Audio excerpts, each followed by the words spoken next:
Since in session, Mr. Clerk, please call the roll. Barnett, Barrett, Blackman, Blackwell, Blunt, Boyd, Branning, Bryan, Butler, Carter, Kaufman, Chazanall, Chisholm, DeBar, Delano, England, Fillingham, Frazier, Harkins, Hill, Hudson, Horn, Jackson of the 11th, Jackson of the 32nd, Johnson, Jordan, Kirby, McCon, McDaniel, McClendon, McMahon, Michelle, Moran, Norwood, Parker, Parks, Pope, Seymour, Simmons of the 12th, Simmons of the 13th, Sojourner, Sparks, Suber, Tate, Thomas, Thompson, Turner, Ford, Whaley, Wiggins, Williams, Witherspoon, Younger. Mr. President, a quorum, Mr. President. Will senators please rise for the invocation given by Senator England, followed by the Pledge of Allegiance given by Senator Kaufman. Senator England.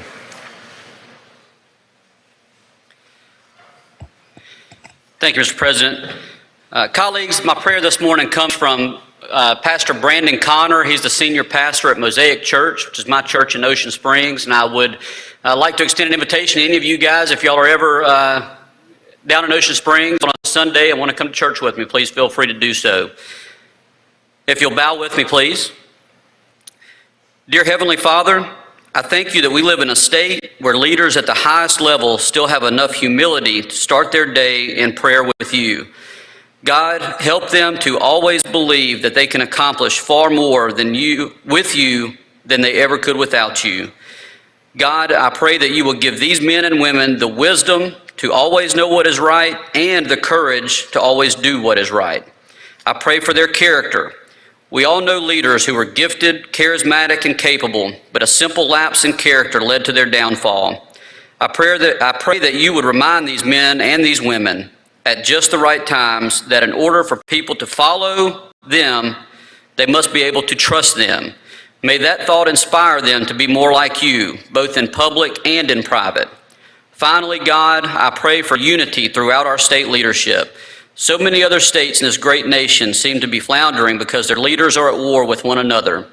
I pray, God, that these men and women would always remember the words of Jesus in Matthew 12:25, that every kingdom divided against itself will be ruined, and every city or household divided against itself will not stand. I pray that our leaders would be united with one another, not at war with one another. Help them to see a common vision. Help them to find common ground. Help them to identify the common causes where they can work together to make this state even better than it already is. I pray all of these things in Jesus' name. Amen. Amen. Please join me in the pledge. I pledge allegiance to the flag of the United States of America and to the republic for which it stands, one nation, under God, indivisible, with liberty and justice for all. Thank you, Senators. Now the reading of the journal. Senator Blackwell, you're recognized. Thank you, Mr. President. I move to dispense with the reading of the journal. Senator moves to dispense with the reading of the journal. All in favor signify by saying aye. Aye. All opposed, no. The ayes have it. Messages and petitions, Mr. Clerk. Mr. President, there are none. Committee reports. Senator Blackwell, you're recognized. Thank you, Mr. President. I move to dispense with the reading of the committee reports. Senator moves to dispense with the reading of committee reports. All in favor signify by saying aye. Aye. Opposed, no. The ayes have it. Now on the bills and resolutions. The reading of the titles, bills, and resolutions are recognized. Senator Blackwell. Thank you, Mr. President. I move to dispense with the reading of the titles of the bills and resolutions. Senator moves to the reading of the titles, bills, and resolutions. All in favor signify by saying aye. All opposed, no. The ayes have it. Introductions, please. Senator Harkins.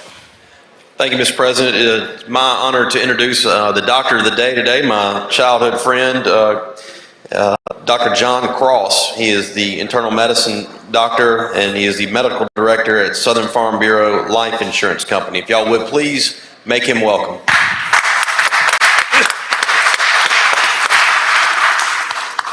Thank you, Dr. Cross. Welcome. We're glad you're here. Okay. Seeing no further announcement, move to the calendar. We'll start at the calendar.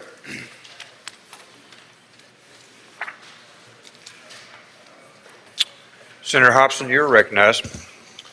Thank you, Mr. President. I ask that we skip item 1 on today's calendar, have it retain its place, and go to item 2. Item 1 skipped on the calendar and retained its place. Item 2, Mr. Clerk, please read the title. Senate Bill number 2863 MDH, revised appropriation of fiscal year 2021 to allow purchase of accumulated compensatory time incurred before June 30th, 2021.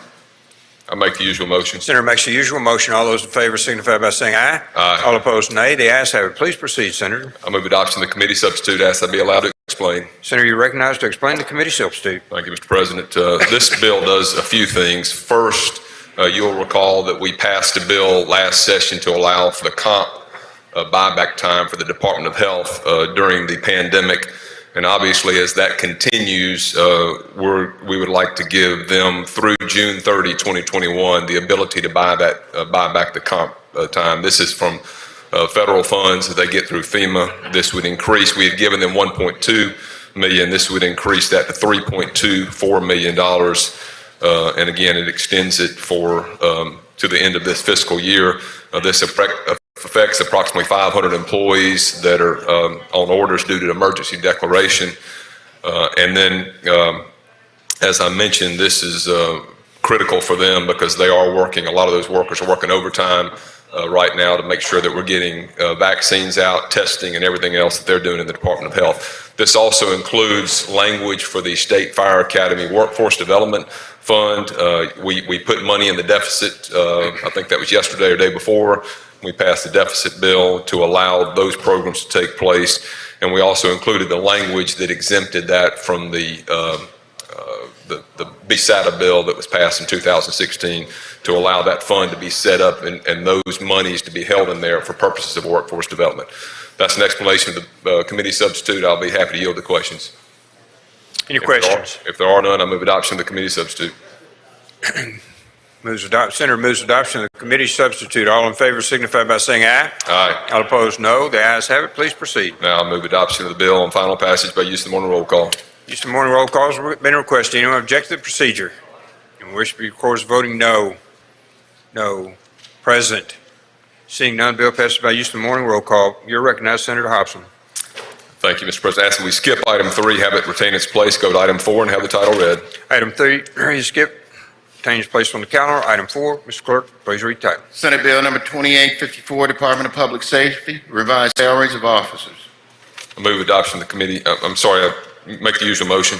Senator makes the usual motion. All those in favor signify by saying aye. Aye. All opposed, no. The ayes have it. Please proceed. Thank you. Move adoption of the committee substitute. Ask that I be allowed to explain. Senator is recognized to explain the committee substitute. Thank you. This is just bringing forward the code sections as it relates to the Department of Public Safety.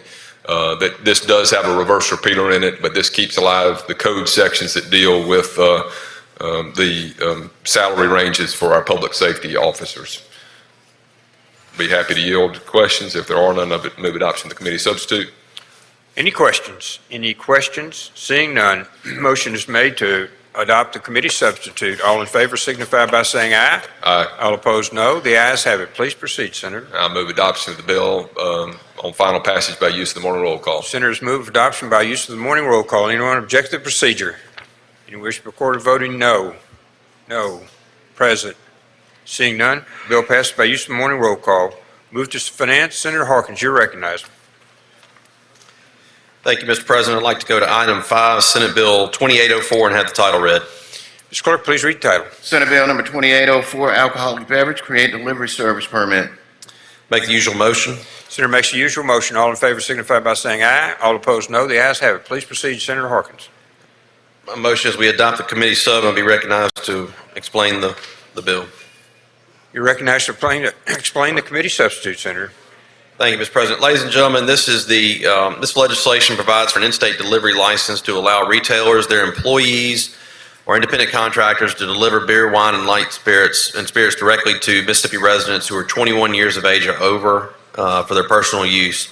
The legislation does not allow direct shipment of alcohol from an out-of-state manufacturer or wholesaler to in-state residents. It only allows delivery from a Mississippi retail business to an individual legal recipient within the state of Mississippi. The provisions require delivery service to apply for a delivery license issued by ABC. It preserves the 3-tier system, delivers only to individuals who are 21 years of age or older. It requires delivery personnel to be 21 years of age or older. It also requires a valid photo identification as proof of age pursuant to ABC rules and regulation. It requires scanning software to scan, verify, and collect the recipient's name and date of birth at the time of delivery. requires a training and certification program for delivery personnel approved by ABC that addresses topics like identifying underage individuals, intoxicated persons, and fake and altered identification. It requires for delivery personnel to return alcohol if acceptable delivery conditions are not met, prohibits the delivery of alcohol across state lines, requires the general liability insurance coverage, independent contractors are covered by the insurance policy, and delivery companies have full control over the alcohol from point of sale to point of delivery. That is an explanation of the bill. If there are no questions, I move adoption of committee substitute. Questions? Questions? Seeing no questions, senators move adoption of the committee substitute. All in favor signify by saying aye. Aye. All opposed, no. The ayes have it. You're ready, Senator. All right. There are no other questions. I move passage on the morning roll call. Senators move passage on the use of the morning roll call. Anyone object to the procedure? We should be, of course, voting no. No. No. Branning. Parker. Chisholm. Frazier. Norwood. Tate. Anyone else? Anyone else? Seeing none, the bill passes by use of the morning roll call with exceptions noted. Mr. President, you're I'd like recognized. to skip items 6 through 10 and have them retain their place on the calendar. 7, 8, 9, and 10 retain their place on the calendar. We're on a number of motions to reconsider. Motions to reconsider. Anyone have a motion to reconsider? Number 11 through 21 on the calendar. Seeing none, we will proceed to the general calendar. 22. DeBar, pass. 23.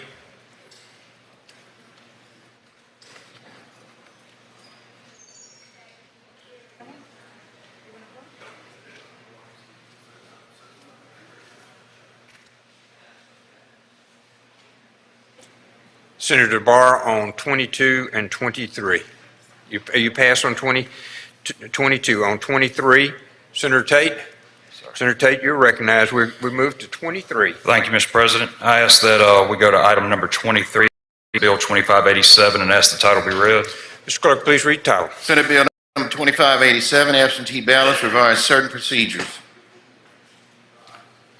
I make the usual motion. Senator makes the usual motion. All those in favor signify by saying aye. Opposed, no. The ayes have it. Please proceed. Yes, sir. I'd like for us to adopt the committee substitute to explain it first. You're recognized to explain the committee substitute, Senator.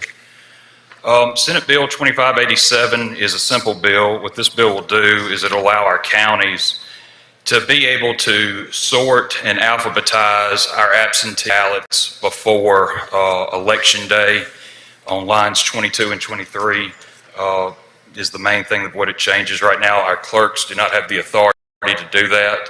And if you'll remember last year, it was a long time before we had any absentee numbers. And that's because whenever they went into their ballot boxes to look for these absentees, it took quite a while for them to be able to sort them and go through them. So what this does is it allows our clerks to be able to do that to get through our absentees a lot quicker. And I'll be happy to answer any questions. Senator Jordan, you're recognized for a question. Thank you, Mr. President. Mr. Chairman, what do they do, publish them? Sir? They will publish the ballots out in the paper, or what would they do?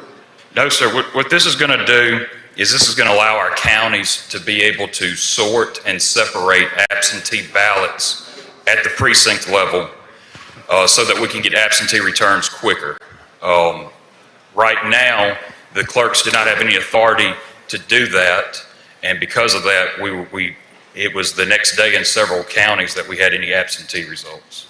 So the clerk will allow the absentee ballots to be separated at each precinct? No, sir, they all stay at the county now. We changed that last year. Before they would go to the county, but now they stay at the courthouse level or wherever they do the counting of the absentees. And so this will just help that process move along a lot more efficiently. So the absentees are counted now at the courthouse? Yes, sir. Instead of at the precincts? Yes, sir. Okay, so the election commission will come together at the courthouse and count all the absentee ballots? Whatever elected official, or whatever officials of the election, whether it be executive committee, election commissioners, or workers hired by them, yes, sir. Okay, and they will, even though they will not return to the precincts where the person likely was. So instead of the precincts, everything on absentee ballot will be done by the collection commissioners at the courthouse. It'll be done by the officials in charge of the election at the courthouse, yes. The ones who are in charge. How many days of the election will this be done? During the whole period of voting, you know, we have some counties that had 17, 18,000 ballots cast. In mine of Lauderdale, we had 5,000. And so what this does is it doesn't mandate when they start. It just leaves it to the discretion of the circuit clerk to be able to do that whenever he or she deems. So you don't have, they can start 2 weeks before if they wish to do so, depending on the size and the number of votes they're anticipating. Yes, sir. Absentee ballots, they can start then. Yes, sir, they can start. You don't think it's necessary to just put a date, period of time that they have to do this? No, sir, because I think each election's different and each county's different. And I think that, you know, we may have a slow turnout, we may have a large turnout. And so I think we just leave it to the discretion of the counties. That would be best. Leave it. Okay. Thank you, sir. Thank you, Senator Jordan. Senator Simmons, for what purpose do you seek recognition? Question, Mr. President. Will you yield, Senator? Yes, sir. Please proceed, Senator Simmons. Thank you, Mr. President. Thank you, Senator, for yielding. Chairman Tate, could you tell us what is the purpose of alphabetizing the ballots? Yes, sir. So this is actually going to be alphabetizing the envelopes of the ballots. There will not be any ballots that'll be opened until after 7 p.m. on election day. But the reason to do this is that when you go through absentees by law, you have to call out the name in the precinct in open manner where it can be challenged. And so what this does is this allows for that process on election day to begin instead of the sorting to begin. This was something that the clerks brought to us. I've met with several clerks over the past several months, and their main concern was just how much they had to deal with absentees on election day. And if we can allow them to be able to go ahead and sort and separate these prior to election day, and then at 7 p.m. on election day actually start to be able to open them up and scan them, that would just be that much less that they have to deal with on election day. And I guess that's the concern that I had, because I talked to two of my clerks in the Delta and some of my election commissioners, and they didn't know what was the rationale behind alphabetizing them. Just so they can get an early start on election day to process them. Okay. And so the way that we do it now, is it problematic for the clerks or the election commissioners? Whoever it may be that's in charge of handling, again, you know, counties do different things. Sometimes you have executive committees that handle the primaries, sometimes it's election commissioners, sometimes it's the clerk. So whoever it is that's in charge, right now, when they go to open up the ballot boxes, it's just a mess in there. And it took several hundreds of man hours for some of these counties to be able to just separate them, which caused ballots to not be scanned until the next day, or in some cases 3 days later. Yeah, but I guess their jobs are not like a lot of people's jobs where they work every day. They just have to put all their energy on working during the time of election. So I don't see them really, or do they really have a problem with putting those man hours in to make sure that we have a free and fair election? Well, I just look at it as being able to get the results back faster, be more efficient. Again, we're not going to open up any envelopes with ballots prior to 7 p.m. Nobody will know how any vote was cast. This would be after the fact, and it would just make it where those in charge of the election, absentees, they'll have other concerns, other fires they have to put out, if you will, that they can concentrate on. Thank you, Chairman. Take for yielding. Thank you, Mr. President. Thank you. Thank you, Senator. Any other questions? See no other questions, Senator. We're ready. All right, I make a motion that we pass the committee sub. All those in favor of the committee substitute, please signify by saying aye. All opposed, no. The ayes have it. We're ready now, Senator. All right, if there are no other questions, I ask motion by passage by the morning roll call. Senators ask for passage by the morning roll call. Anyone object to the procedure? Anyone wish to record as voting no? Anyone no? present? Seeing none, bill passes by use of the morning roll call. We move to 24 elections. Senator Tate, you're recognized. Yes, sir. I ask that we go to item number 24, Senate Bill 2588, and ask the title be read. Mr. Clerk, please read title. Senate Bill number 2588, statewide elections management system, remove electors who fail to respond to notice. I make the usual motion. Senator makes the usual motion. All those in favor signify by saying aye. All opposed, no. The ayes have it. Please proceed, Senator. I make a motion on the committee sub, but ask to explain it first. You're recognized to explain the committee subject. Okay, Senate Bill 2588 is a trigger bill. What this bill is going to do is it's going to allow our counties to be able to have another tool in the toolbox to be able to maintain their voter rolls.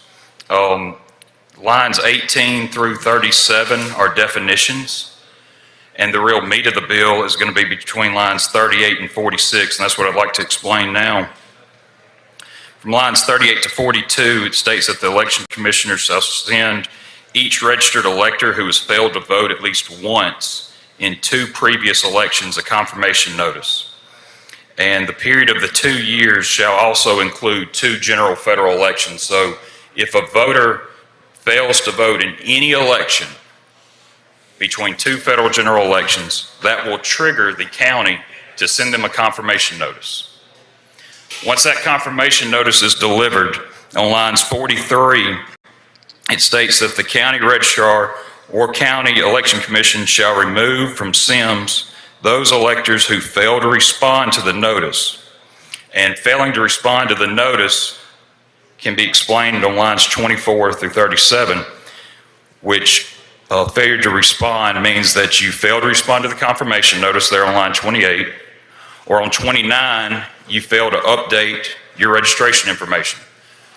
So someone goes 2 federal elections without voting in any election, they don't update their voter registration status, that's a trigger for the county to notice. They then have 4 years to be able to respond or update, and if they don't, they'll be removed. However, on lines 31 through 37, it states that if that elector votes in any election in the next 4 years that also contain 2 general federal elections, then they shall be exempt from this. So basically, what we have is we have people on the voter rolls that are inactive, that depending on when you start your stopwatch, it's no less than 6 years, it's no greater than 8 years, that we haven't heard anything from them. They haven't voted. They've been sent a confirmation card asking for them to respond, and they failed to do so. And so what this would do is help clean up our voter rolls. That's an explanation of the bill. The rest are just of the sections. If anything's added, it's just to conform those codes with this one. And I'll be happy to answer any questions. Senator Jordan, you're recognized for a question. Thank you, Mr. President. Mr. Chairman, it's so much about voting. Why is this? I don't think, do you feel that we should be doing anything since I know Section 5 has been removed, but it could be restored. Do you think we should wait? Because actually, the vote is so precious, I don't think we ought to rush into interfering with that at this time. Yes, because sir. We have a new administration, it's a possibility that Section 5 could be restored in order to protect the vote of certain people. Yes, sir. Like myself. I agree with you that it is precious, and that's why I think that we need another trigger to be able to. Well, why do we make these triggers when they may be struck down? Well, any voter that's on the rolls that is not actually there is the potential for fraud. And so I believe that, voter fraud is hurting the integrity of someone that is truly registered. So I agree with you that it is precious. Well, I don't think it's wise for us to be tampering with voting at a time when there's so much uproar on voting. At this time, I don't think there's anything that we can do that will supersede federal power once the Attorney General, once this administration gets set. So I would hope that we'd wait and do something of this magnitude. towards voting. I'm kind of skeptical about dealing with voting at this time, especially when you're putting rules and restrictions. And I consider this as a restriction. Thank you. I appreciate you. Thank you, Senator. Senator Simmons, for what purpose you seek recognition? Question, Mr. President. Will you for a question, Senator? Yes, sir. Please proceed, Senator Simmons. Thank you, Mr. President. Thank you, Senator, for yielding. Could you tell me, Chairman Tate, again, what is the rationale for purging a voter off the rolls? The rationale for purging, say that again? For purging someone off the voter rolls. The rationale is to clean our voter rolls, to make sure that we maintain good voter rolls. You know, a lot of legislation's out there that dictates how much counties have to spend on elections based on their active voter roll. And so with inflated books, we're going to have, you know, more costs that go down to the counties. And what this will simply do is just make sure that we have good manageable rolls. Well, I guess my concern or my question is, isn't it a fundamental right to vote? Don't we have a right to vote? We do, as long as we abide by certain rules. You know, I believe there's a few disenfranchising crimes out there that strip that away. But for the most part, you're 18, you live and you vote, you know, in the jurisdiction that you're registered in. And like we have a right to vote, don't we as voters also have a right not to vote? You're absolutely right. And so I guess my concern or my question is, if as a voter, I wanted to vote in the 2020 presidential election, but then this year, with all of the municipalities or the city elections, and I decided not to vote, isn't that not my constitutional fundamental right to make both of those decisions? Absolutely, and this bill will not hinder you from doing that. This bill will purge people off the voter rolls. We have a lot of things in place that purge people off the voter rolls, but this will not affect somebody that chooses to vote this year, chooses not to vote the next year, or whatever elections you may want to talk about. But isn't the rationale of purging people off voter rolls in the measure that's before us based upon whether or not a voter has voted? No, sir. This does not purge you for not voting in absolutely no way, and that's against NVRA. No, sir. This bill does not do that. What this bill does is it allows a trigger for counties to be able to contact those that go a certain period of not voting. And the only way that you get purged is if you actually do not respond or you do not update your registration. The fact that there is no purge for not voting. There is a plus for voting because that proves that that individual is still there. But this in no way purges the roll off of strictly not voting. So that process that's in the bill, notification and failure to respond to a card, will in fact put in place the possibility of you being purged. That's correct. We have that right now in place. So right now, the main trigger that counties have when a voter does not contact the county to let them know that they've moved is return jury summons. You know, we send out a lot of jury summons, and when we get a return jury summons, that's by law a trigger that we can send you this same confirmation notice, and the process that I just described is in place. I have real serious concerns about what we're doing, Chairman Tate, but thank you for yielding to my questions. Thank you, Mr. yes, President. sir. Thank you, Senator Blunt. For what purpose you seek recognition? Mr. President, if the committee sub is adopted, I would offer an amendment to the committee sub at the proper time. Thank you, Senator. Senator Barnett, for what purpose you seek recognition? Thank you, Mr. President. Question. Will you yield for a question, Senator Tate? Yes, sir. Thank you. Thank you, Senator. Senator, if I'm not mistaken, you said that there will be a letter or something to that effect that will be mailed to this individual? Yes, sir. It's commonly known as a confirmation notice. Okay. My question to that is, if it's not a certified letter, who's to say that that individual actually received that letter? Yes, sir. Well, lines 18 through 23 define what the confirmation notice will be, and it is a forwardable mail. It does have return postage that's prepaid. It fits all the requirements by the Secretary of State along with the national voting rights or the National Voter Registration Act of 1993.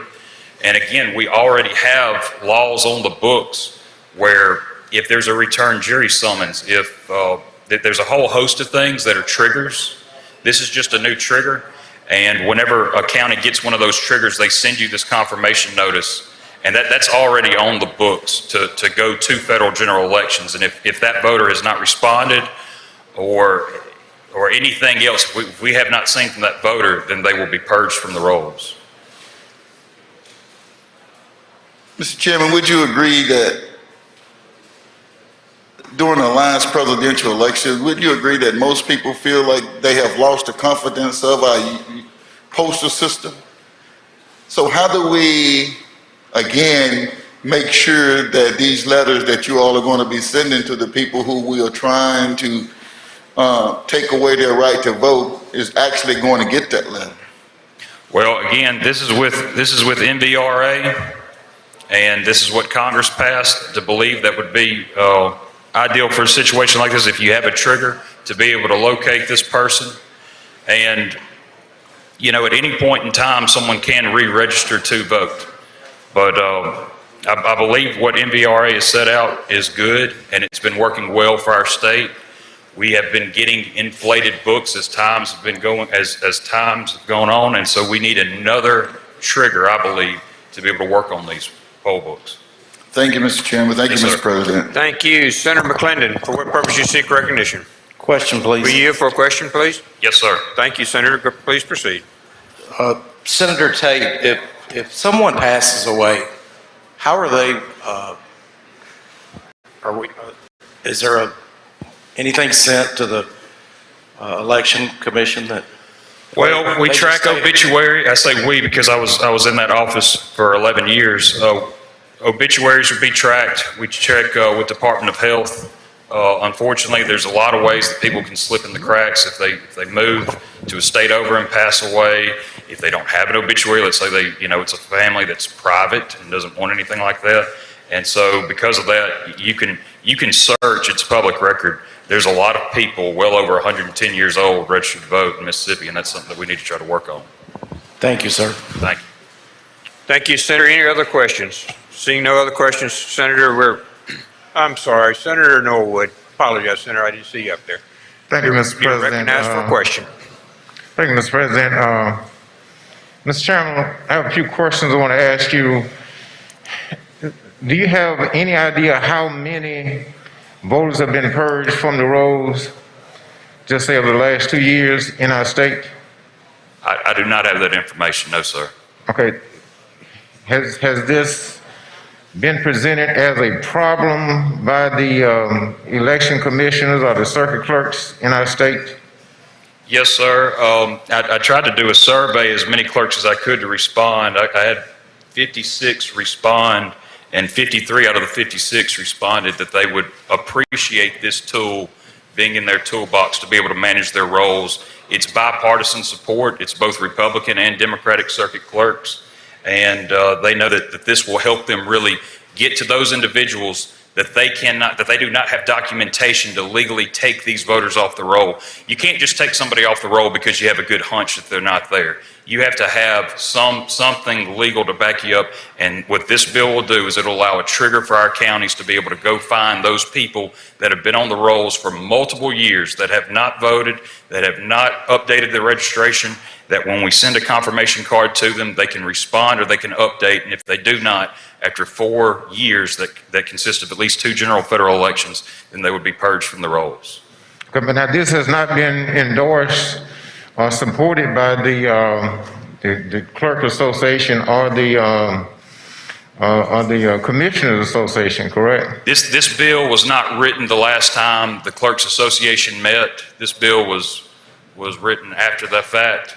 But again, like I said, I've gotten bipartisan support by a majority of the clerks across the state that do endorse this. And by the same token, I think I've talked to about 10 clerks, and none of them have been offer their support. And I would venture to say that they are the same Republican and Democrat. And I think you mentioned in the legislation the National Voter Registration Act of 1993. Whereas, and I'm sure nobody is in opposition to having good, clean voter rolls, but by the same token, we have to. The right is the vote to. I mean, the right to vote is a right, and we want to protect that right. So, what assurances do we have in here that the clerks and the commissioners are going to do due diligence in terms of just if an individual is expired? Mary Jones. Mary Jones is a very common name. There may be 10 Mary Jones in this that vote, not just in this county, but in this precinct. So to what extent do we have the assurance or the confidence that the clerks or the commissioners going to do due diligence and make sure that nine Mary Jones is disenfranchised while there's only one that will be impacted? Right. That is a great point, Senator. So you are right. In several roles, there are people registered multiple times. And what this will do is make sure that we find that correct person, that correct Mary Jones, as you said earlier, because we do have several types of these Mary Joneses where they're the same person registered in different parts of the county or in different counties. And so what this will do is this will let us track down the one Mary Jones that actually is there, is voting, is at the registration, at the address that they're registered. We can send them all a confirmation card, get down to the one that is there, and to purge the rolls of the others, which will help the counties with their funds and will help the integrity of the election. Okay, and an event that there's 10 Mary Jones, but it's actually 10 different Mary Jones. Now the address may be different, but instead of going through the process and verifying that this is Mary Jones at 1306 Jones Avenue, we just go ahead and, that's what I would be concerned about, the assurance that we have that I don't live at 1300 Jones, but my name is Mary Jones. So what assurance would I have that my voting rights would not be taken away? So each time somebody's registered, even if it's the same person multiple times, they're giving a specific number, sort of like a social security number, but it's not in any way tied to the identity other than when it comes to elections. And so we do not go based off of an individual name. It would be a name associated with a number. So just because we had some information on a Mary Jones, that would not affect all the others. Okay. Now, you expressed, Mr. Chairman, that fraud is a problem. Do we have any cases of where fraud is really a problem? And I understand national, we're singing that, according to the Secretary of State, fraud is not a problem. Now, do we have information that would reveal that fraud is a problem in terms of a voter, and that's at a level where we need to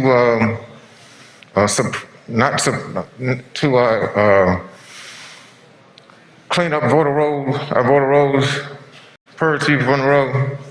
I would say that I think everybody would agree that voter fraud, no matter how small or large, is a problem. One is one too many. And so what we have here is some legislation that'll help cut down on that. We don't know what we don't know. And so whatever goes on out there that we're not able to see in the clerk's office or we're not able to see in the precinct in person with an ID, all this will do is just help to make sure that we don't have that perception. Again, whatever fraud is out there that we don't know about, but this will help eliminate that. Do you see the value of establishing a coalition with the clerks and the commissioners across the state to come up with something that we won't have to come back next year and change because of the challenges that we would have from this signaling voter suppression in certain communities? I'm for that. I'm for this legislation, but I'm going to tell you, every single time that the clerks or the election commissioners have met over the past 14 months, I've tried to be there. I've tried to ask questions. I've been accessible. over the phone. I've been there talking to them. And again, I'm getting overwhelming bipartisan support from our counties to move forward with this because they need this trigger to help get those individuals that they can't get with what tools are there now that are not actually living at the address that they're registered at. And I want to close by asking you this question now. Yesterday, our good friend, Senator McDaniel, said that he had sent a summons for assurances. Could you assure us that this is not going to be a piece of legislation that's going to lead to voter suppression in our state? I can, yes, sir. I can do that. I don't understand. Say again? I'm with you, yes, sir. Thank you, Mr. Chairman. Thank you, Mr. President. Thank you, Senator. We go to Senator Williams. For what purpose you seek recognition? Question, Mr. President. Are you for a question, please? Yes, sir. Please proceed. Thank you, Mr. President. Thank you, Mr. Chairman. Mr. Chairman, if, 4 years, if I don't vote or respond, I get kicked off the rolls, is that correct? What has to happen is you have to go 2 years, including 2 federal you have to go 2 years that has 2 general federal elections in it, which depending on when you start your clock, that could be as short as 2, it could be as long as 4. And so if you do not vote at any point in time in that time frame, or you do not update your voter registration, or you do not register to vote, then that is a trigger to send a confirmation card to that elector. And then once that card is delivered, once that card's sent, you then have 4 years to respond or to update your registration with the clerk's office. If you do not do that, then you will be purged from the rolls. The only way that you're exempt from that is if you do happen to vote within that next 4-year period. So it could be up to 8 years? Could be up to 8 years, yes, sir. Okay, let's say I get kicked off the rolls. Am I done? Can I get back on? Oh, you can always re-register. So that's I can go back, if whatever reasons I get off for those 4 to 8 years, I can go back and get registered on there. So it's not a big deal to get back on the rolls if we don't. That's correct. And the benefits of this are really more efficient, streamlining the county level where we're going to have fewer man hours in processing, and also the economic savings that are there and the propensity to reduce or eliminate fraud that we know exists. Yes, sir. Thank you, Mr. Chairman. Thank you, Mr. President. Senator Chasnoff, for what purpose you seek recognition? For a question. Were you for a question, Senator? Yes, ma'am. Please proceed. Thank you, Senator Tate.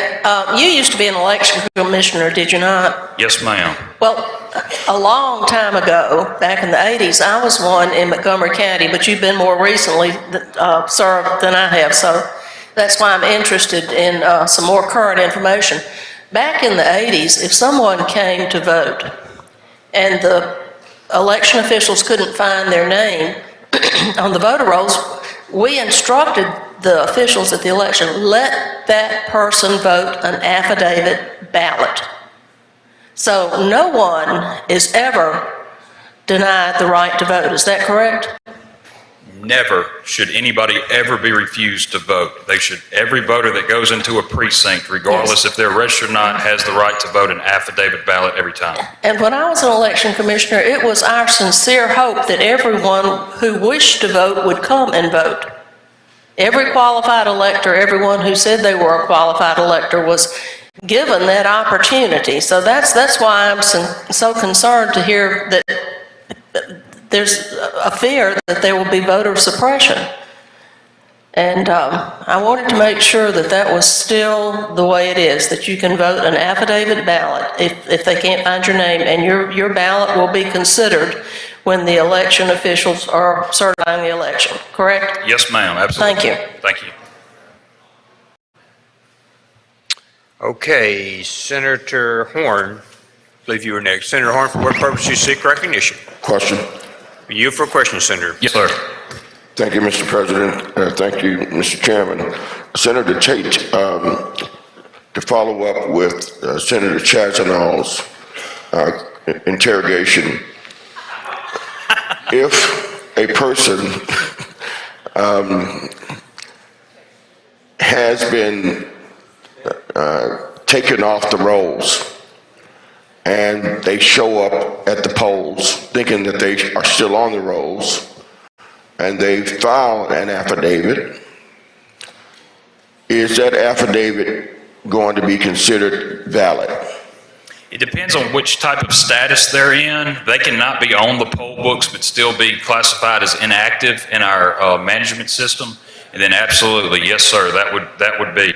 If we have a system to where we could purge the rolls, we always let them vote affidavit because there may be something done erroneously at the. Now, I thought you said this wasn't a purge. Sir? I thought you said this wasn't a purge. The initial is not. After the full timeline of the 6 to 8 years, if there is no response or no activity from the voter, then it would be a purge. Between 6 and 8 years. Yes, sir, just depending on when you know, I've been saying when you start your stopwatch, but that really is the best analogy I can give. Okay, and is there funding that goes along with this initiative? No, sir. I can tell you some costs though. The average confirmation card that's forwardable with prepaid postage coming back is going to be 76 cents, and your average county cost if this just went into effect to everybody that is not voted in at least 2 years, that has 2 federal general elections and going way beyond that, then you're talking an average cost of $2,300 per county. Lower for those smaller counties, a little bit higher for those larger counties. How much money? $2,300. Mm-hmm. And for a lot of poor counties, that may not seem like a lot of money, but for a lot of poor counties with limited budgets, that might be a hardship, wouldn't you agree? I would say that, you know, for counties that have maintained their rolls well, that they will not have to have the burden of sending as many of these out. And for those that haven't, they will. But that's just because counties that have maintained their rolls well have sent out more of these in the past. So and I think how was the updating of this list going to cut down on fraud? What this will do is this will eliminate potentials of people that can get a ballot that do not actually live where they're registered. I'm sorry, say again? So what this will do is this will eliminate names off the voter rolls that do not actually live where they're registered. But they're a qualified voter. They may have moved to another location, but they're a qualified voter, are they not? Right, but they cannot vote in the jurisdiction that they're registered in if they do not live there. They have to update their voter registration, or they can go to the new precinct that they live in, and they can vote affidavit there, and you know, their information will be updated in our system. Thank you, Mr. Chairman. Thank you, Mr. President. Thank you, Senator. Senator Turner, forward. For what purpose you seek recognition? Question. Were you for a question, Senator? Yes, sir, I do. Please proceed. Thank you, Mr. President. Senator Horn just asked about the cost, and Senator Tate, you said that it would be $2,300. That's an average cost. It's not an exact. But how are you arriving at that figure? Well, right now there's not, but I can tell you personally, I've contacted the clerks of Clay, Lowndes, Noxubee, and Oktibbeha, and they all are in agreement that this trigger is something good that they would like to clean their rolls. You contacted who?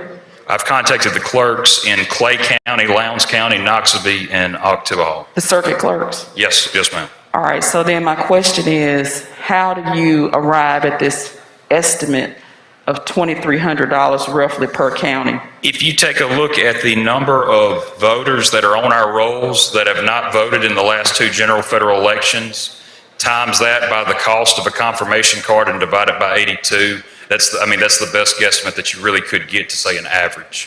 So these confirmation notices are only going to individuals who have not voted in the past 2 years?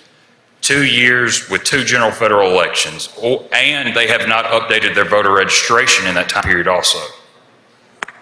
And for those mentioned counties, I have the numbers. I would have to get a calculator and it'd take a while, but I'll be more than happy to tell you how that would break down in whatever county you're concerned in. And it's the plan, or I guess the action that would be proposed under the bill, is that the county has to pay that expense? That's right, and they have to do that now with any kind of trigger that they get under MVRA. What this is doing is this is just allowing a new trigger for the counties to be able to use.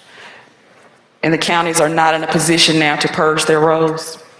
There's a lot of cases where there are individuals on the rolls that they do not have the proper documentation that they need to be able to purge their rolls. That's correct.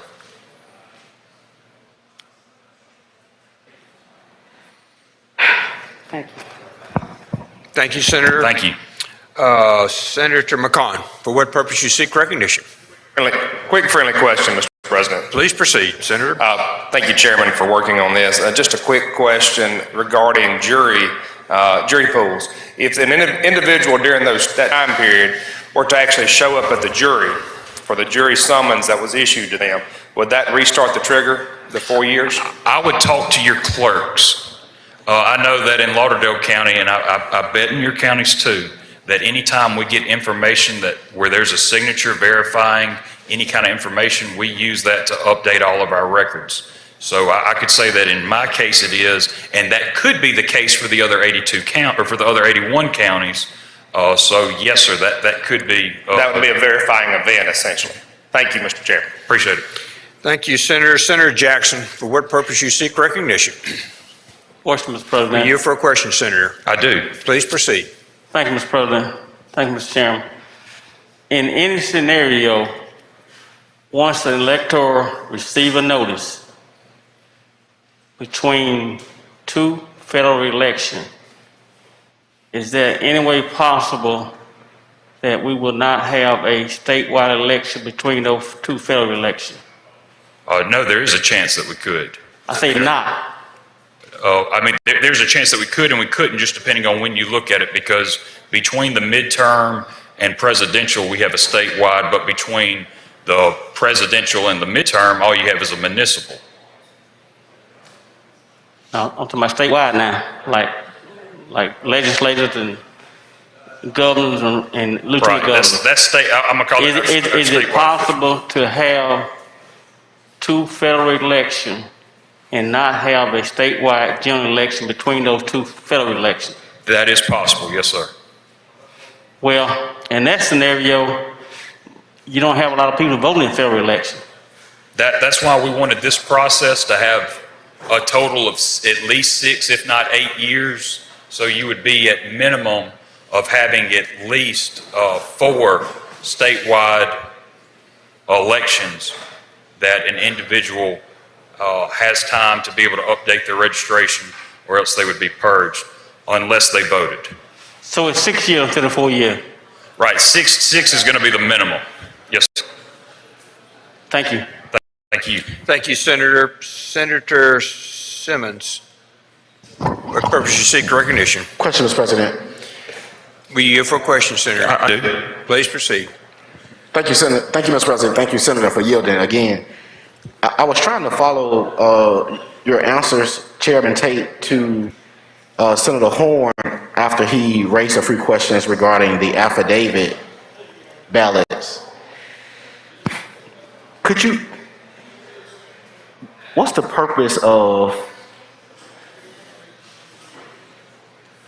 so lines 73 and 75 is setting forth how a person is adding language. What that is doing is that's just updating other statutes to also include this section into them as being a way that someone would be taken off the books. And this also deals with the existing language before that, disqualified from voting by reason of death, conviction of a disenfranchising crime, removal from the jurisdiction. So all of that is existing law, correct? Yes, sir. And so this bill is adding additional language, failure to respond to the confirmation notice sent pursuant to section 2315-152. Yes, sir. Okay. So the additional language is also a reason why a person would not have the ability to vote. So when you go down to lines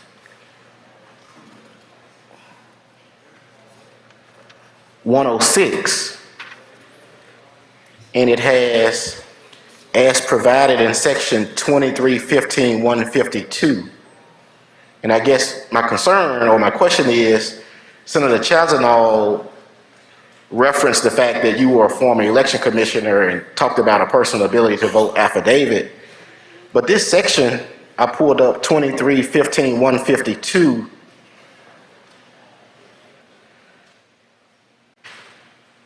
Does it deal with the ability to vote affidavit? In other words, it doesn't address it because it doesn't need to. Everybody can vote affidavit, period. Okay. And so there's nothing in here that even if a person fails to vote and their name is purged, they still can go into the precinct on election day and vote affidavit, even though they are purged from the rolls. We never turn down a voter to be able to vote affidavit. Okay. My last question is, and I know a lot of times we look at what other southern states do. Should we be concerned about making a mistake in Mississippi that Georgia made when it purged some 200,000 people off the rolls in error? Are we concerned about that, or to use the terminology of Senator Norwood, assurances, or the terminology of my good friend Senator McDaniel, guarantees? Can we be assured or guaranteed that we will not, based off this legislation, make the mistake that Georgia made and just purge an innumerable amount of people off the voter rolls in error? I can guarantee that a healthier voter roll will help the integrity of every election, and it'll help the cost for every county of each election. Thank you, Chairman Shea. Thank you, Mr. President. Thank you. Thank you, Senator. Senator Jordan, you're recognized for a question. Thank you, Mr. President. Mr. Chairman, what is the statistics on voter fraud in Mississippi?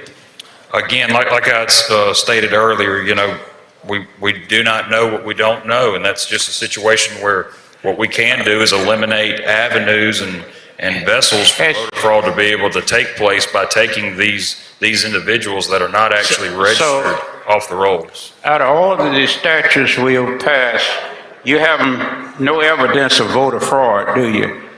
In the statewide, there's evidence of voter fraud each and every election. I don't have that with me. Who would have that?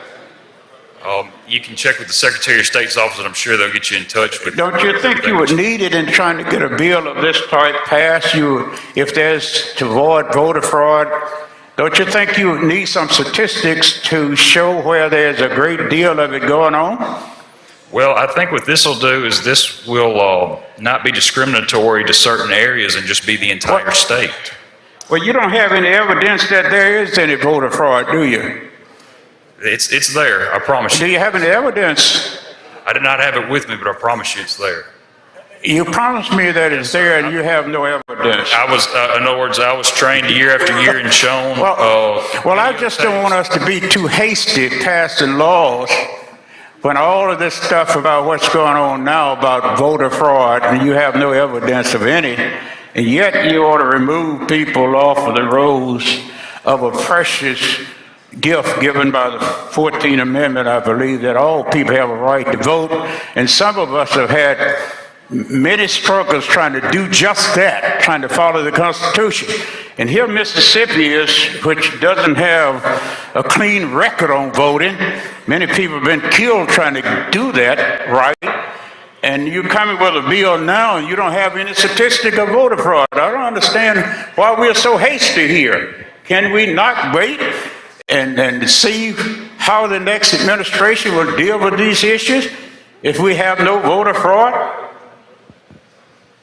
I think that any hesitation that we have to make our voter rolls healthy would be a mistake. I understand it. If you don't have the information, you can't make them healthy. You don't know where it's even going on.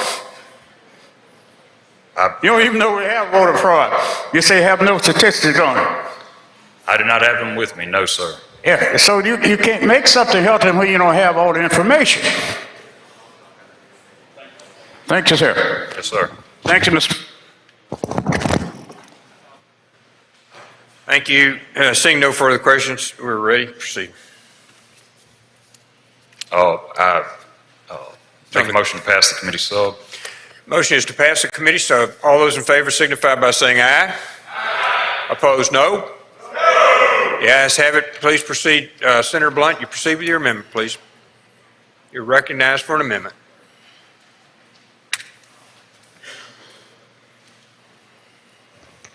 Thank you, Mr. President. Thank you, Mr. Chairman. You should all have a copy of the amendment.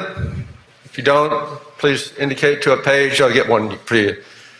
I'd like to explain why I believe this amendment is a better way to address cleaning up our voter rolls. Before I do, I first want to thank the chairman, Senator Tate. When he was working on this bill, he sat down with me and Senator Frazier, explained everything in it, walked through it with us, let us know what was happening. We took the bill up in committee, talked about it, had a full and open debate, and I appreciate him sitting down with me and recognizing that for many of us, the right to vote is as fundamental as it gets as Americans.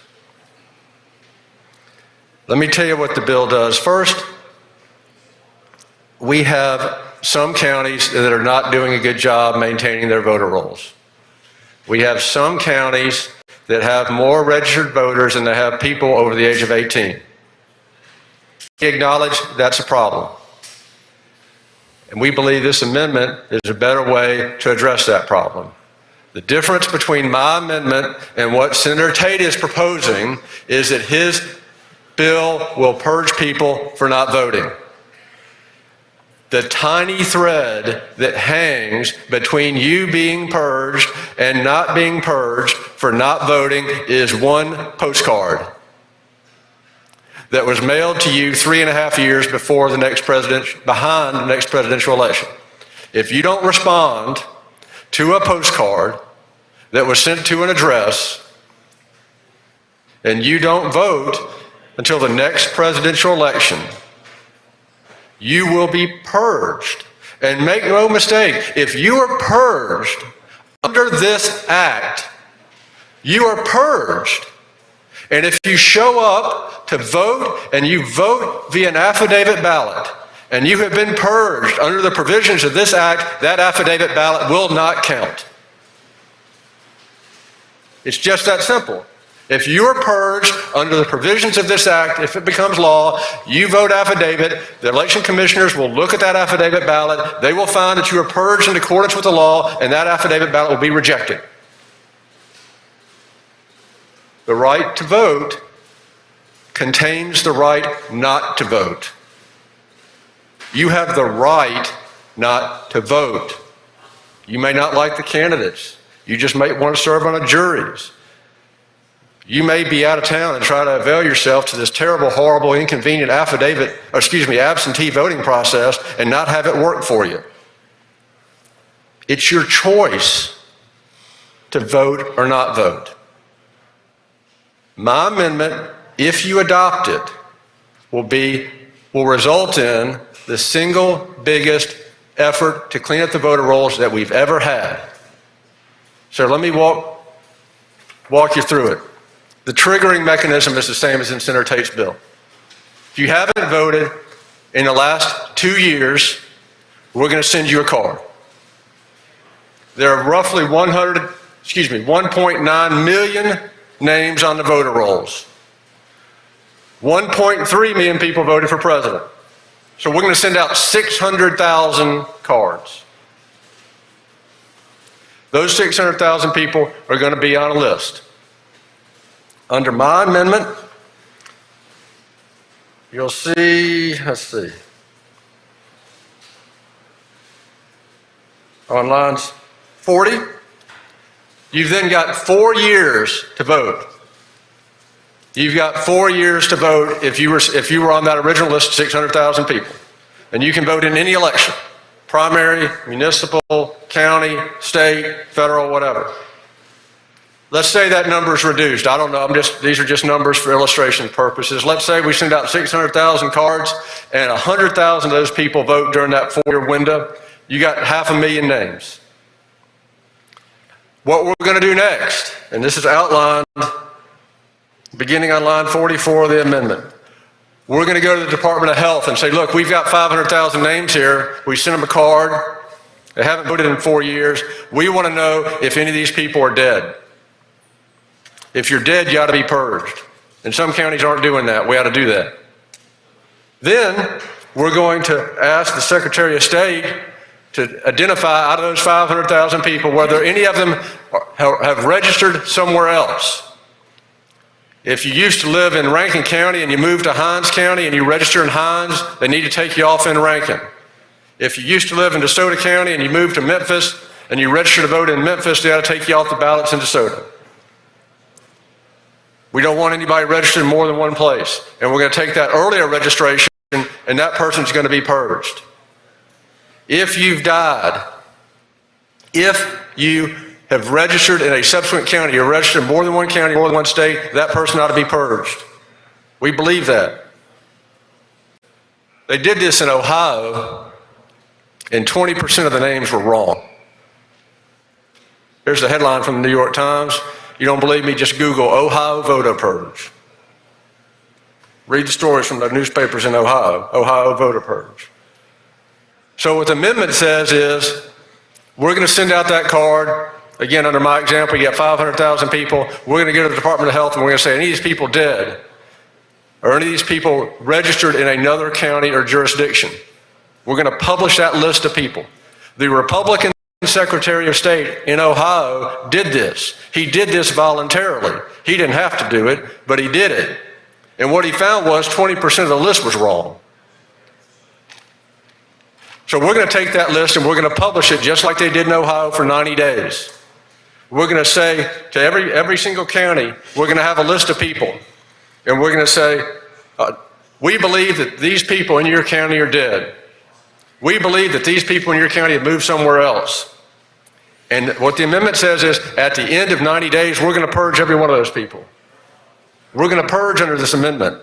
We're going to clean up the voter rolls under this amendment. If you're dead and we've proven it, or you've registered somewhere else and we've proven it, we're going to mandate, this is what hadn't been happening, we're going to mandate to the county election commissions that they purge those people. Because most county election commissioners, I'm sure in Lauderdale County, do a good job, but some frankly don't. This has never been done. And then we're going to go a step farther than that. If you're a county collection commission and we've identified people in your county who are dead, and we've identified people in your county that have moved, and you don't purge, we're going to let the Secretary of State do it. That's never been done. That's never been done. But if you're a county election commission and we've told you, we've gone through this process, we've identified dead people and people who have moved in your county, and you refuse to purge them, we're going to let the Secretary of State do it. And those people will be purged. For 1 year after that date, you'll see on line 63, if we made a mistake, because I promise you, there will be mistakes. If we made a mistake, that person can go in and vote in the next election, use an affidavit ballot, that ballot will count, that person will be restored to the rolls. That's what the amendment does. If we pass this amendment, and we purge everybody who's dead, and we purge everybody who's registered in a subsequent county or state, you're going to purge a large number of names. You're going to purge more names as a result of this bill, if this amendment passes, than ever been purged as a result of any legislation. And we're going to have clean voter rolls. But what you are not going to do is purge people because they didn't respond to a postcard and they chose not to vote. And that's what the committee sub does. That's what so many of us object to. There are errors. There are errors in vote history. You can look this up. There are errors in people's mailing address. There are errors in the post office and delivery. Or even if you get the postcard, I get circulars and stuff. I mean, you miss a postcard. You get a postcard in 2021 when half the state doesn't even live in a municipality. There's no election in your county or where you live at all. And then there's an off-year congressional election next year in 2022, which is a sleepy, low turnout election. And then it's 2023, and governor's race is up, and sheriff's and supervisor's races are up, and you got a postcard 2.5 years ago that you didn't respond to. I mean, you're asking for it. You're asking for trouble. So the amendment, if you adopt it, has very strict protocols. It has mandates. It empowers our Secretary of State, and it will purge people, names of dead people, names of people who have moved from the rolls that need to be purged, and doesn't purge anybody else. That's the next station amendment. I'm happy to answer any questions. Questions on the amendment? Questions on the amendment? Seeing none, Senator Tate, you're recognized to respond.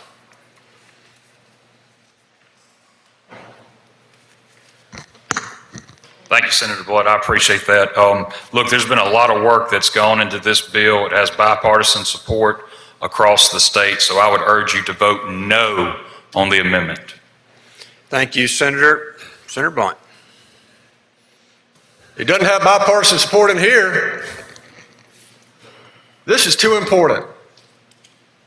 There's a lot of work that's gone into this amendment too. And I promise you, in 2008, when Barack Obama ran for president, there were a lot of people who hadn't voted in a long time who were excited and came out to vote because they wanted to vote for Barack Obama. And they might not have voted in the last 4 years, and they might have missed a postcard.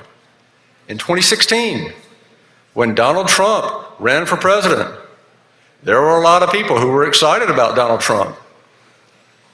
Maybe the people who voted for Barack Obama in 2008 weren't excited to vote for a Massachusetts senator for president in 2004. Maybe the people who voted for Donald Trump in 2016 weren't excited to vote for a Massachusetts governor in 2012, but they were excited about that, and they hadn't voted in a while, and they wanted to turn out. If you had this in place and they missed a postcard, they would vote an affidavit ballot, and that vote would be rejected, and they'd call you.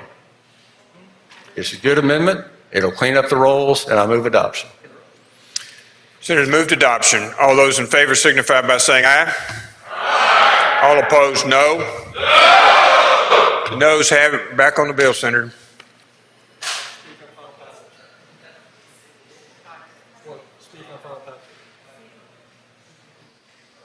Senator? There's no further questions I ask for passage on morning roll call. Senator Blunt's recognized for speak on final passage. How do you have a rational conversation with people who believe things that aren't factual? How do you have a rational conversation with people who believe things that just aren't so? The allegation of voter fraud, we have a Republican Attorney General, we have Republican District Attorneys, we hear year after year after year about voter fraud, and there's zero evidence. But even if, how do you convince somebody who believes things that completely lacking evidence? And goodness knows after the last 2 months, that atmosphere is worse than ever. But what have you got under this bill? You have a list of 600,000 people who you know with 100% certainty haven't committed voter fraud because they didn't vote. That's why they're on the list. They're on the list because they didn't vote. Here's a list of names that you know did not commit voter fraud. And you want to put those people at risk of being purged. Why do we always have to do this in this state?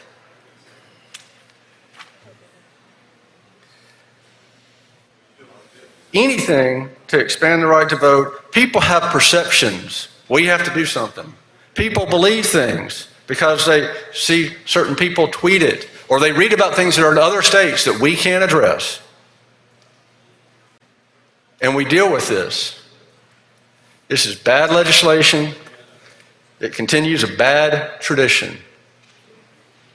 Do we have a voter roll problem? Yes, there's a way to fix that. But purging people for not voting, purging people to perpetuate something that's not true, is not what we ought to be about. I ask you to vote no. Senator Norwood, for what purpose you seek recognition? Of course, Mr. President. For which senator, please, sir? Senator Tate. Okay, Senator Tate, will you entertain a question on the bill?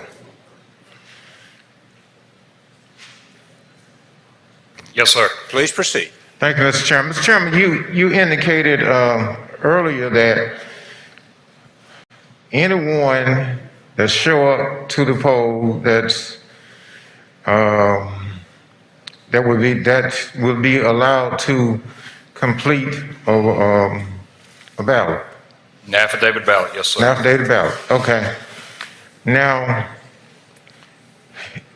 we purge someone from the roll, be it in error or it be actual.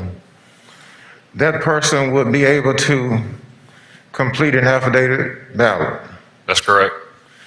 Will that affidavit ballot count? It depends on whether or not the voter was purged erroneously or not, or if there was any kind of clerical error. But if that voter did indeed move away, if for whatever reason under the law that we have now that that voter was legally purged, then no. But if there was any kind of mistake along the way, then yes. So, does Mississippi have same-day voter registration?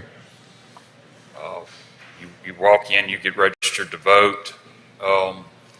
We mail you some clerks mail a card, some just print a card out there. Yeah, I'm talking about in terms of election, on election day. If you purge me from the Election day, roll, no, sir, you have to register at least 30 days prior to any election. Absolutely.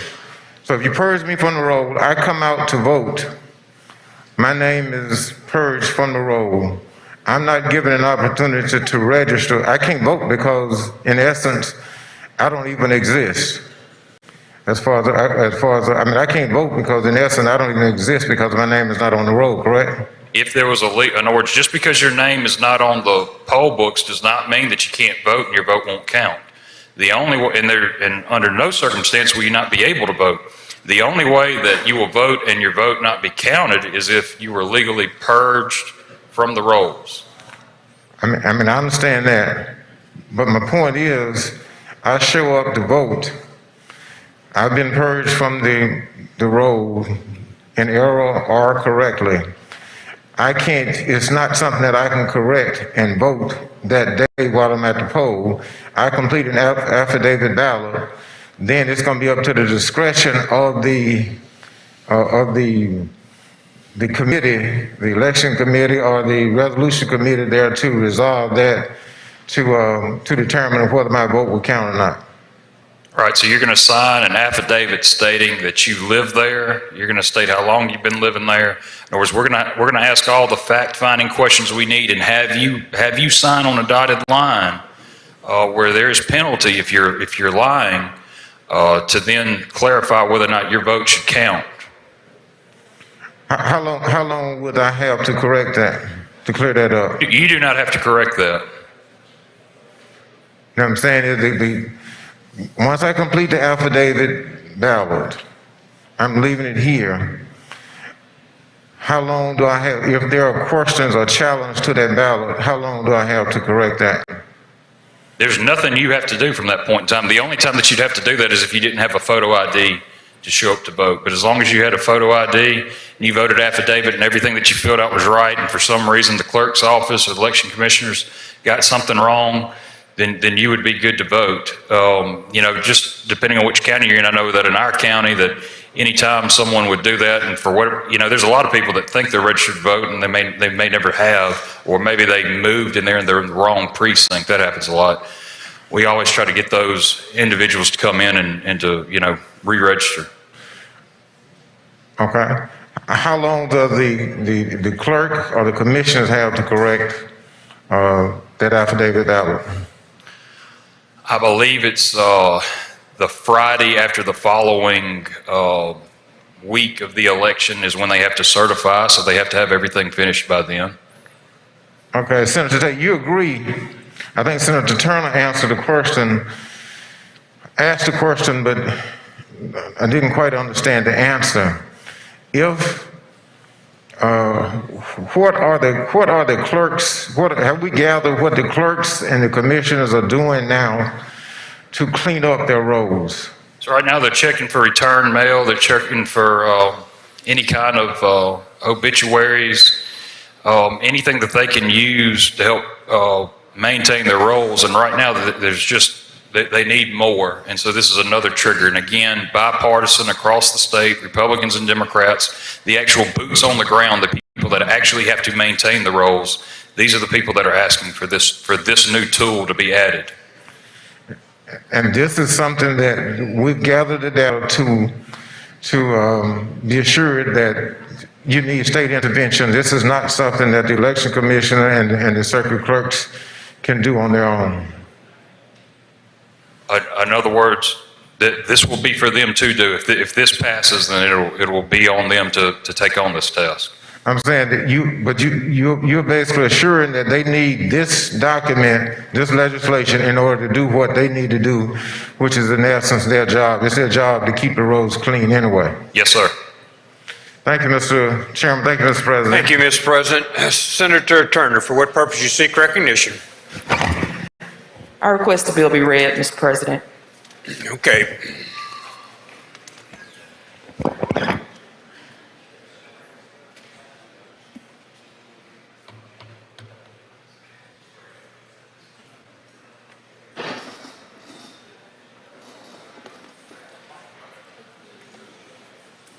Mr. President, Mr. President. Yes, Senator. A point of order. Please proceed. Are we preparing to read the bill at this point? Senator Turner's request the bill be read, Senator. Mr. President, I make the point of order that the bill is read immediately prior to the vote, not in the middle of the debate. The request can be made at any time. Thank you, Senator. One moment, please.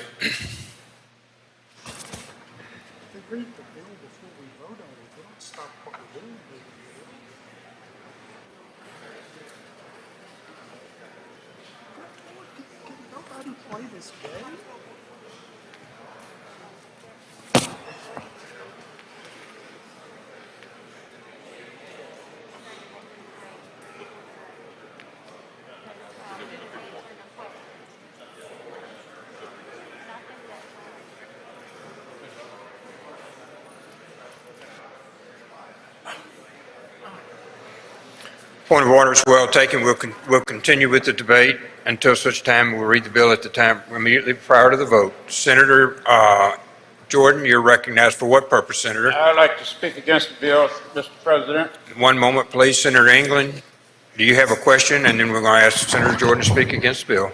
Mr. President, I have a friendly question if Chairman Tate will take the question. Chairman Tate, will you entertain a question from Senator England?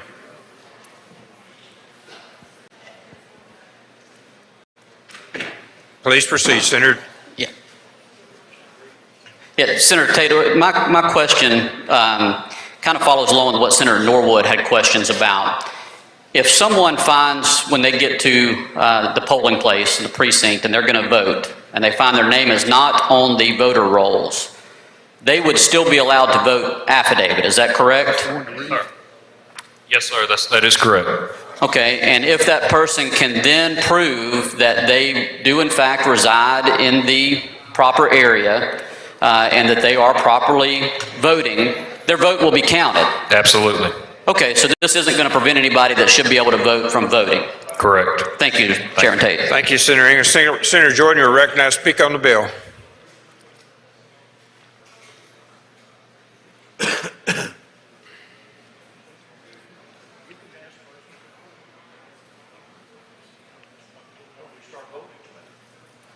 Thank you, Mr. President, and to the illustrious chairman of the committee.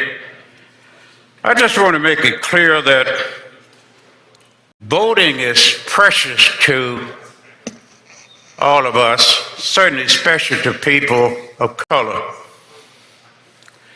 And to bring something before, we've been deprived hundreds of years trying to vote.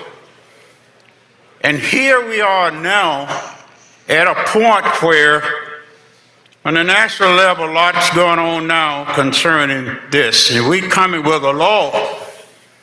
We're coming with a law with no statistics, no of voter fraud. We're just making something. The chairman couldn't even produce any statistics of voter fraud. So he doesn't have the numbers. Now here we are making a law to remove people from the road. This doesn't make any sense. I know people can't read and write, got judgment more clever. This doesn't make sense that we do this. And to no avail, because actually we got a new administration And we don't want to be hung up on a national level on something we do here that we don't have to do. But voter fraud is no major problem in Mississippi. I think you get something like 0.00004. But we use these to deprive people of color from using the ballot. That's wrong. That's not right. So we don't need this bill. Let's work together to make Mississippi an oasis. The 14th Amendment gave me every right the other man had. And we didn't write it. Our good friends, Caucasians, wrote the bill, but it included us.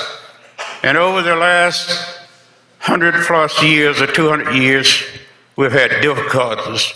We have lost lives trying to do what ordinary citizens should do. Now here we are again in the midst of a turbulent situation. Got a bill coming before us talking about removing people from the poll, and we don't have statistics at all to deal with it. It doesn't make sense. We ought to be able to get along, all of us. That's what I'm saying. So we don't have to do this, and there's no need for it. Nothing against the chairman, nothing against anyone. But I just want justice for all people. I think people who look like me have paid a great price in Mississippi and across this nation to become a full-class citizen, to bring a bill that could disenfranchise or create problems for people of color to vote, and it aimed directly at people like me of color. Is wrong. And we don't have to do this. Malice, I use Lincoln word, malice against none. I don't hate anybody. In fact, I love all people. My Bible teaches me that. But I will not discriminate against you, but I don't want you to discriminate against me, and I'll speak out against it. I don't know what it'll cost, but it's important that we 3 million Mississippians learn to work together and make our state what it could be. The sky won't fall if you allow black folks to vote and not use restrictions. This is our country, all of ours. This is our state. I'm not leaving Mississippi. Love Mississippi. But I want us to work together. We don't need this barrier. That's what it will be. Because as soon as the new administration come in, we'll take another look at it. Why do it now? Let's wait. Let's work together. And we can do that. Senator McDaniel and I may debate, but I love him as a brother. I have no hate against him. But when he's wrong, his two left shoes, then I have to speak against it. But malice is, no hate against anyone. I know some of you may hate me for making this speech, but that's your problem, not mine. Because I love all people. My Bible teaches me that. And I've come a long way from the cotton field to this place. It's been tough. But every time I got knocked down, I got up. But I do know that this is something aimed at us, people of color, with no statistics. Just we can do it. This is Mississippi. We can do what we want to. Not so anymore. We have laws, federal laws, but I want us to be in one accord. Doesn't matter who we are. Let's make our state the best. Let's abandon this and let's wait until we get the statistics, and then we'll look at it. Thank you, Mr. President. Thank you, Mr. Chairman. Thank all of you, my friends. Thank you. Malice against none. Thank you. Thank you, Senator. Senator Blunt, did you want to speak on the bill? No, sir. Question for Senator Tate. Senator Tate, 1 second. Yes, sir. Thank you, Mr. President. Thank you, Mr. Chairman. I appreciate your patience, but this Appreciate you. I think this is a factual question that there seems to be uncertainty about, and I want to nail it down for everybody in here as I understand it. You failed to vote for a certain period of time. You were sent a confirmation, which is defined in line 18. Correct. Then we go to section B. You can respond, and you can call and say, I'm still here, or you can say, I've moved, or I guess you can even show up for jury duty like Senator McConnell mentioned. So you can respond. You can update your registration information. Yes, sir. Or you can vote in a period of 4 consecutive years, beginning from the date of the delivery, and that must include 2 federal elections. That is the exemption for being of the first 2 that you first mentioned. Yes, sir. That's right. That's right. So let's say I've mailed a confirmation notice, and it's 6 years later, and I failed to do number 1, and I failed to do number 2, and I failed to vote in a period of 4 consecutive years, beginning from the date of delivery. And it's 6 years later, and I go to my polling place, and my name is not on the voter roll, and I fail to do the 3 things that constitute responding to the confirmation notice. What will I do? You will be given an affidavit ballot to fill out, and depending on what information you put on there, that ballot will either be counted or not. But now, if you'll look on lines,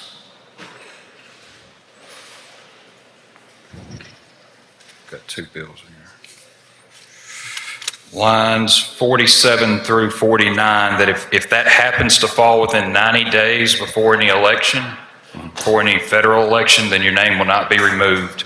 So it's a case of where your name cannot be removed and you not have time to re-register to vote. Under my example, I have failed to respond to the confirmation notice as outlined in subsection B. At the end of that time, after 4 years, I am purged. 2 years after that, it's a presidential election. I go to the polls, I vote. It's not within 90 days, as you mentioned on line 48. I was purged 2 years ago in accordance with the bill. I'm still in my same house. I haven't voted. I failed to respond to the postcard. I show up at my polling place. My name is not on the rolls. I vote an affidavit ballot. Will that affidavit ballot count? No, sir. Thank you. Yes, sir. Senator Bryan, did you have a question? I would like to speak on the bill. Okay. Any other questions for Senator Bryan while Senator Tate's at the podium? Any other questions? Senator Bryan, you're recognized to speak.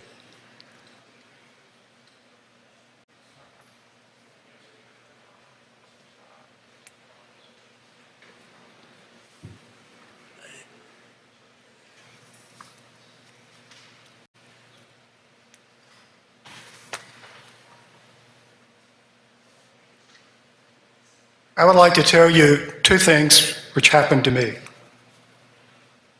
I went to vote in November of 2020, and I had been purged from the voter rolls. What had happened is my father passed away, and one election commissioner purged my father's name. Another election commissioner purged my name. We've got good election commissioners. I assure you, there's nothing in the world going on except somebody made a mistake. And the individual who purged me called me up very apologetic, and I said, oh, don't worry about it. These things happen. But I've got this wonderful story to tell. But I got purged. I had a bank account, and some time passed, and I needed to look at the bank account again, And I had all sorts of penalties for a returned bank statement. Somewhere along the way, because the bank has computers, and you know the computers are running the whole world, my address, my mailing address, my post office address had been replaced by my street address. I do not get mail at my street address. I got no notice that this mail had been sent to my street address and returned. So I individually got purged from the voter rolls, and had anyone sent a notice to the address that is on the voter books, I would not get that notice. This is a real world example. This is just me. One of the many problems is the world is full of people who do not get mail at their street address, and I'm one of them. There are many people who vote only in presidential election years. Look at the statistics. Millions of people across the country who only show up to vote in presidential election years. They get to do that. It's okay. Under this bill, if one of those voters, and they exist in the state of Mississippi, tens of thousands, one of those voters who only votes in presidential election years simply skips the presidential election year one time. Didn't like the candidates, just didn't get there, didn't feel good that day, sick, out of town, whatever. That individual then shows up in the next presidential election to vote, and that individual will not be able to cast a vote that will count. It's all well and good to say the individual can cast an affidavit ballot. I can go down here somewhere in Hinds County and cast an affidavit ballot, but it won't be counted. And the rather glib response to many questions about this is, oh, you can cast an affidavit ballot. The whole purpose of this is to remove you from the rolls and take away from you your right to vote, to make it illegal for you to vote, to keep you from being able to vote. That is the heart and soul of this piece of legislation. For tens of thousands of people in Mississippi, eligible voters who haven't done a thing in the world except choose not to vote in every single election and didn't get a postcard or letter or whatever the thing is, they are going to be denied their right to vote by the tens of thousands, and you know it. You know for certain that will happen.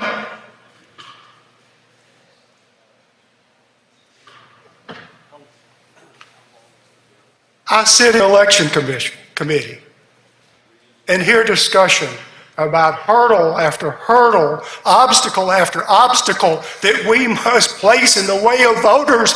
And a member of the committee says, but just one vote is precious. Under the theory that if there is an improper vote cast, that's canceled out the vote of a legitimate voter, and on about one precious vote that will be lost if one improper vote is cast. But I'll tell you one thing, the same individual that was so upset in committee about that one vote is going to vote for this bill to take tens of thousands of voters off the rolls and not bat an eyelash.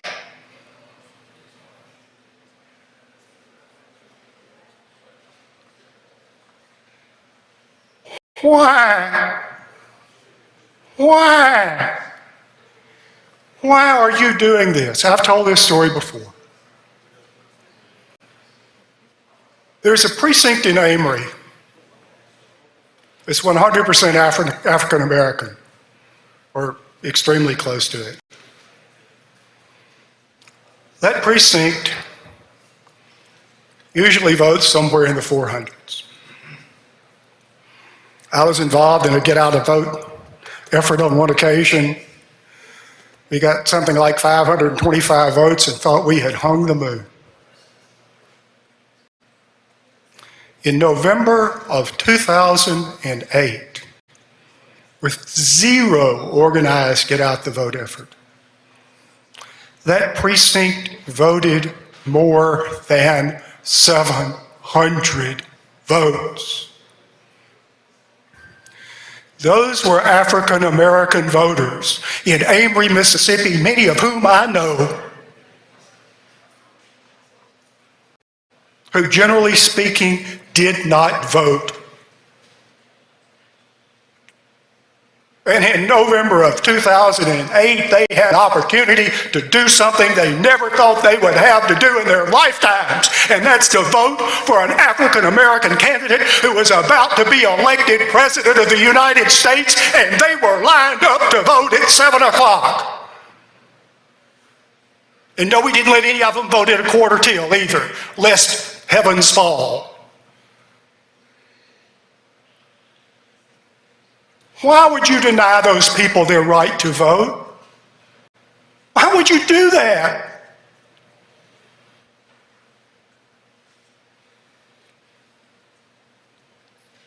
In 2016, there was a candidate for president who appealed to another group of people who rarely voted. And they turned out in huge numbers to vote in 2016. Because they too felt like they had a candidate they really wanted to go vote for. They hadn't been voting in the past because there hadn't been anybody that appealed to them. But this candidate did. They showed up to vote, and they had every right to cast their vote. Why would you deny them that right?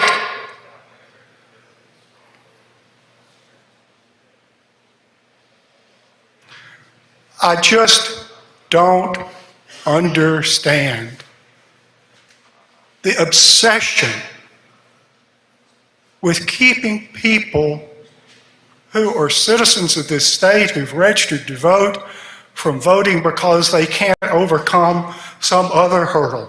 I read carefully in here. I didn't see anything about interpreting a section of the state constitution, but I may have overlooked it.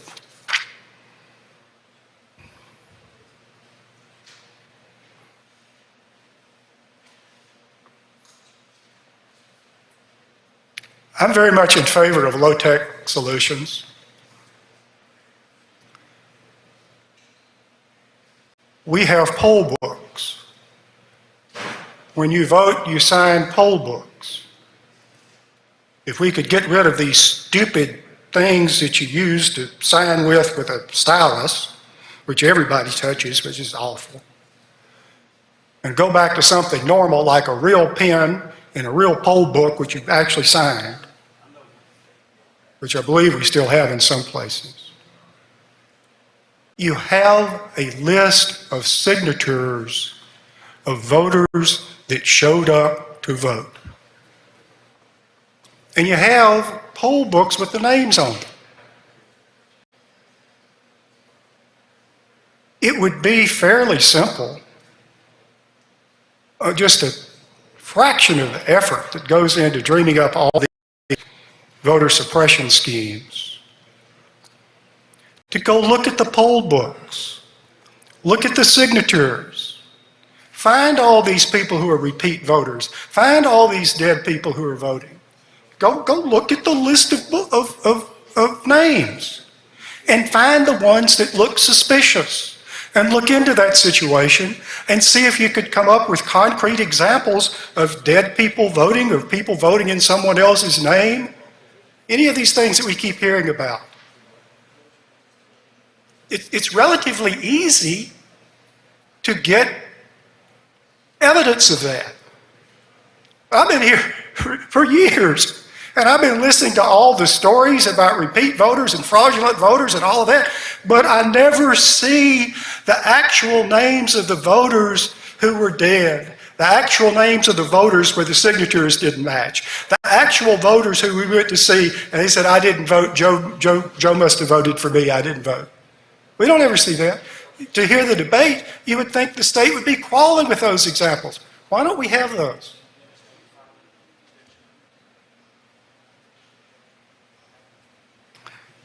It's just such a sad sad thing to do.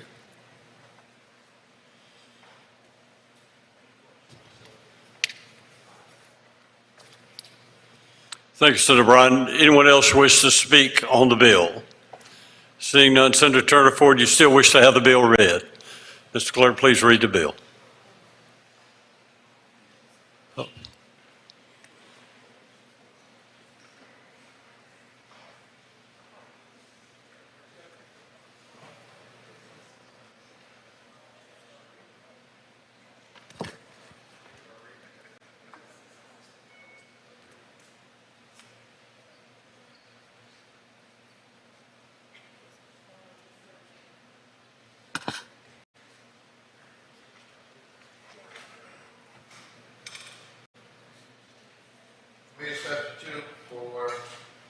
Senate Bill number 2588, an act create new section 2315-152 Mississippi Code of 1972 to provide that the county registrar or county election commission shall remove from the statewide elections management system those electors who fail to respond to a confirmation notice for a period of consecutive years, to define the terms confirmation notice and fail to respond to the confirmation notice, to require election commissioners to send registered electors who do not vote for a certain period a confirmation notice, to provide the time for removal of voter registration records, to provide for the retention of removed voter registration records, to amend sections 2315-125 and 2315-153 Mississippi Code of 1972.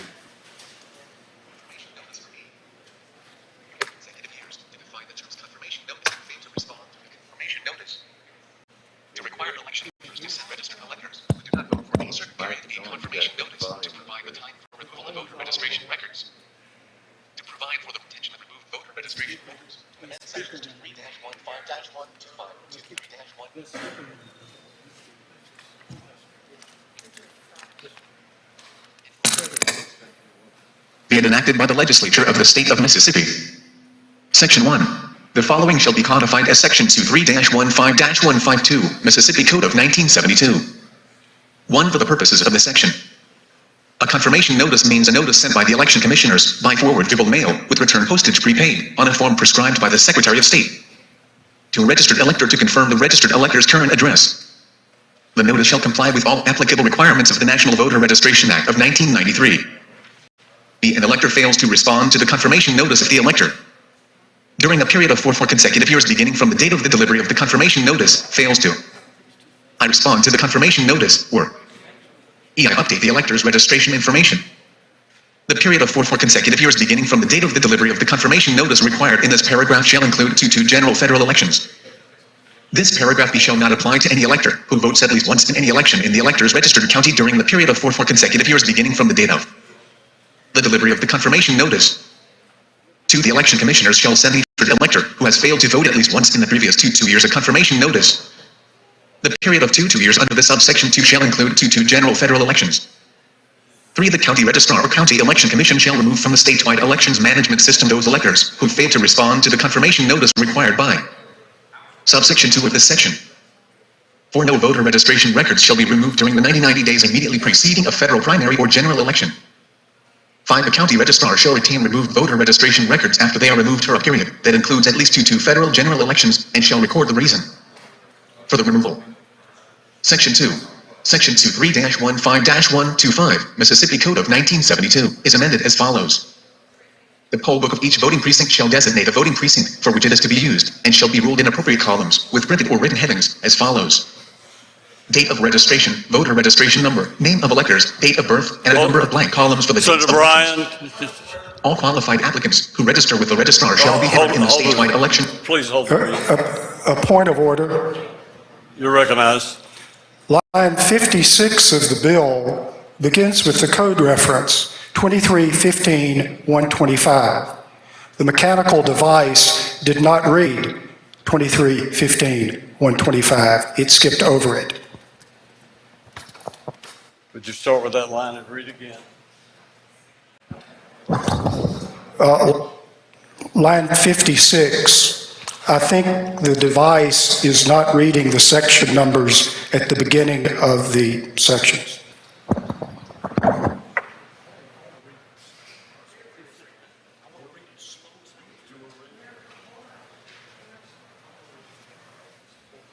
Hold on, Senator Bryan.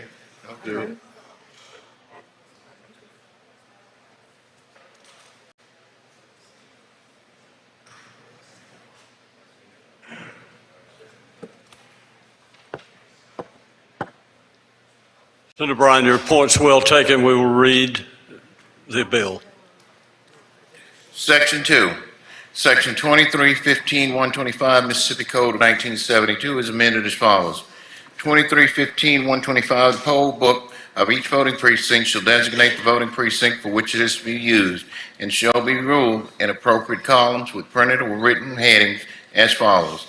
Date of registration, voter registration, number, name of electors, date of birth, and a number of blank columns for the dates of elections.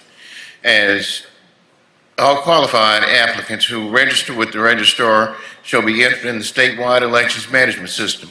Only the names of those qualified applicants who register within 30 days for an election shall appear on the poll books of the election.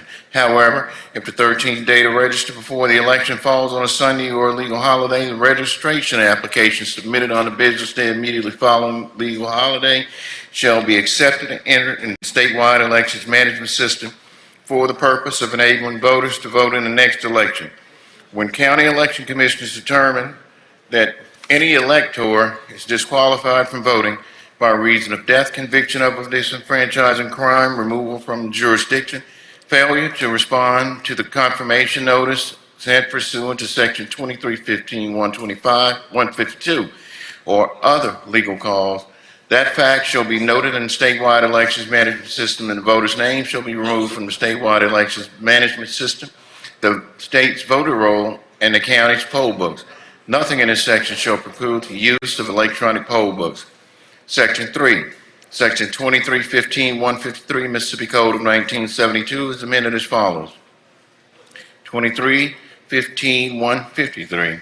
1. At least during the following times, the election commissioners shall meet at the office of the registrar or the office of the election commissioners to carefully revise the county voter roll is electronically maintained by the statewide elections management system and remove from the roll the names of all voters who have requested to be purged from the voter roll, died, received in adjudication of non-compos mentis, been convicted of a disenfranchising crime, failed to respond to the confirmation notice sent pursuant to Section 2315-152, or otherwise become disqualified as electors for any cause, and shall register the name of all persons who have duly applied to be registered but have been illegally denied registration. A, on the Tuesday after the second Monday in January 1987 and every following year. B, on the first Tuesday in the month immediately preceding the first primary election for members of Congress in the years when members of Congress are elected. C, on the first Monday in the month immediately preceding the first primary election for state district, legislative, county, and county district officers in the years in which those officers are elected. D, on the second Monday of September preceding general election or regular special election day in the years in which a general election is not conducted. And E, as provided in Section 2315-152, except for the names of those voters who are duly qualified to vote in the election, no name shall be permitted to remain in the statewide elections management system. However, no name shall be purged from the statewide elections management system based on a change in the residence of an elector except in accordance with procedures provided for by the National Voter Registration Act of 1993. Except as otherwise provided by Section 2315-573, no person shall vote at any election whose name is not in the county voter roll electronically maintained by the statewide elections management system.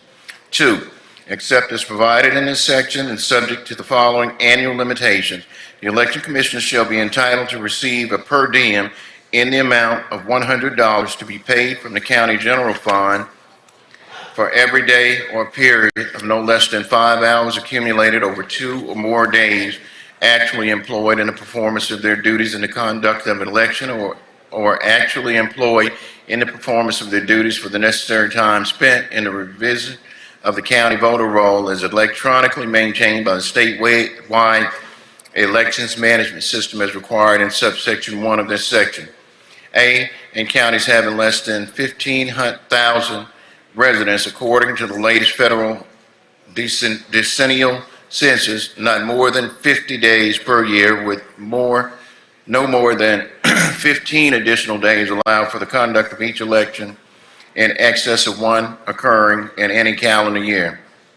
B, in counties having 15,000 residents according to the latest federal decennial census, but less than 30,000 residents according to the latest federal decennial census, not more than 75 days per year, with no more than 25 additional days allowed for the conduct of each election in excess of one occurring in any calendar year. C, in counties having 30,000 residents according to the latest federal decennial census, but less than 70,000 residents according to the latest federal decennial census, not more than 100 days per year, with more than 35 additional days allowed for the conduct of each election in excess of one occurring in any calendar year. D, in counties having 70,000 residents according to the latest federal decennial census, but less than 90,000 residents according to the latest federal decennial census, not more than 125 days per year, with no more than 45 additional days allowed for the conduct of each election in excess of one occurring in any calendar year. E, in counties having 90,000 residents according to the latest federal decennial census, but less than 170,000 residents according to the latest federal decennial census, not more than 150 days per year, with no more than 55 additional days allowed for the conduct of each election in excess of one occurring in any calendar year. F, in counties having 170,000 residents according to the latest federal decennial census, but less than 200,000 residents according to the latest federal decennial census, not more than 175 days per year, with no more than 65 additional days allowed for the conduct of each election in excess of one occurring in any calendar year. G, in counties having 200,000 residents according to the latest federal decennial census, but less than 225,000 residents according to the latest federal decennial census, not more than 190 days per year, with no more than 75 additional days allowed for the conduct of each election in excess of one occurring in any calendar year. H, in counties having 225,000 residents according to the latest federal decennial census, less than 250,000 residents according to the latest federal decennial census, not more than 215 days per year, with no more than 85 additional days allowed for the conduct of the election in excess of one occurring in any calendar year. I, in counties having 250,000 residents according to the latest federal decennial census, but less than 275,000 residents according to the latest federal census, not more than 230 days per year, with no more than 95 additional days allowed for the conduct of each election in excess of one occurring in any calendar year. J, in counties having 275,000 residents according to the latest federal decennial census or more, not more than 240 days per year, with no more than 105 additional days allowed for the conduct of each election in excess of one occurring in any calendar year. 3, in addition to the number of days authorized in subsection 2 of this section, the Board of Supervisors of the county may authorize in its discretion the election commissioners to receive a per diem in the amount provided for in subsection 2 of this section to be paid from the county general fund for every day or period of no less than 5 hours accumulated over 2 or more days actually employed in the performance of their duties in the conduct of an election, or actually employed in the performance of their duties for the necessary time spent in the revision of the county voter roll as electronically maintained by the statewide elections management system as required in subsection 1 of this section, not to exceed 5 days. 4, A, the election commissioners shall be entitled to receive a per diem in the amount of $100 to be paid from the county general fund, not to exceed 10 days for every day or period of no less than 5 hours accumulated over 2 or more days actually employed in the performance of their duties for the necessary time spent in the revision of the county voter roll as electronically maintained by the statewide elections management system for any special election. For purposes of this paragraph, the regular special election day shall not be considered a special election. The annual limitations set forth in subsection 2 of this section shall not apply to this paragraph. B, the election commissioner shall be entitled to receive a per diem in the amount of $150 to be paid from the county general fund for the performance of their duties on the day of any primary, runoff, general, or special election. The annual limitations set forth in subsection 2 of this section shall apply to this paragraph. C, the Board of Supervisors may, in its discretion, pay the election commissioners an additional amount not to exceed $50 for the performance of their duties at any election occurring from July 1st, 2020 through December 31st, 2020, which shall be considered additional pandemic pay. Such compensation shall be payable out of the county general fund and may be payable from federal funds available for such purpose or a combination of both funding sources. 5, the election commissioners shall be entitled to receive a per diem in the amount of $100 to be paid from the county general fund, not to exceed 14 days for every day or period of no less than 5 hours accumulated over 2 or more days actually employed in the performance of the duties for the necessary time spent in the revision of the county voter roll as electronically maintained by the statewide elections management system and in the conduct of a runoff election following either a general or special election. 6, the election commissioner shall be entitled to receive only 1 per diem payment for those days when the election commissioners discharge more than 1 duty or responsibility on the same day.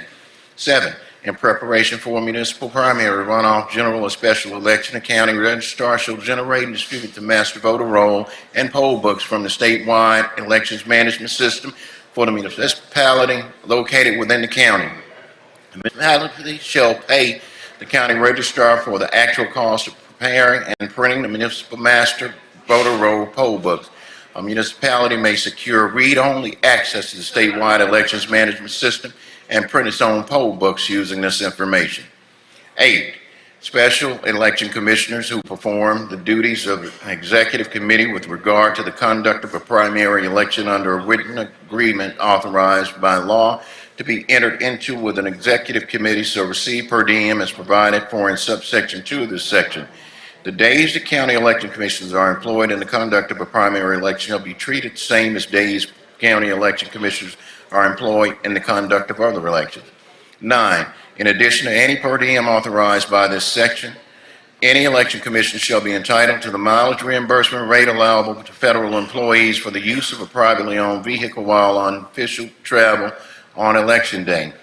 10, every election commissioner shall sign personally a certification setting forth the number of hours actually worked in the performance of the commissioner's official duties and for which the commissioner seeks compensation.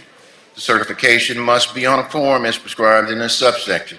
The commissioner's signature is, as a matter of law, made under the commissioner's oath of office and under penalties of perjury. The certification form shall be as follows. County Election Commissioner per diem claim form. Name, county, address, district, city, zip. Purpose, applicable, actual per diem, date, beginning, ending of, Mississippi Code hours, days, work time, time worked, section worked, earned. Total number of per diem days earned, excluding election days, per diem rate per day earned, total number per diem days earned for election days, per diem rate per day earned, total amount of per diem claim, $100, $150. I understand that I am signing this document under my oath as an election commissioner and under penalties of perjury. I understand that I am requesting payment from taxpayer funds and that I have an obligation to be specific and truthful as to the amount of hours worked and the compensation I am requesting. Signed this day of Commissioner's signature. When properly completed and signed, the certification must be filed with the clerk filed with the clerk of the county board of supervisors before any payment may be made. The certification will be a public record available for inspection and reproduction immediately upon the oral or written request of any person. Any person may contest the accuracy of the certification in any respect by notifying the chair of the commission, any member of the board of supervisors, or the clerk of the board of supervisors of the contest at any time before or after payment is made. If the contest is made before payment is made, no payment shall be made as to the contested certification until the certificate contest is finally disposed of. The person filing the contest shall be entitled to a full hearing, and the clerk of the board of supervisors shall issue subpoenas upon request of the contester, compelling the attendance of witnesses and production of documents and things. The contester shall have the right to appeal de novo to the circuit court of the involved county, which appeal must be perfected within 30 days from a final decision of the commission. The clerk of the board of supervisors or the board of supervisors, as the case may be. Any contester who successfully contests any certification will be awarded all expenses incident to his or her contest, together with reasonable attorney's fees, which will be awarded upon petition to the Chancery Court of the involved county upon final disposition of the contest before the Election Commission, Board of Supervisors, Clerk of the Board of Supervisors, or in case of an appeal, final disposition by the court. The commissioner against whom the contest is decided shall be liable for the payment of the expenses and attorney's fees, and the county shall be jointly and severally liable for same. 11, any election commissioner who has not received a certificate issued by the Secretary of State pursuant to Section 2315-211, indicating that the election commissioner has received the required election seminar instruction and that the election commissioner is fully qualified to conduct an election, shall not receive any compensation authorized by this section or Section 2315-239. Section 4, this act shall take effect and be enforced from and after July 1st, 2021. Thank you, Mr. Clerk. Senator Tate, you're recognized. Thank you, Mr. President. I appreciate everybody's comments. I believe we've had plenty of debate on this. I ask for passage by calling the roll, and I yield the podium. Senator yields the podium. Please call the roll. Roll call's been requested. Barnett. Barrett. Blackman. Blackwell. Blunt. Boyd. Branning. Bryan. Butler. Carter. Kaufman. Chazanall. Chisholm. DeBar. Delano. England. Fillingham. Frazier.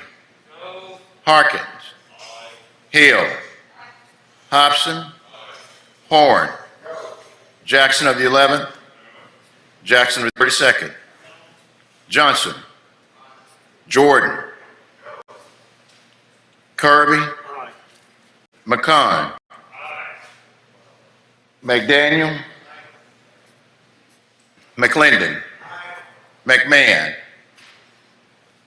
Michelle. Moran. Norwood. Parker.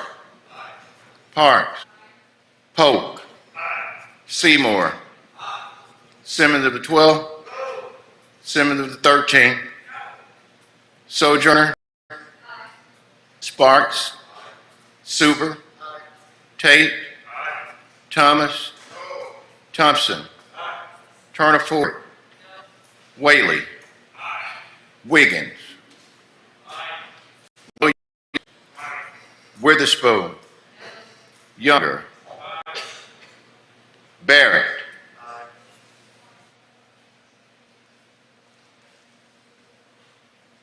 McMahon.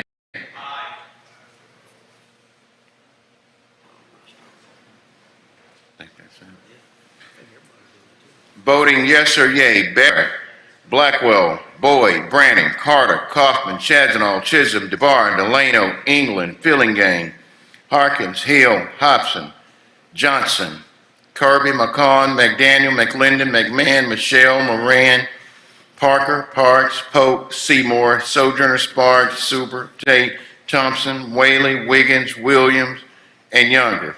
Voting no were nay.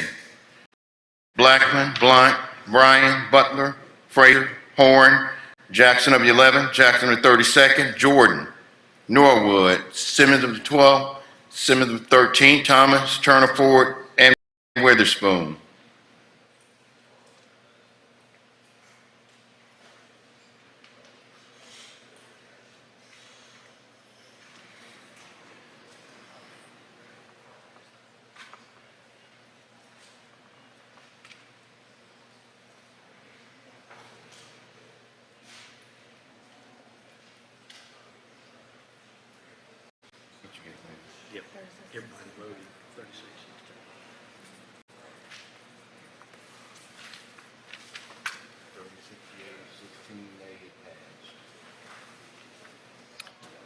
By a vote of 36 ayes, 16 noes, the bill is passed. Senator Simmons, you have a question? Or you're recognized. Thank you, Mr. President. I'd like to hold that item on a motion to reconsider. Please join the chairman. Anyone else? Senator Blackwell, you're recognized. Thank you, Mr. President. I have an announcement first, if that's all right. You're recognized. Senator McCunn has asked me to remind everybody about the sale of champion donations so that we can purchase our steer. That donations have to be in today. So if you would please see Senator McCunn. Then, Mr. President, I move Senate stand in recess till 1:30 today. Motion is stand in recess to 1:30. All in favor say aye. Aye. All opposed no. The ayes have it. Senate stands in recess to 1:30. Good job, Arnie. All right.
I'm not doing it.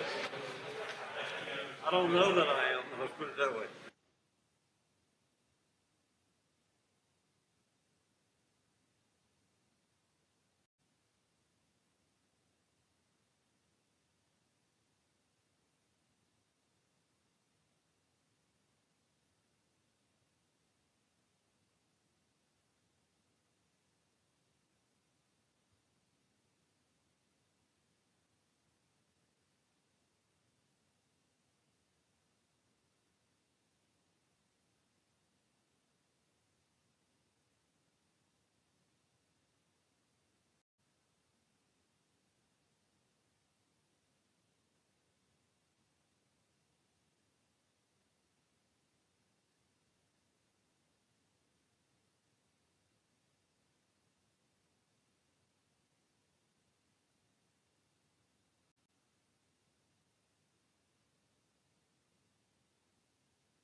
I'd like to call the Senate to order.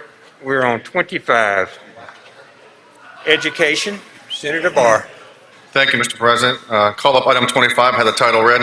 Mr. Clerk, please read the title. Senate Bill number 2678, mandatory K through 12 computer science curriculum authorized State Department of Education to implement.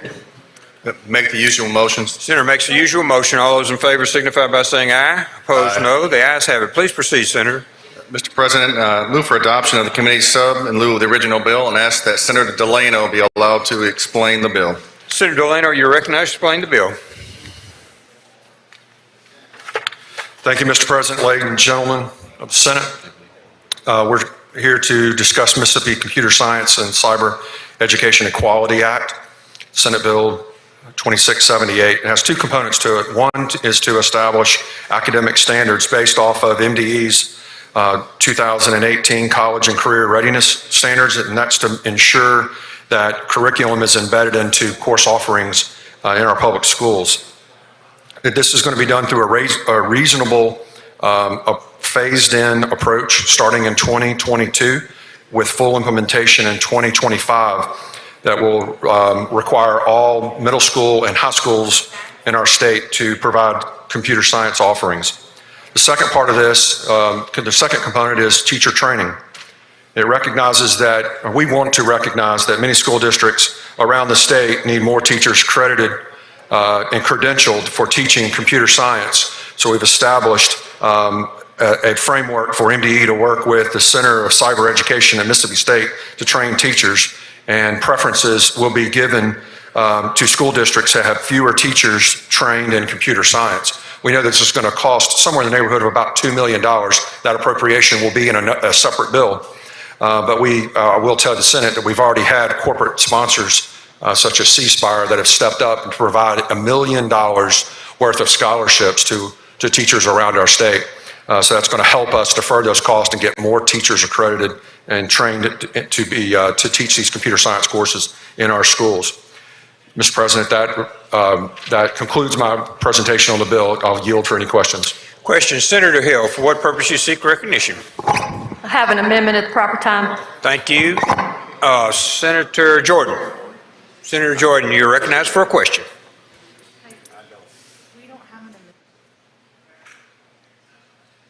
Senator Hill, do you have your amendment, by the way? Thank you, Mr. President. Mr. Chairman, how many computer science, that's a good suggestion for computer science. That's where we're lacking. How many areas will we start with this, with computer science? You said $1,000 will be given extra for those who major in the science, computer science? No, sir. What I said was that we were going to provide, that this bill required some scholarships for teachers to receive those endorsements. And it's for the teachers. So that's what that total ask of about $2 million, which will come in a separate bill, will be used for. For computer science? For the endorsements. Is that spread out among the 144 school districts we have in the state? Yes, sir. And again, preferences will be given to school districts that have the fewest number of accredited teachers. That have the fewest number of accredited teachers? Correct. That would fit some of those poor school districts, I would think. That would help a lot. Yes, sir.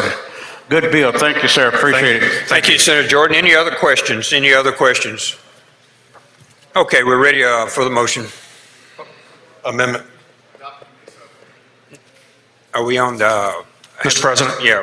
You want to adopt the committee sub before? We do. Before going forward Yeah, with and the then we'll amendments? have the amendment to the committee sub. So you're ready for your motion, Senator.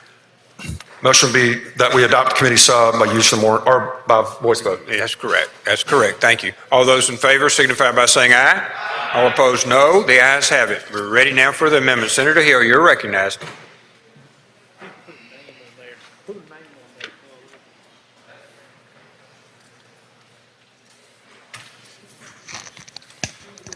Thank you, Mr. President.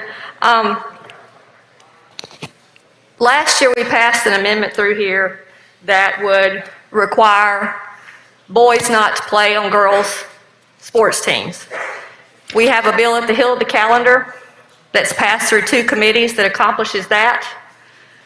I don't know if that bill is going to make it or not, so I'm asking for your support on an amendment to put that language in this bill, because 80% of Mississippians support the Sports Fairness Act. 80% of Mississippians do not believe that biological males should play on female sports teams and take that opportunity away from females. It's a simple concept. There's nothing that should be controversial about that. The language reads basically the same as Bill reads. The pertinent part of it that says interscholastic or intramural athletic teams or sports that are sponsored by a public primary or secondary school or any school that's a member of the Mississippi High School Activities Association or public institution of higher learning, any higher education institution that is a member of the NCAA, NAIA, or NJCCA shall expressly designate as one of the following based on biological sex: males, men or boys, females, women or girls, or co-ed or mixed. Athletic teams or sports designated for females, women, or girls shall not be open to students of the male sex. Any student who is deprived of an athletic opportunity or suffers any direct or indirect harm as a result of a violation of this act shall have a private cause of action for injunctive relief, damages, and other relief available under law against the primary, secondary school, or institution of higher learning. Further amend the title to conform. Now, there's been a lot of discussion about what will happen if this passes. Well, I can tell you, Idaho passed it last year and their colleges are still playing sports. There's been no directive that's come from any agency yet about this, but we do expect that to come. And just as the bathroom bill, the bathroom directive did not come to fruition a few years back, 24 states sued whenever the administration said that males were going to be able to go in females' bathrooms, and that went away. And we expect the same thing to happen again this year. And I would like your support on this amendment. And before we vote, I would ask that my members would stand and support me in a roll call. Thank you. Senator DeBar, you're recognized. Sorry, could you cut Point of order, Mr. President.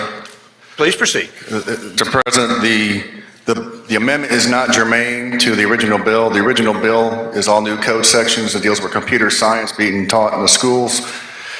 This is not germane to computer science. This code section that is trying to be amended does not apply to the original bill. The original bill is all new code sections, and therefore it's not germane to the bill. Thank you, Senator. I anticipated your comments. It is not, Chair rules that is not on the point of order, is not subject to a matter that's under consideration by the Senate, is not also cover the purpose of the bill itself. With that, your point of order is well taken and the amendment is not germane. So please proceed, Senator. Senator Delano, you're recognized. Thank you, Mr. President. If there are no further questions, I'd like to move for adoption by use of the morning roll call. Senator Blunt, is lights on. Pass, I'm sorry, okay. And Senator McDaniel, you're recognized for a question. Thank you, Mr. President. My question was actually for Senator Hill and her amendment. I don't know if it would be proper now or not to ask a question, but I do have a question about it. I guess I'm precluded. You are precluded because it wasn't germane, but she's sitting right here. All right, thank you. Thank you. Senator Blunt, your light's on? We got it, okay. All right, we're ready, Senator. I'd like to move for adoption by use of morning roll call. Senators move for adoption by utilization of the morning roll calls. Anyone object to the procedure? Anyone wish to record as voting no? Present. Seeing none, the bill passes by use of the morning roll call. We're on 26, Highways and Transportation. Senator Branning.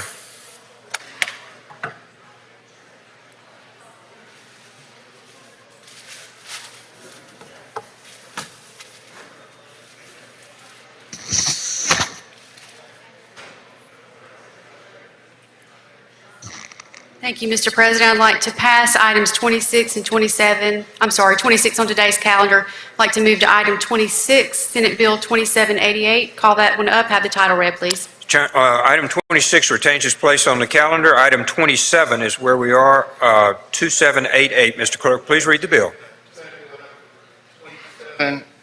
Senate Bill number 2788, radar speed detection revised provisions concerning use by highway patrol and municipal law enforcement in certain cities. Make the usual motion. Senator makes the usual motion. All in favor signify by saying aye.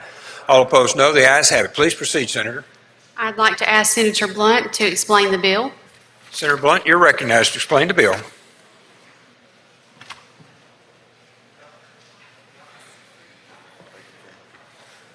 Thank you, Mr. President. Thank you, Senator Branning.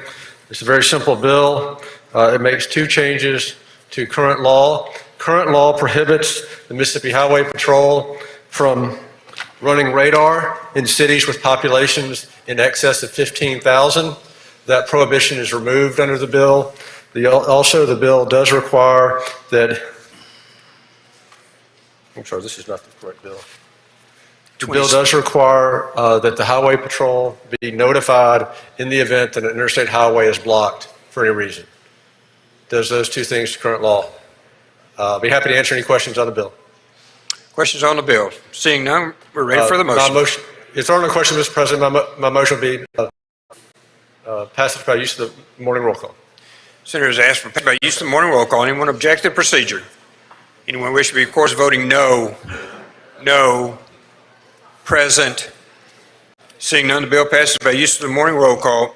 28, Highways and Transportation. Senator, you're recognized. I'd like to go to that item, Senate Bill 2785. Call it up. Have the title read, please. Please read the title, Mr. Clerk. Senate Bill number 2785, driver's license requirements to exempt active duty military members, spouses, and dependent children under certain conditions. Make the usual motion. Senator makes the usual motion. All in favor signify by saying aye. All opposed, no. The ayes have it. Please proceed, Senator. I'd ask that Senator Younger be recognized to explain the bill. Senator Young, you're recognized. Thank you, Mr. President. Thank you, Madam Chair. What this bill does is all it's doing is allowing people that are in the military that are active, their spouse or their dependents that are of legal age of driving, to finish using their license from another state. And when that expires, then they have to get a Mississippi license. That's all this bill does, is helping our military families in the state of Mississippi, and that's what we need to do to keep our bases open. Questions on the bill? Questions on the bill? Seeing none, we're ready for your motion, Senator. Mr. President, I think there's an amendment being proposed here. One moment, please. By Senator DeBar. One moment, please.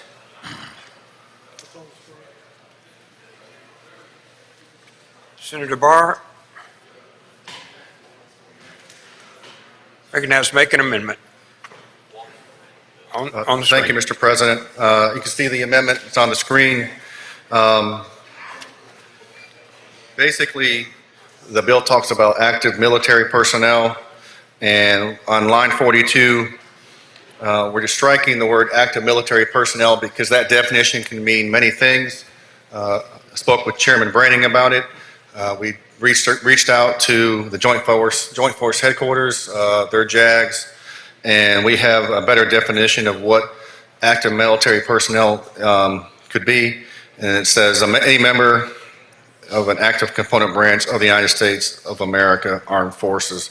There are just different active duty personnel. You could be a federal Title 10 orders, you could be on state Title 32 orders, or just a regular drill status guardsman. So this is what our National Guard JAGs have reached out and give us a better definition for.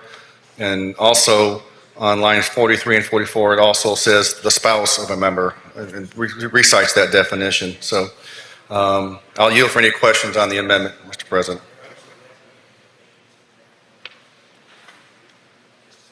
If there are none, I move for adoption of the amendment. All in favor signify by saying aye. Aye. All opposed, no. The ayes have it. Back on the bill. Yes, sir. Mr. President, if there's no other questions, I'd like to suggest make morning roll call. Final passage. Final passage on morning roll call has been requested by the Senator. Anyone object to procedure? We wish to record as voting no. No. Present. Seeing none, bill passes by use of morning roll call. We'll go to 29, Labor. Senator Horn.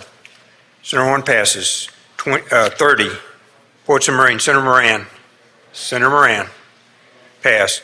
31, Ports and Marine. Senator Moran. Pass. 32, Senator Bryan. Senator Bryan. Pass. 33, Public Health. Senator Bryan. Senator Bryan. Pass. 34, Public Health. Senator Bryan. Senator Bryan. Pass. 35, Public Safety. Judd B. Senator Filligan, we're on 35, please. Thank you, Mr. President. I'd like to go to that item called up and have the title read. All items prior to this time retain their place on the calendar. 35, please read the title, Mr. Clerk. Senate Bill number 2598, Department of Public Safety, revised licensing. Make the usual motion. Senator makes the usual motion. All in favor signify by saying aye. Aye. All opposed, no. The ayes have it. Please proceed. I move that we adopt the committee substitute in lieu of the original bill and ask that you recognize Senator Branning to explain the committee sub. Senator Branning, you're recognized to explain the committee sub. Thank you, Mr. Chairman. Thank you, Mr. President. This bill was requested by the Department of Public Safety, and it does three basic things. The first thing is it waives the residency requirement for spouses of active military under the concealed carry statute that we have, and that language is found on line 43. I will have an amendment in just a moment to sort of improve this language. The second thing it does, it removes the intermediate license requirement, only the procedural aspect. So now, once a person becomes eligible for an intermediate license at the age of 16, they will receive a regular license that will still be restricted by the curfew as we have under current law. Those changes begin on line 408 and 456. The last thing, it requires that petitions appealing forfeitures be served on the Attorney General and on the Department of Public Safety. This is on line 636. That is the explanation of the bill. I'm happy to answer any questions. Questions on the bill? Questions on the bill? Seeing none, Senator, we're ready. If there are no questions, I do have two amendments, Mr. President. I move adoption of the committee sub. Yeah, there we go. Thank you. All in favor signify by saying aye. All opposed, no. We're ready for the amendments, please. Two amendments, Got two. We have two. Are they listed 1 and 2? You got the first one, Mr.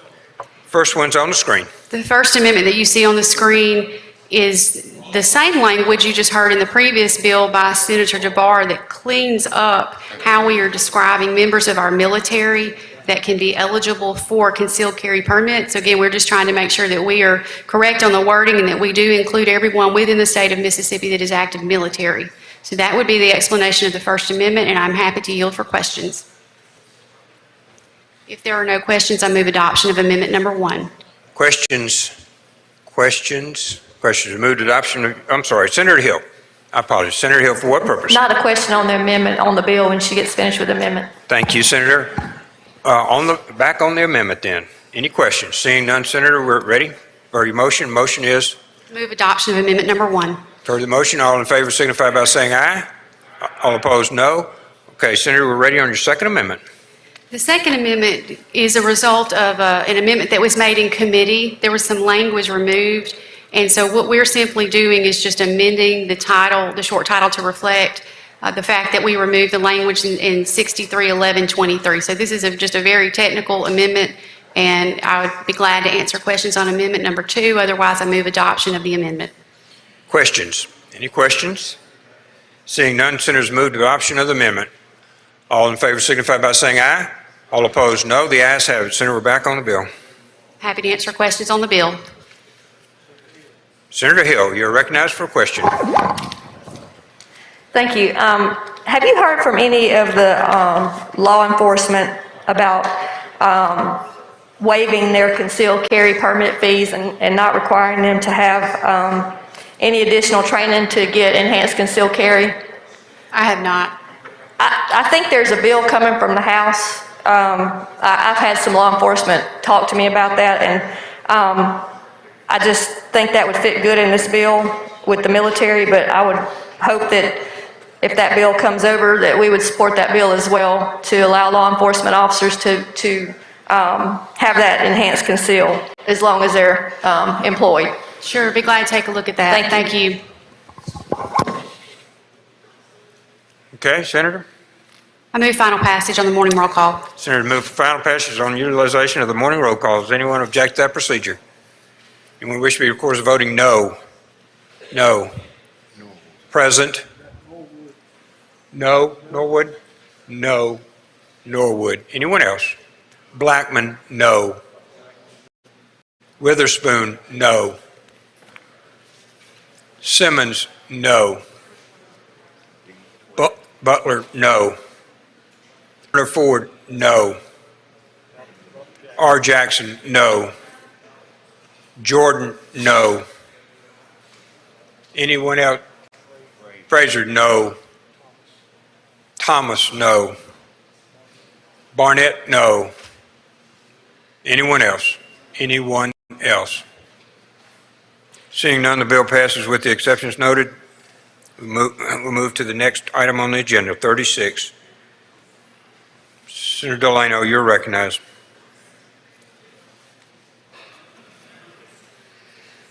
Thank you, Mr. Speaker. Mr. President. Uh-oh. I'd like to go to item number 36. Uh-oh. Call up the bill and ask that the short title be read. Make that motion to Mr. Gunn or myself.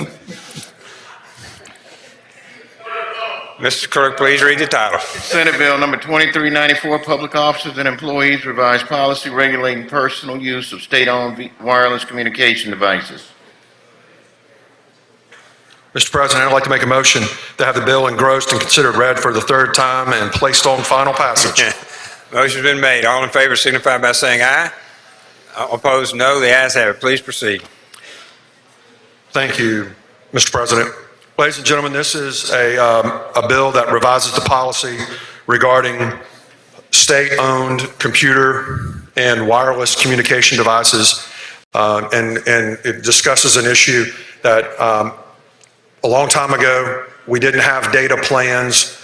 We just had cellular devices, and we had one bill that would come in to the agencies for these devices. Well, now as technology has changed and we're relying on data, sometimes the providers have actually two bills that come to the agency for one employee. That's contradictory to state law. This bill will change that state law to require that the state agencies, through the state agencies and the head, and this is in in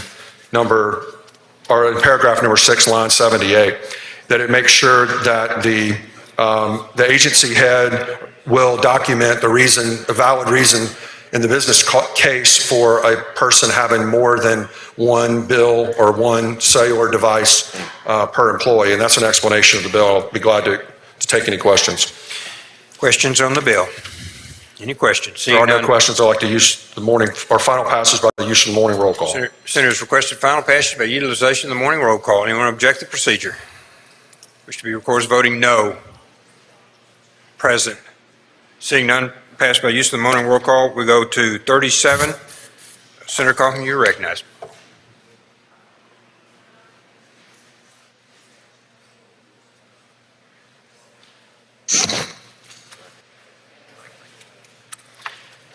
Thank you, Mr. President.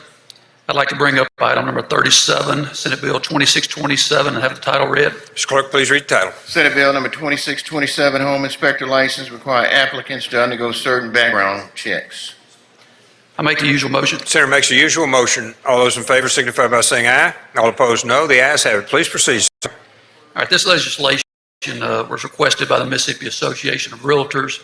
Right now, the MREC regulates 3 classes of licensees. They regulate the realtors, the real estate guys, and the home inspectors. All 3 of these licensees have access to our personal information and access to individual homes. Right now, under current law, appraisers and real estate licensees undergo a background check as a condition to receive a license.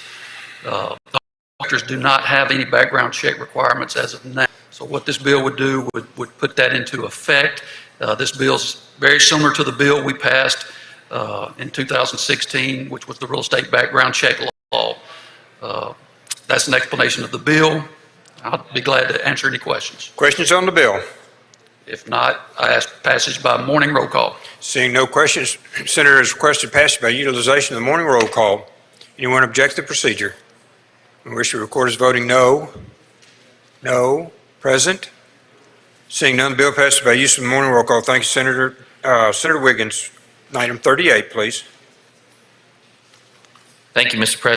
President. Go to item number 38. Call that bill up and ask the title be read. Mr. Clerk, please read the title. Senate Bill number 2086, Child Advocacy Centers, immunity from civil liability.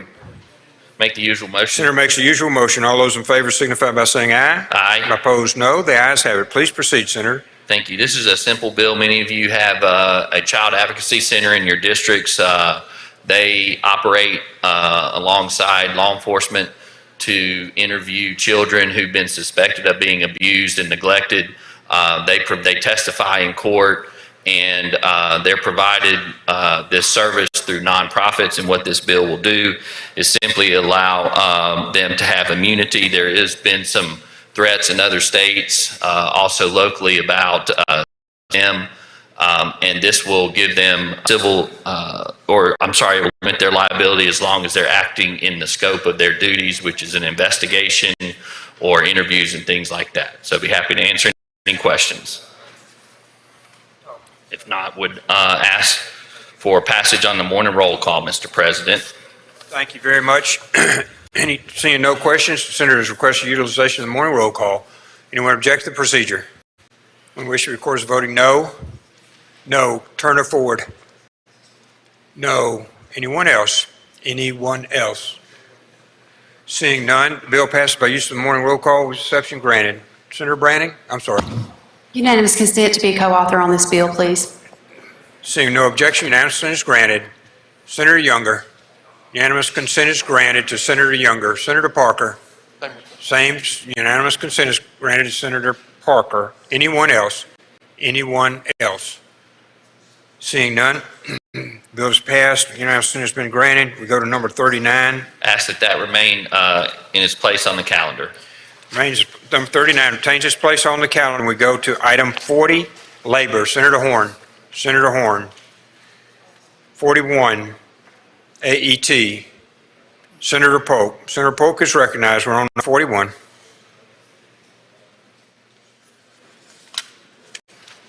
Thank you, Mr. President. I'd like to call up item 41 as title be read. Mr. Clerk, please read title. Senate Bill number 2827, public purchase to specify pre-qualification process for construction manager at risk soliciting bids for projects. Make the usual motion. Senator makes the usual motion. All those in favor signify by saying aye. All opposed, no. The ayes have it. Please proceed. Thank you, Mr. President. If you would recognize Senator Michelle to explain the bill. Senator Michelle, you're recognized. Thank you, Mr. President. Mr. Chairman, Senate Bill 2827 deals with construction projects that involve a construction manager at risk.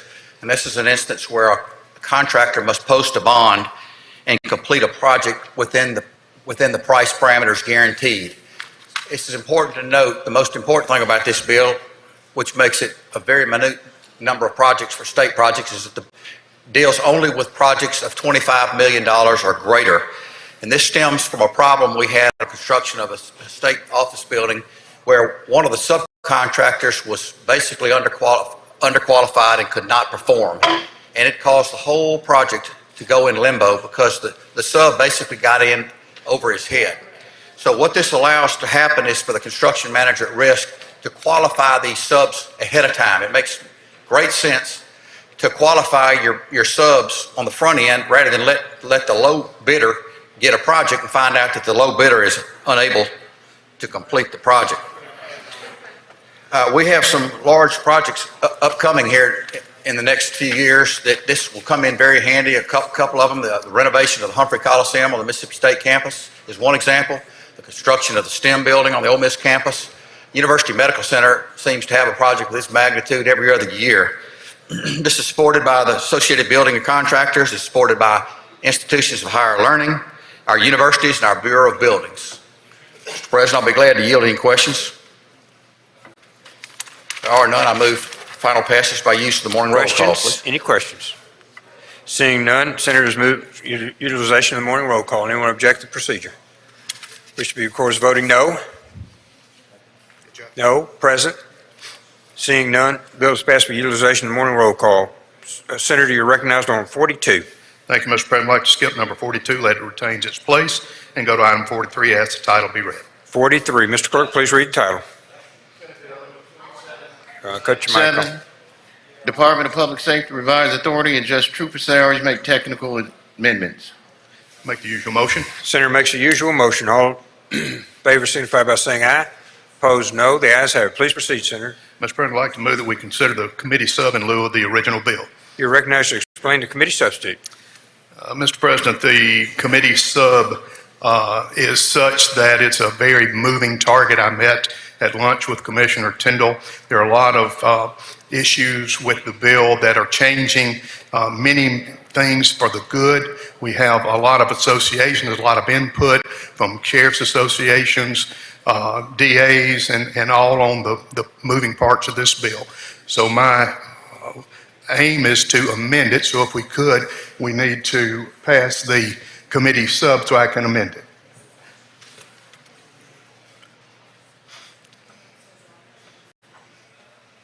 Motion has been made to adopt the committee sub. Senator Hill, for what purpose you seek recognition? I was trying to vote present on the previous bill. Okay, Mr. Clerk, would you note that? I apologize, I missed the Senator's present vote. Okay, questions on the bill? All in favor signify by saying aye. All opposed, no. That substitute passes.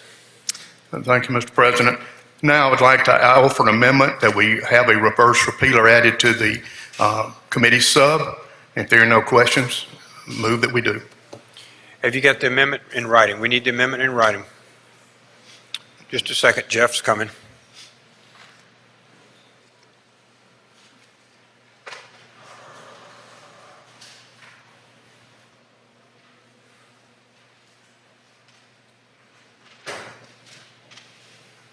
Okay, Senator, it's on the screen. Okay, as you see, it's a reverse repealer. The House and the Senate will be working on this with a very good final product. Thank you. Senator has made a motion to adopt the amendment. All those in favor signify by saying aye. Opposed, no. The ayes have it, Senator. Amendment is adopted. Thank you, Mr. President. I move that we final adoption use of morning roll call.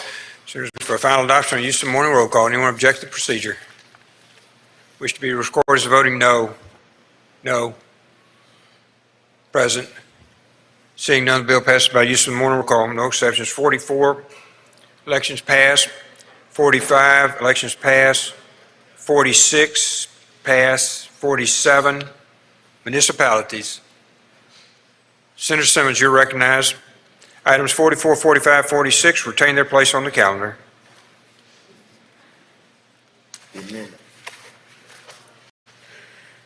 Thank you, Mr. President. I call up item number 47, ask the title be read. Ms. Clerk, please read title. Senate Bill 2605, golf carts and low-speed vehicles authorize municipalities to permit operation on municipal streets. I make the usual motion. Senator makes the usual motion. All signify by saying aye. Opposed, no. The ayes have it. Please proceed, Senator. Thank you, Mr. President. Members of the Senate, this is the exact same bill that we passed last year. And the concern is that every year we see golf cart legislation going through local and private committee. And what this bill would do, and it's supported by MML this year, it would allow municipalities to permit the operation of golf carts on municipal streets. It's not a requirement. It just allows them to do it if they so choose. That's the explanation of the bill. I answer any questions. If not, Mr. President, I ask for passage on the morning roll call. Senator McDaniel, for what purpose you seek recognition? Question, Mr. President. Will you yield for a question, Senator? I do. Please proceed, Senator McDaniel. Thank you, Mr. President. Mr. Chairman, just one quick question. I noticed a 3/5 designation out to the left. Are there any fees or taxes in this bill?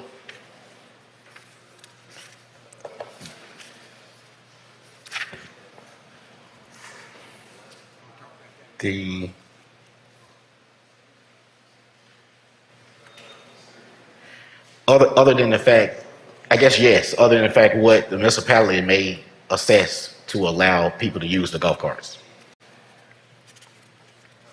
Do we know how much that is for sure? Are we mandating an amount or giving them discretion to do it? I'm sorry, something like that. I can hear. It's okay, I'm sorry. Are we mandating that they charge an amount or just giving them discretion to charge an amount for a permit? It'd be up to the municipality. Let me pull the.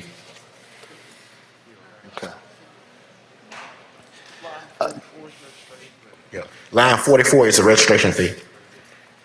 44? Yes. Let me see. How much would... They say upon payment on line 43, starting at line 43, upon payment of a reasonable fee that may be charged by the city to cover the cost of administration, presentation of proof of financial responsibility, and presentation of driver's license. So yes. Okay. And that's the only fee provision in there then? That's the only fee provision. Okay, good deal. Thank you, sir. I appreciate it. Senator Carter, for what purpose you seek recognition? Question. Are you for a question, Senator Simmons? Yes, Mr. President. Senator Carter, you're recognized. Thank you, Mr. President. Thank you, Mr. Chairman. I haven't been able to read the bill, but are these golf carts required to have lights and turn signals and all those things? Basically street legal? We didn't get into the requirements of specifically whether or not they have to be street legal. Because my only concern is in the district I represent, there's a lot of golf carts running the roads, and some of them don't have lights, and so you've got kids running the streets at nights with these golf carts. Somebody's gonna get hurt. Motion to reconsider. That's a good concern and a good question, Senator. But we didn't get into the requirements on whether or not they have to be street legal or the type of golf cart. It's just allowing the golf carts to be used in the municipalities if they so choose. And if that municipality decides to require them to be street legal, it'll be up to that municipality. If the municipality allowed them not to be street legal, could they be held liable if they approved the golf cart and there was an accident? I wouldn't say that the city would be held liable under the Mississippi Tort Claims Act for deciding, or its council deciding to approve to allow golf carts in that municipality. So no, I can't see a situation where a city would be held liable for anybody who decides or who fails to meet those requirements that the city sets. The city wouldn't be liable for that. Thank you, Mr. Chair. Thank you, Mr. President. Thank you, Senator. Thank you. Senator Hill, for what purpose you seek recognition?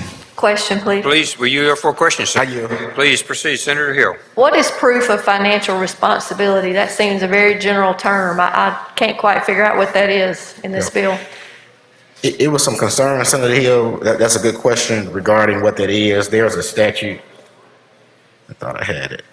So it doesn't say insurance, it says proof of financial responsibility. So And it's actually defined, proof of financial responsibility, and one way you can prove proof of financial responsibility is insurance, but it's not the only way. That statute allows you to provide proof through other ways, whether you own a golf cart. So it doesn't require insurance, but proof of insurance is one of the several ways in this statute to provide proof of financial responsibility. my concern is somebody running over somebody on one of these golf carts and then, you know, they may have the insurance and whoever's on the golf cart may not. I don't know. Thank you for your answer. Thank you, Senator Hill. Thank you, Senator Carter. I have an amendment at the proper time. Okay, amendment at the proper time. All right, we're on other questions. Other questions? Senator Norwood, I'm sorry, I missed you up there. Thank you, Senator Mr. Norwood. President. Senator Simmons, you know, over the last few years, we passed several golf cart pieces of legislation. And we're passing this today. At what point would those bills that we passed, would they be grandfathered in, or when will we reconcile what we passed to what's required in this legislation? Thank you, Senator Norwood. That's a good question.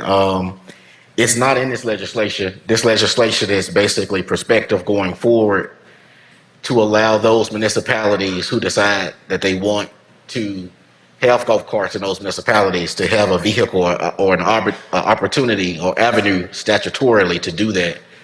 But those local and private bills that we've had prior to this session, they do stand alone in local and private legislation. And so they may be similar to this or they may be different.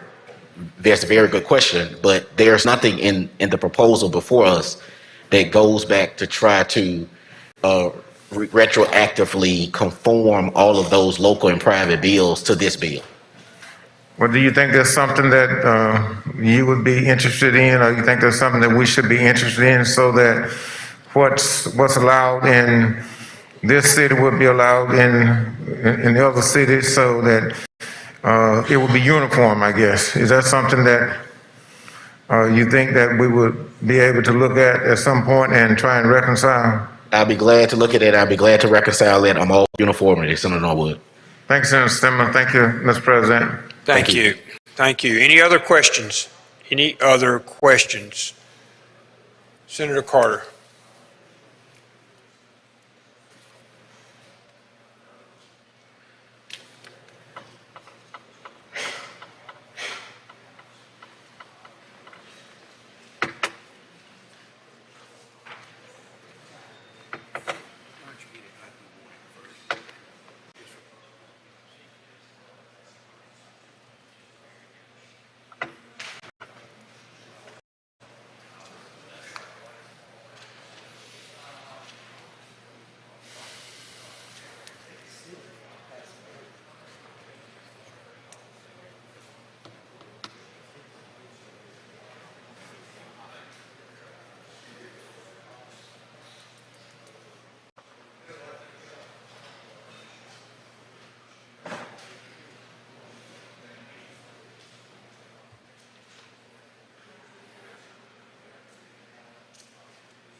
Yeah, have you got the amendment? Senator Carter? I've been informed by council that the language in the first paragraph covers my concern, so I'll withdraw my amendment. Thank you, Senator Carter. Now we're ready. Senator Simmons, we're ready for your motion. Thank you, Mr. President. I ask to pass by the morning roll call. Senator's request to pass for utilization of the morning roll call. Anyone object to the procedure? Wish to record as voting no. No. Hill? Anyone else? Anyone else? President McDaniel. President McDaniel. Anyone else? Anyone else? Present? Present, Sojourner. Seeing none, the bill passes by use of morning roll call. 48 is passed. 49. Senator Wiggins? Senator Wiggins, we're on 49. 48 retains its place on the calendar. Thank you, Mr. President. Go to item 49, call that up, ask the title be read. Mr. Clerk, please read the title. Senate Bill number 2260, public official corruption, authorized prosecution by Attorney General upon request of the state auditor. Make the usual motion. Senator makes the usual motion. All in favor signify by saying aye. All opposed, no. Aye. The ayes have it. Please proceed. Call up the committee substitute in lieu of the original bill and be asked to explain it. Recognized to explain the committee substitute. Thank you, Mr. President. I'd ask that you recognize Chairman Filligan to explain his bill. Chairman Filligan recognized to explain the bill. Thank you, Mr. President. Thank you, Mr. Chairman. This committee substitute is very simple. It's amend section 7559 to authorize the Attorney General to prosecute public official corruption cases upon the official request of the state auditor. That is what it does. Be happy to answer any questions. Questions on the bill? Questions on the bill? Seeing none, we're ready for adoption of the committee substitute. All in favor signify by saying aye. Aye. All opposed, no. The ayes have it. I move adoption of the bill by use of the morning roll call, Mr. President. Adoption has been requested by use of the morning roll call. Anyone object to the procedure? We wish to record and voting no. No. Present. Whoa, Senator Bryan. You are no. Thank you. Please relax, sir. Senator Simmons, no. Senator Blackman is no. Sorry, Senator. Senator Turner Ford is no. Senator Witherspoon, no. I got you. Thank you. Anyone else? Frazier, Norwood, both no. Butler, no. Simmons, S, no. Sampson, Jackson, no. Thomas, no. Jordan, no. R. Jackson, no. Anyone else? Anyone else? Okay. By use of the morning roll call, bill passes. We will proceed on to number 50. Mr. President, I'd ask that item 50 retain its place on the calendar and we go to item 51. 50 retains its place on the calendar. 51. Call that up, ask the title be read. Mr. Clerk, please read the title. Senate Bill number 2022, justice courts required to accept electronic filing. Make the usual motion.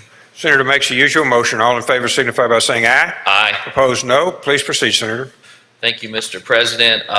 This is a simple bill filed by Senator Johnson. It simply states that each justice court in the state shall accept pleadings and papers by the Mississippi electronic court system, and that a party's participation, in other words, the litigants, shall do that voluntarily if they want to. With that, I'd be happy to answer any questions.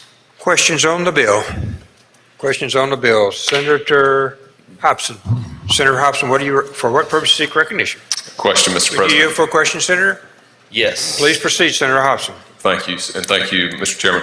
I'm in favor of the concept. I just want to make sure this is something that can be, have you contacted MEC or worked through the AOC office? I'm not sure who handles that, to make sure that they can also handle justice courts like they do currently on circuit and chancery and county courts? I personally have not. I met with the Justice Court Judges Association right at the start, and I think when this bill was pending. So I haven't talked to AOC. I will note we did pass a bill very similar to this last year with all the other courts.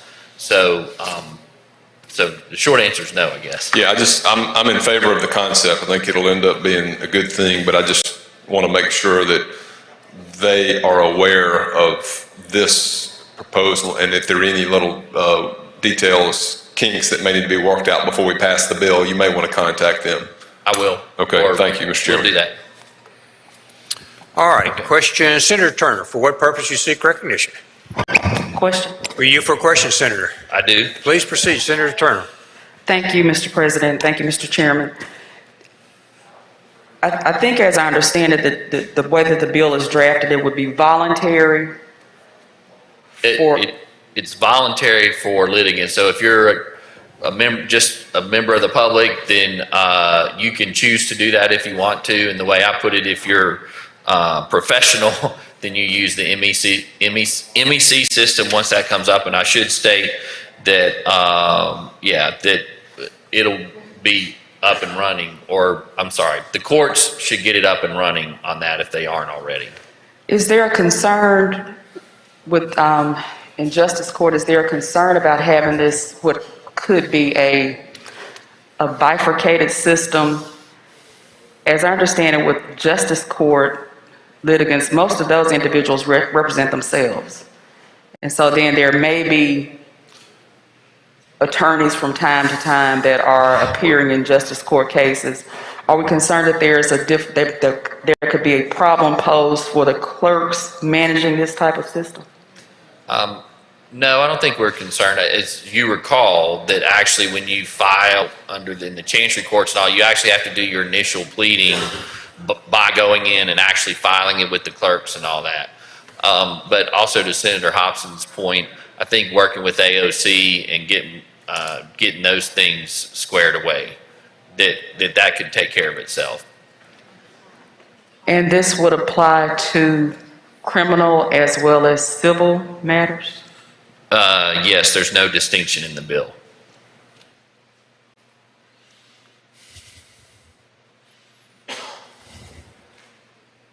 With the criminal cases, pretty much the only filing that would be applicable would be the affidavit or the ticket, the charging instrument from the officer. Yeah, I would use it, I would analogize it to what goes on in circuit court, which yes, that does do MEC. They file the indictment, the capias and the indictment, and then the discovery you get through the DA's office and any motions would be filed through that. But I don't know how many, you don't really get a lot of motions in the criminal practice in justice court. So. You don't, and I guess my concern would be, is this, what effect would this really have? Because even with the civil docket in justice court, it's been my experience that people tend to represent themselves, some of them. Yeah.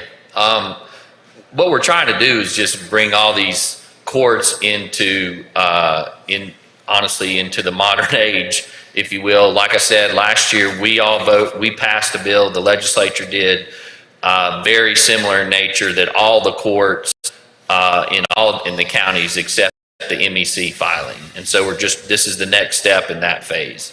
I hear what you're saying, and we can talk. I'm happy to talk to AOC or whomever to make sure that those problems aren't an issue. And is there, and I think I may have raised this question in committee, is there an effort to even force circuit and chancery courts to file with MEC? Because I think that there are some courts that are still only requiring traditional filings by paper. Well, that's the bill I was talking about last year, House Bill 25, which passed this body 51 to 1 or 51 to nothing, that required circuit, chancery, and county courts shall require all pleadings and other papers to be filed by MEC. So you're right, there are some that aren't doing that, but with these laws, the legislature's saying, let's go ahead, let's do it. Thank you.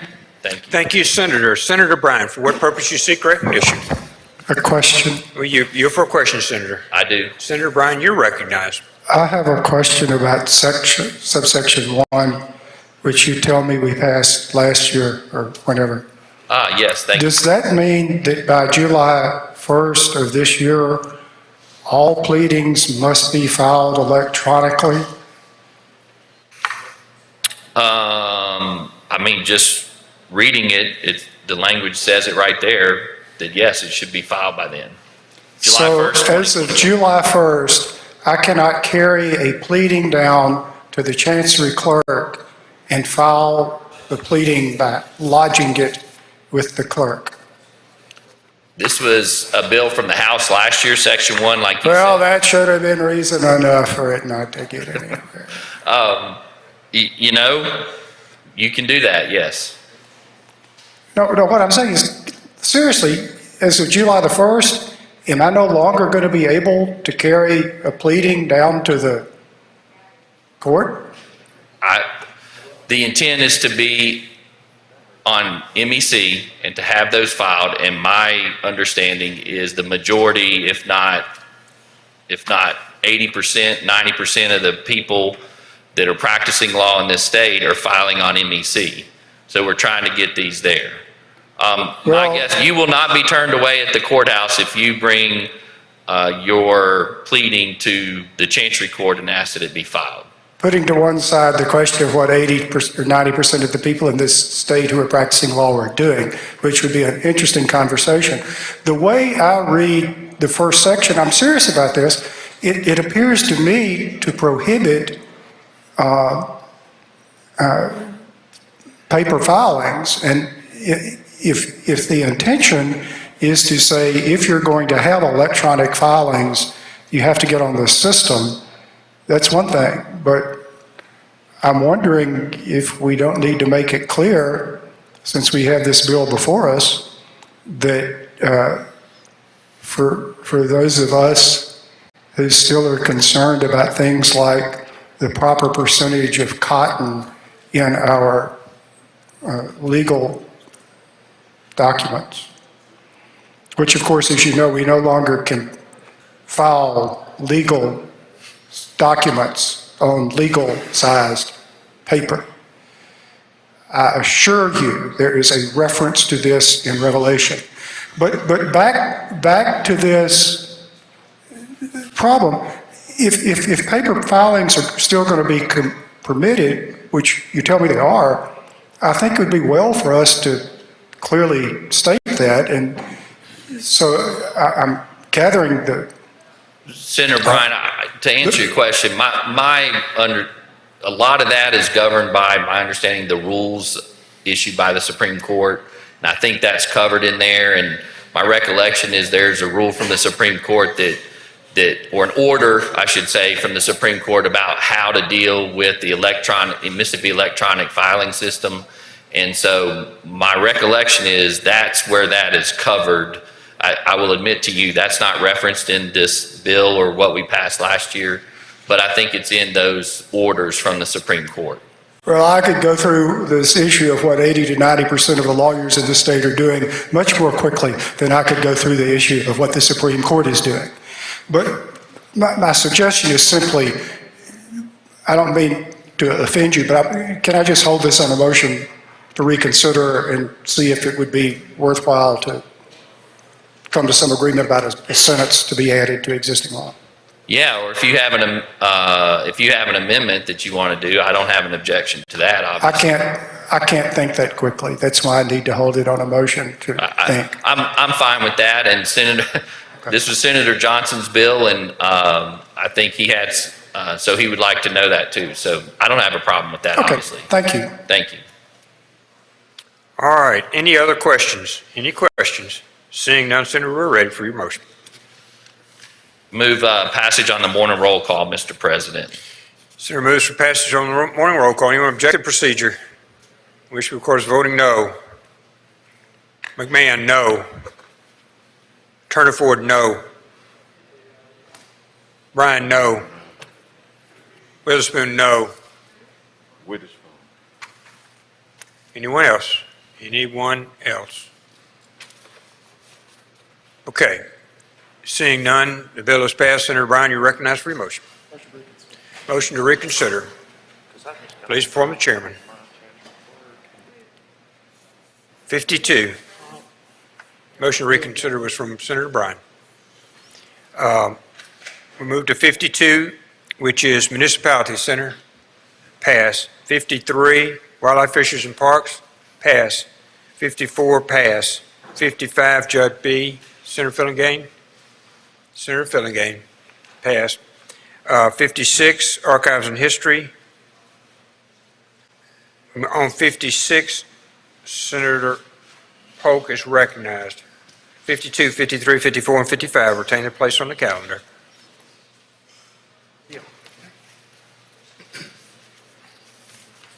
Thank you, Mr. President. I'd like to call up item 56 as title be read.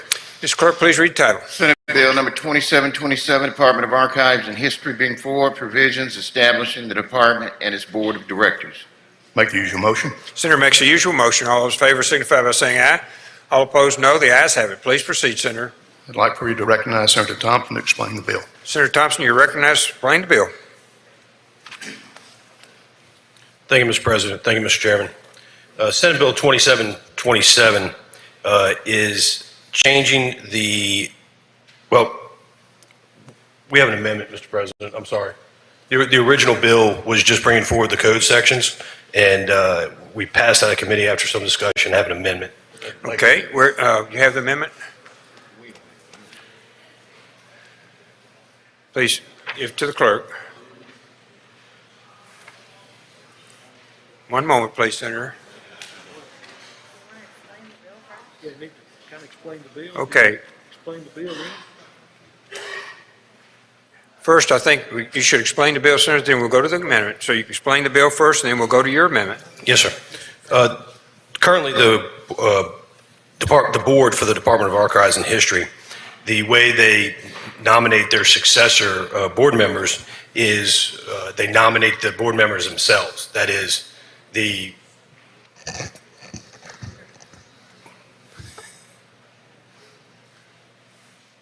board members nominate their own successors. Senator Bryan? Apparently, this is a strike-all amendment. I don't think any of us have ever seen it before. There's the front of one page on the screen, and I can't figure out anything by doing this. Can we get an actual copy of this amendment? We'll get a copy of the amendment, Mr. Clerk, for Senator Bryan or anyone else. It's on the bill. It's on the screen. It should be on your screen, Senator. Just one moment.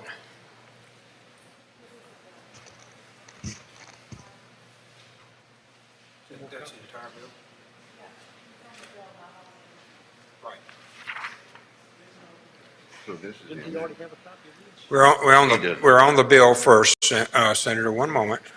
Is the bill on the screen, Mr. Clerk?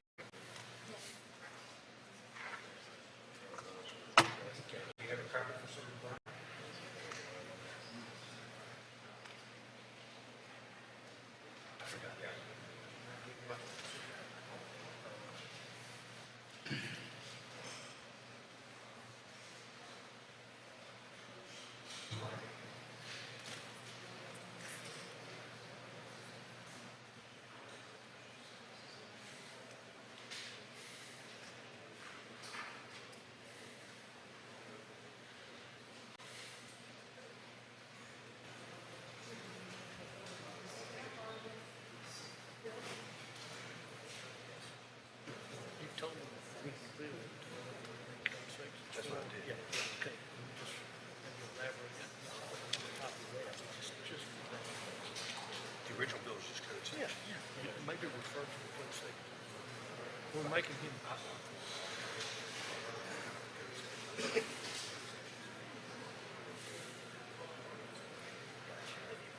Just changes this one code section.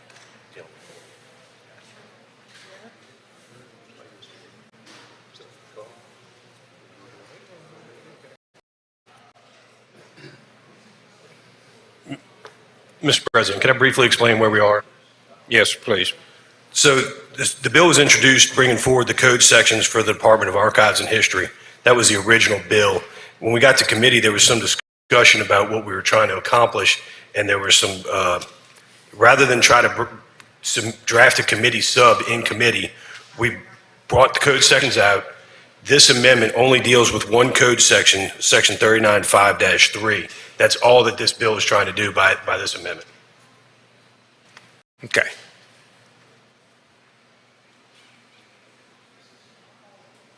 One moment, Senator. Just a second.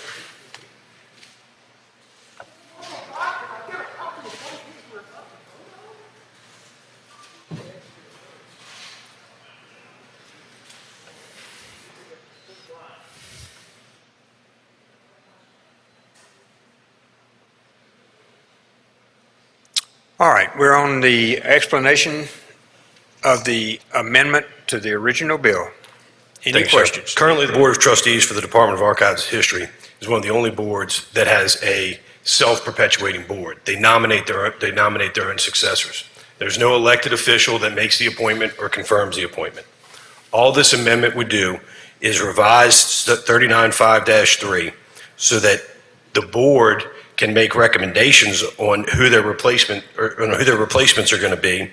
Those recommendations are communicated to the governor and the lieutenant governor, and then the lieutenant governor and governor alternate on appointing the replacement board member, either based on the recommendation from the board or on their own, so they can go and find someone else to fill that appointment.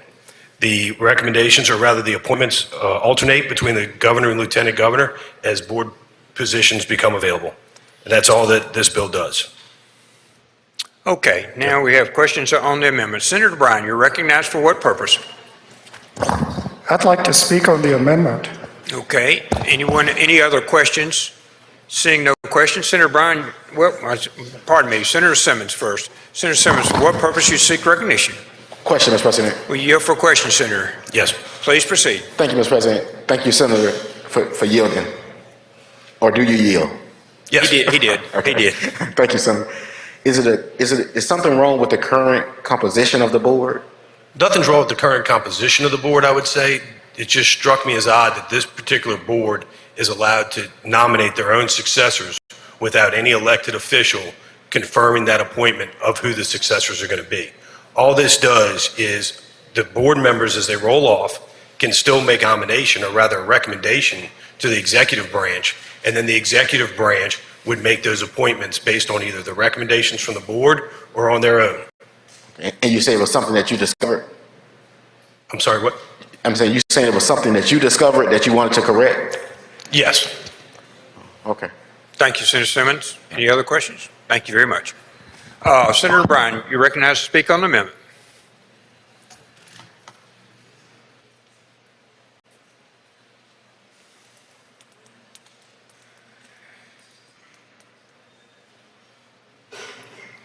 This is profoundly troubling for so many different reasons.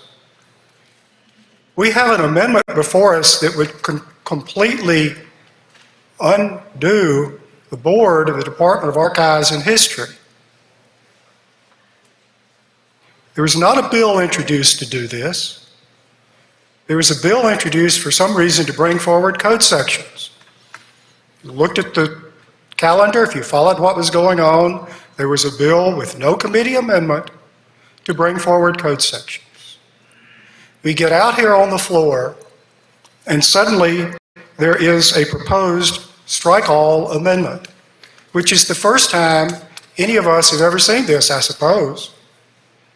Perhaps the author, some other people saw it, I never saw it.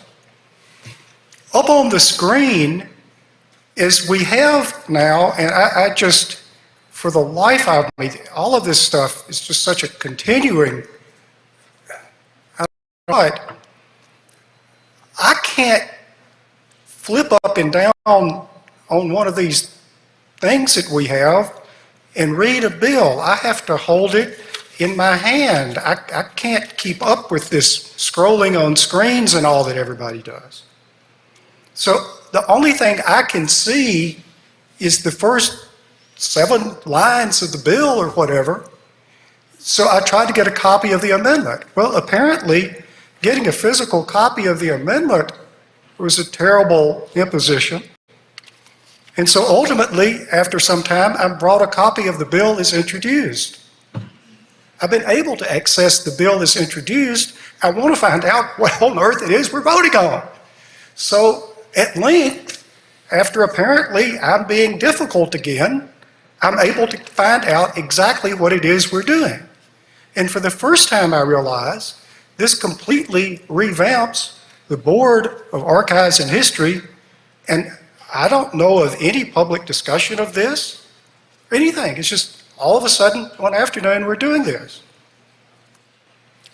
I don't know of anybody anywhere complaining about the makeup of the Board of Archives and History or its ability essentially to appoint its own successors, subject to Senate confirmation. It may be an odd situation, but it's been like that for more than 100 years. And I don't know of anyone anywhere who's complained that the board is not performed properly. One of the important things about history is that it's important to maintain history as it happens and as it is, without regard to the political fad of the moment.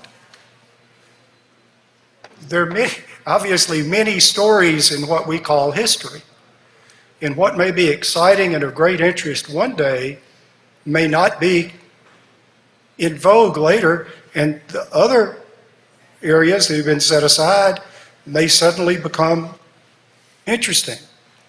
What we need is to maintain and operate our Department of Archives and History without political influence. It's literally an archive. Its function is to record that which is happening and to maintain as best it can that which has happened. I believe the Department of Archives and History is able to maintain, because of its independence, some actual archival information from the civil rights era, when I assure you the powers that be, the governor, the lieutenant governor, and practically everybody else holding public office, would like for that not to have been preserved.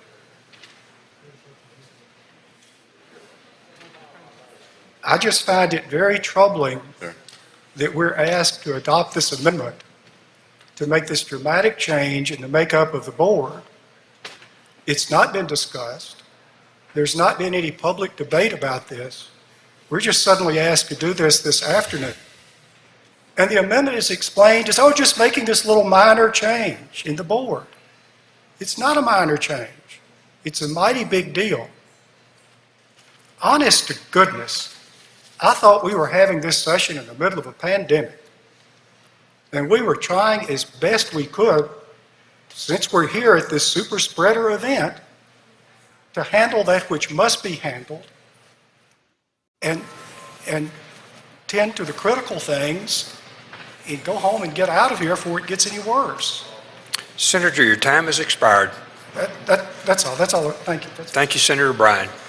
And let's see, Senator McDaniel, do you have a Question, Mr. President, for Senator Bryan. Senator Bryan, will you yield for a question?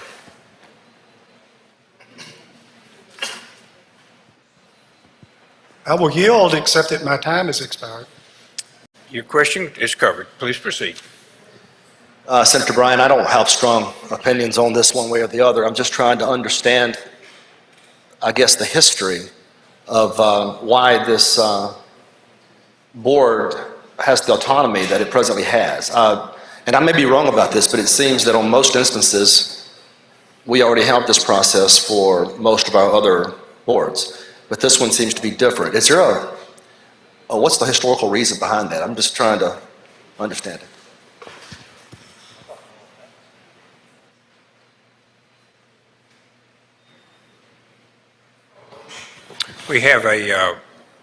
We need a motion to extend the time period. All in favor signify by saying aye. All opposed, no. The ayes have it. Senator Bryan, you're recognized to respond. I do not know the original reason the board was set up this way, but the effect of it is to insulate the board from political influences. And at least from my perspective, over the time I've been here, and I think in the time any of us remember, I don't remember any complaint coming to me or anyone else about the makeup of the Board of Archives and History. Well, thank you, Mr. President. Thank you, Senator. Any other questions? Any other questions? You're recognized to respond, Senator. Time limit. The composition of the board will not change as a result of this bill. The board will have 9 members. Those members will be allowed to make nominations for who their successors are as they roll off. This is simply about having some accountability where an elected official makes an appointment and can be responsible for that and held responsible for that appointment and the goings on at the board. That's the purpose of the bill. It's simple. It's a simple act of accountability that is currently not there. And with that, I'd ask for adoption of the amendment. Okay, we have Senator Turner Ford. Do you have a question? I do. Were you here for a question, Senator? Yes. Please proceed.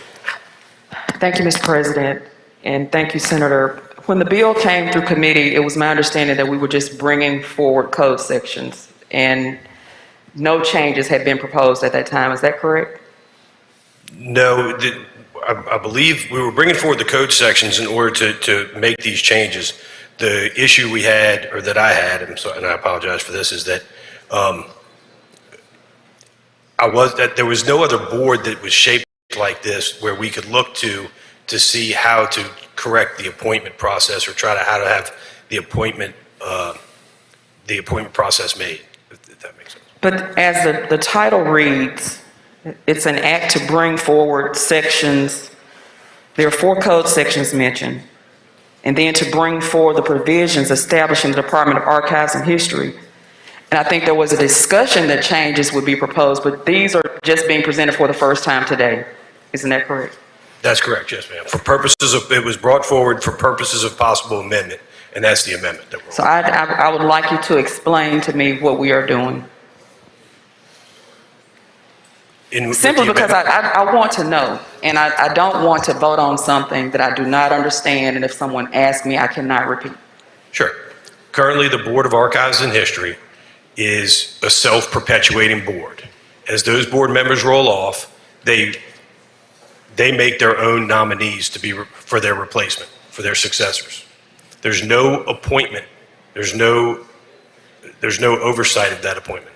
That's what this would do. Is where as they roll off, they can make recommendations to the executive branch, who can either accept those recommendations and make the appointment, or make their own appointment. Who will make the recommendations? The board. The Board of Trustees Yes, ma'am. will make recommendations for vacancies? Yes, ma'am. And how often do the vacancies occur? They're on 6-year terms, and they alternate. So as they roll off, they don't all roll off at the same time. How many vacancies are there any vacancies now? I believe there's one. One? There's one, yes, There's one vacancy now. that we have not approved. And when will the next vacancies occur? That I don't know. Are they staggered every 2 years? I mean, what is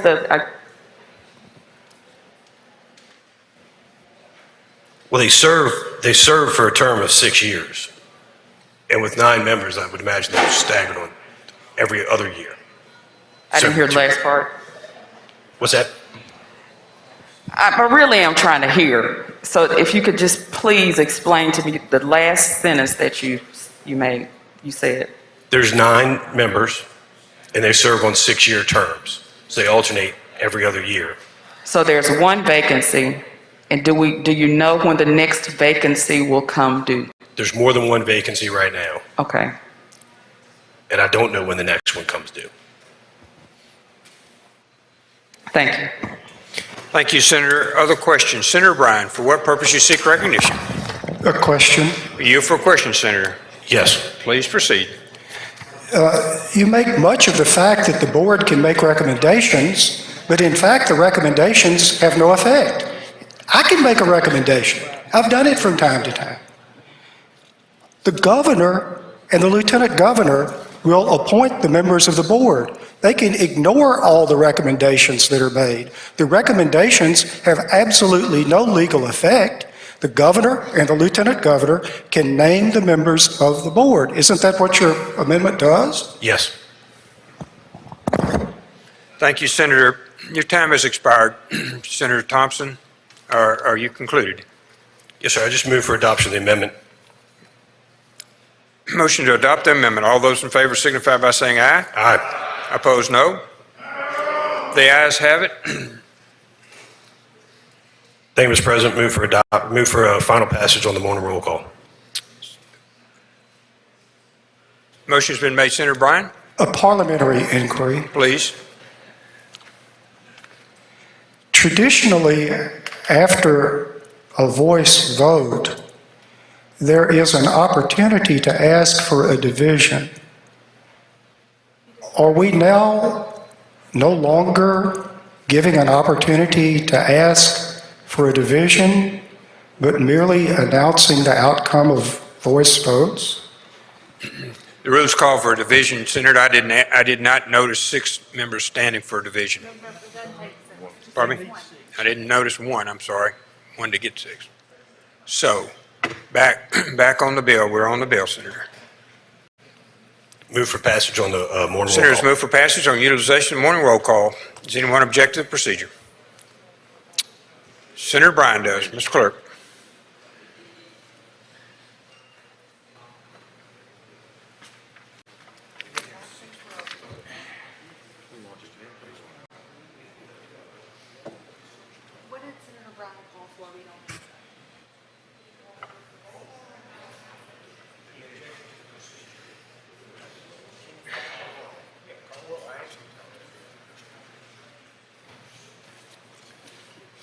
Barnett, Barrett, Blackman, Blackwell, Blunt,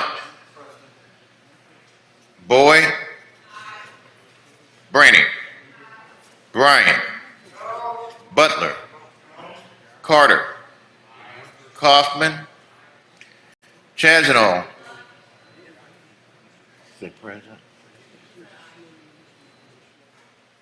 Chisholm, DeBar, Delano, England, Fillingame, Frazier, Harkins, Hill, Hobson, Horn, Jackson of 11th, Jackson of 32nd, Johnson, Jordan,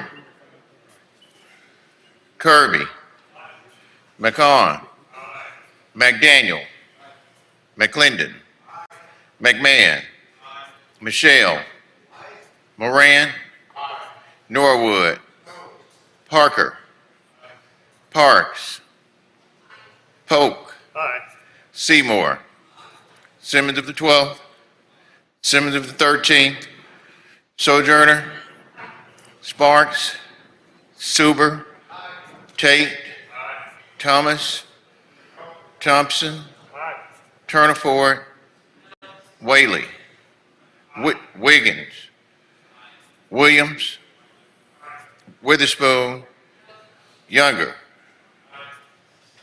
Barnett, Barrett,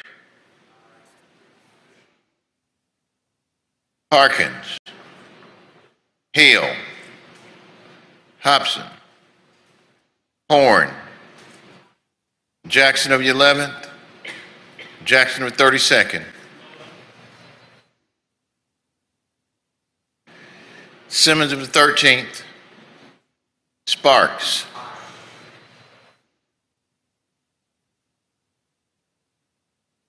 okay.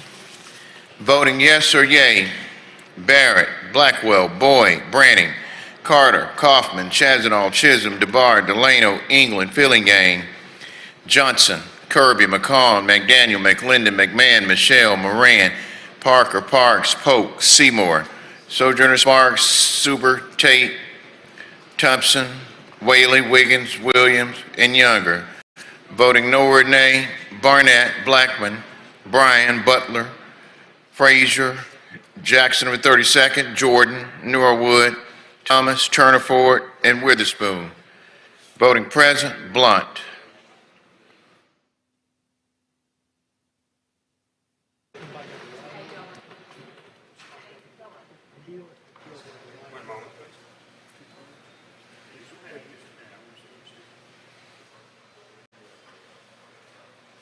Senator Hill.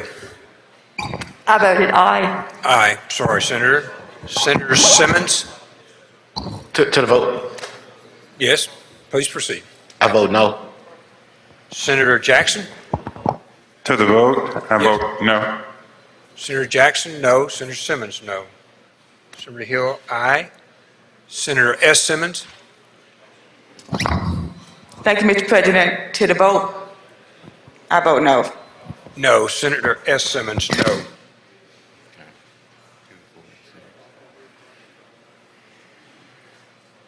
Anyone else? Okay, Mr. Clerk.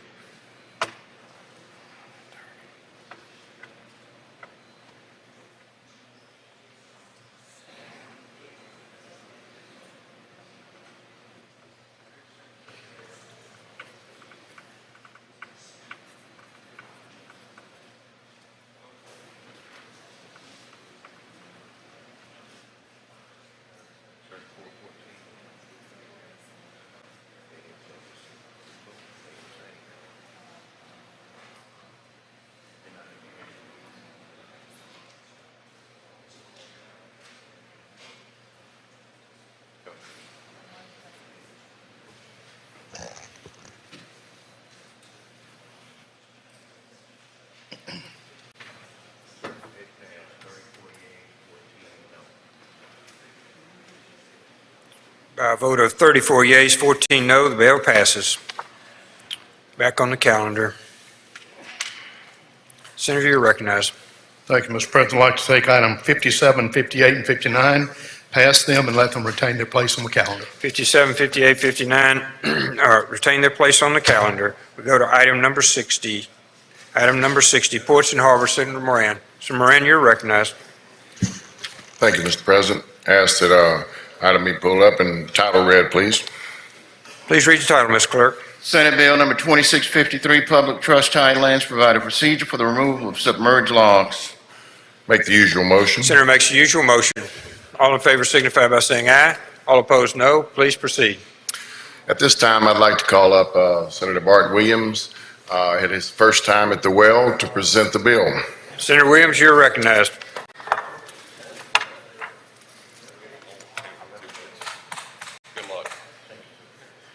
Thank you, Mr. President. Thank you, Mr. Chairman. This is a fairly simple bill with primarily a singular intent, and that is to protect the assets of the citizens of the state of Mississippi. This bill is being brought at the request of the Secretary of State. Currently, there is no legal mechanism that allows harvesting of submerged logs from public trust tidelands or submerged lands. This bill, if it's enacted, will allow submerged logs to be harvested through a lease which will be obtained through the Secretary of State's office.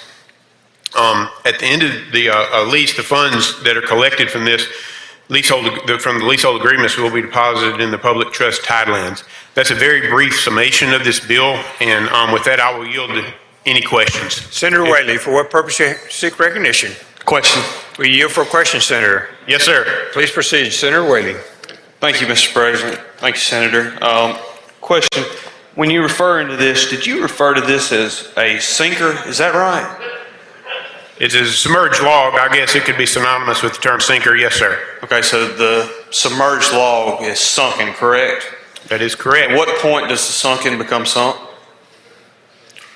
Somewhere, I'm not sure. That's a very good question. Okay, thank you. Senator Carter. Senator Carter, for what purpose you seek recognition? Question. Will you yield for a question, Senator? Yes, sir. Senator Carter, please proceed. I heard there were fees involved. Do they depend on the size of your log? My understanding of the fee structure is it will be determined by the Secretary of State. There'll be a lease fee that's for a period of time. And then if it's for commercial use, the commercial leasee will also have to put up a bond. At the time they harvest the logs, they will be, the Secretary of State will be reimbursed at 15% of the value of the log. So I would assume that depending upon the larger the diameter, the larger the 15% would be. Thank you, Senator. Senator Carter, thank you. Senator England, for what purpose you seek recognition? I have a few questions, Mr. President. Will you yield for a question, Senator? Do I have to? Yes. Not yes. Actually, you don't. I will. Thank you very much, Senator. You're recognized. Thank you, Senator Williams. I think you've done good on this bill, but there's a lot of technical terms that I don't find in the bill, and I just wanted to see if these issues are addressed by the bill. Maybe you can help me out. When a person is going to deposit these logs into the water, occasionally I understand that we'll call it a morsel of the log will actually become lodged to the vessel.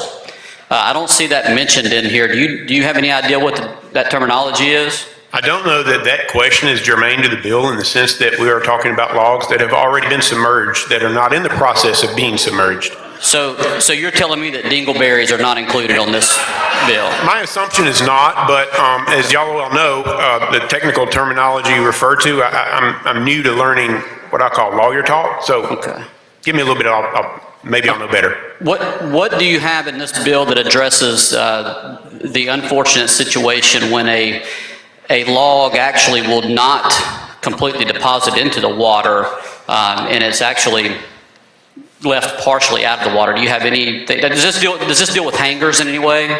With what? Senator? Hangers. You don't know what hangers are? I don't know what hangers are, no, sir. Okay.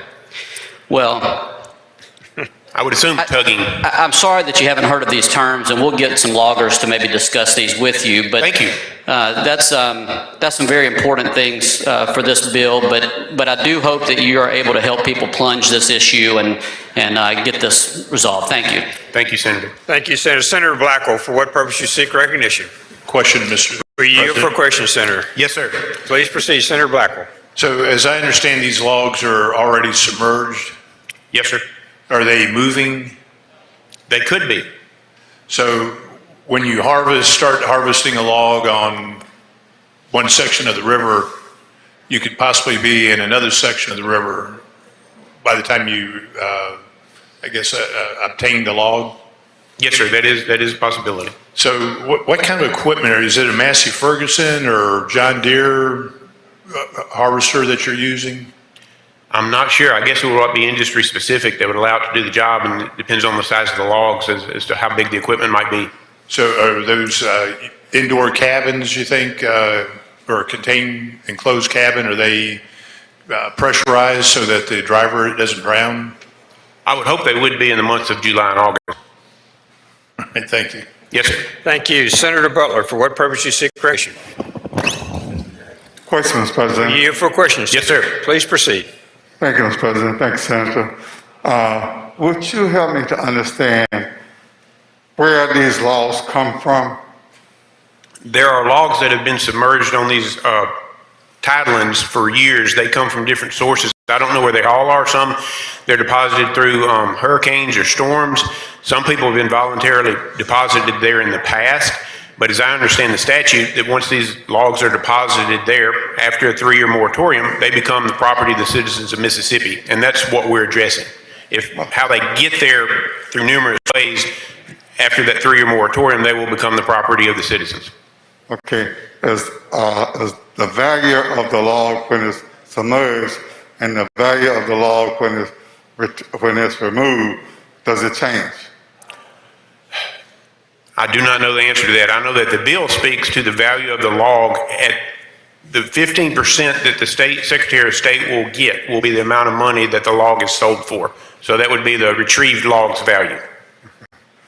Okay, and are these logs obstructing the path of anything that would prohibit it from going down the river? The bill specifically speaks to you cannot inhibit navigation of the waterways in the retrieval of the logs. Does that answer your question? Thank you, Senator. Yes, sir. Thank you, Senator. Senator Simmons, for what purpose you seek recognition? One question, Mr. President. Will you for a question, Senator? Yes, sir. Please proceed. Did the current Secretary of State request this or the old one? The current one requested it, is my understanding. It may have been initially requested by a prior Secretary of State. Thank you, Senator Simmons. Continuity is a good thing. Senator Sojourner's lights on there, Senator Barrett. Senator Barrett, Senator Sojourner's lights on. Senator Sojourner, are you present? I move to the adoption of the bill by the use of the morning roll call, Mr. President. Senator's made a motion to use of the morning roll call. Anyone object to that procedure? Anyone wish to record as voting no? No. Seeing none, the bill passed by use of the morning roll call. Thank you, Senator.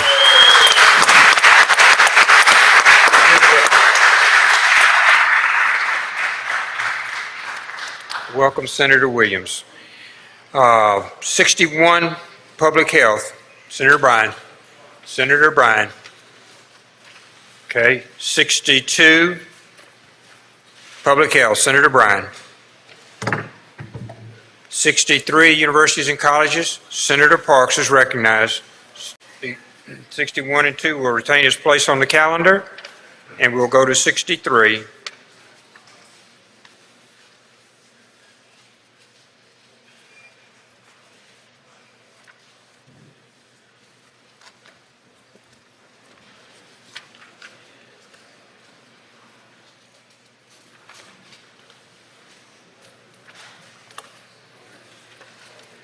Thank you, Mr. President. I'd like to call up item 63, Senate Bill 2547, and ask the bill be read. Mr. Clerk, please read the title. Senate Bill number 2547, scholarship eligibility requirements, increase minimum ACT scores for MTAG, HELP, and MESG.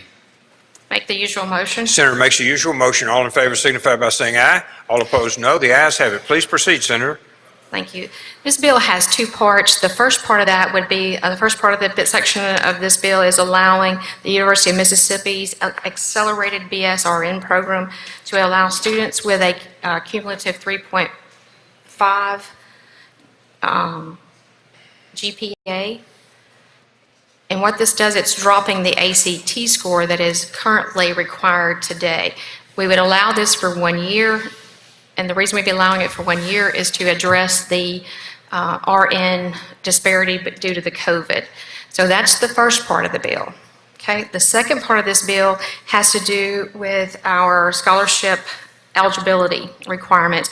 And what we're doing there is we're increasing the score. And this is based on the fact that the universities and colleges are now going to a super score for the ACT. So what that means is if I take the ACT 5 times, I take my highest score from the reading, the English, the math, and then that's added up as opposed to a single test score. Thank you, Senator. We have a committee substitute here. This is the committee substitute. Okay. So you're explaining the committee substitute. Right. Okay. Questions on the committee substitute? Questions?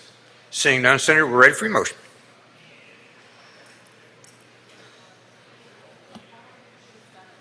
Pardon me?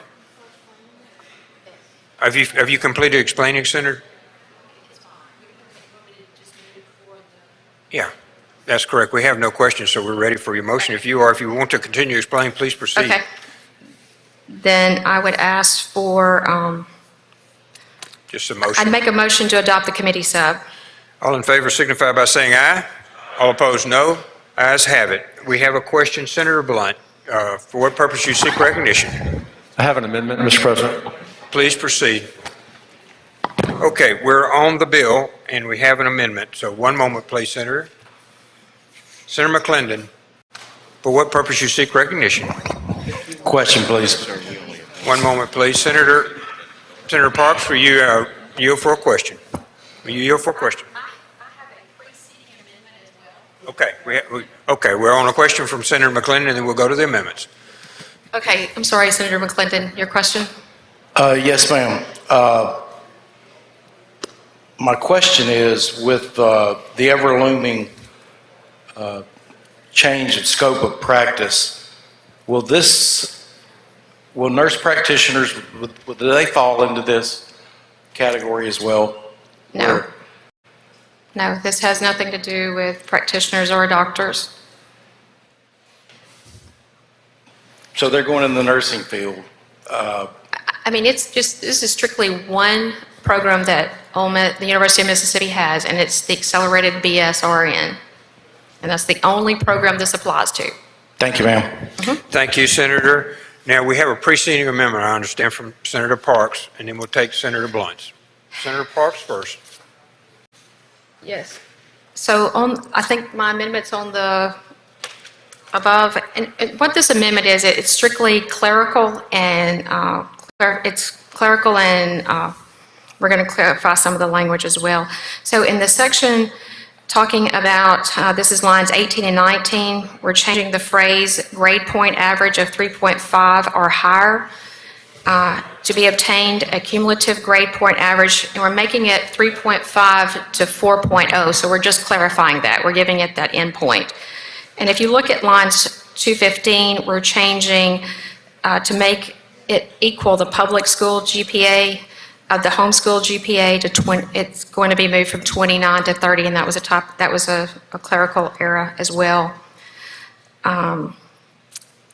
We're also going to delete lines 430 through 431 and insert the following for sections 1 and 4, which is the BSRN program and the MTAG.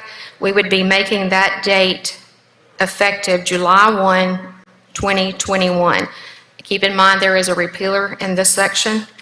Also, sections 2 and 3, which would refer to the MTAG and the Emergent Students Grant Program, it is going to show it as being effective July 1, 2022, and it will also stand repealed on June 30th, 2022.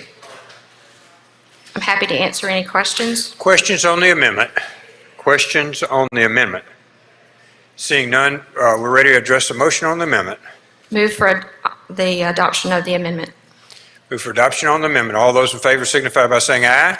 All opposed, nay. The ayes have it. And we go to Senator Blunt, I believe.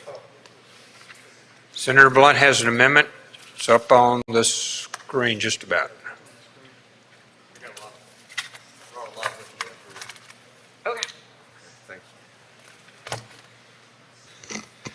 Thank you, Mr. President, ladies and gentlemen of the Senate. I want to talk a little bit about college student financial aid, and I want you to just for a moment, I want you to take your party hat off and open your mind and see if you agree with me that we have a problem. Then I'm going to offer a solution, and you may agree with my solution or you may not, but whether you agree with what the amendment says, I want to at least ask you to listen to this and see if you agree that we have a problem. On the screen is what we do with college student financial aid in Mississippi compared to some other states. We spend $36 million. You'll see how that compares to other southern states, and you'll see what we do with the money. You'll also remember that I think it was earlier this week, last week, I can't remember, that this year, as in every year, we have a deficit in the programs that we fund. Every year, there's a deficit, and every year we have to fund it. So what should we do? It seems to me what we ought to do is, first, I'd like to spend more money on college student financial aid. I've filled out a lot of college student financial aid forms the last 4 years. That's when I first got interested in this topic. But let's just assume, for our purposes here this afternoon, that we're not going to spend any more money on college financial aid. And we have a finite amount of money. What should we do with it? Are we spending the amount of money that we spend in the most cost-effective way that we can to increase the number of Mississippians who go to college, who stay in college, who graduate from college? Let's just assume we're going to spend the same amount of money for four-year schools, and the schools that are eligible now under these programs are our community colleges, our public universities, four-year universities, and our private colleges located in the state of Mississippi. If you were going to spend the same amount of money, what would be the maximum impact you could get for that money and not be faced with deficits? We're not doing that right now. What are we doing with the money right now? I'll tell you what we're doing.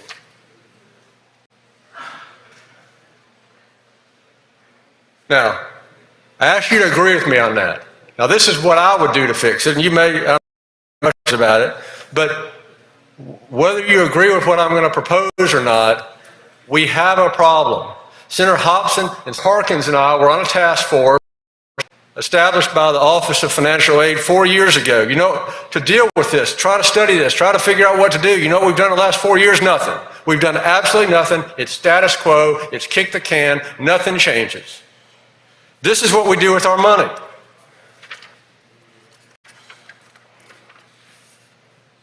We're one of the few states in the country that award most of our, 46%. A good portion of the financial aid that we offer is based on what you made on a standardized test score, usually when you're in the 11th grade. And if you make a high score in that standardized test, 11th grade, we're going to give you $2,500 when you're a freshman, and the next year, and the next year, and the year after that. So by the time you're a senior in college, you're still getting money for what you made on a standardized test you took in the 11th grade. We have 3 programs. The HELP program, which is currently funded at $27 million, is the only program in Mississippi that has any kind of need-based component to it. That's $27 million, and you see the requirements there, what you got to have, GPA's got to be, what your ACT's got to be, and right now we're funding it if you have an income, a family income, below $39,500. Yep, tuition. I'm going to skip down to let's do the next one next. Eminent scholars. Current law says if you make a 29 on the ACT, you're going to get $2,500, $2,500 when you're a freshman and a sophomore and a junior and a senior for a total of $10,000. Now about this Eminent Scholars Program,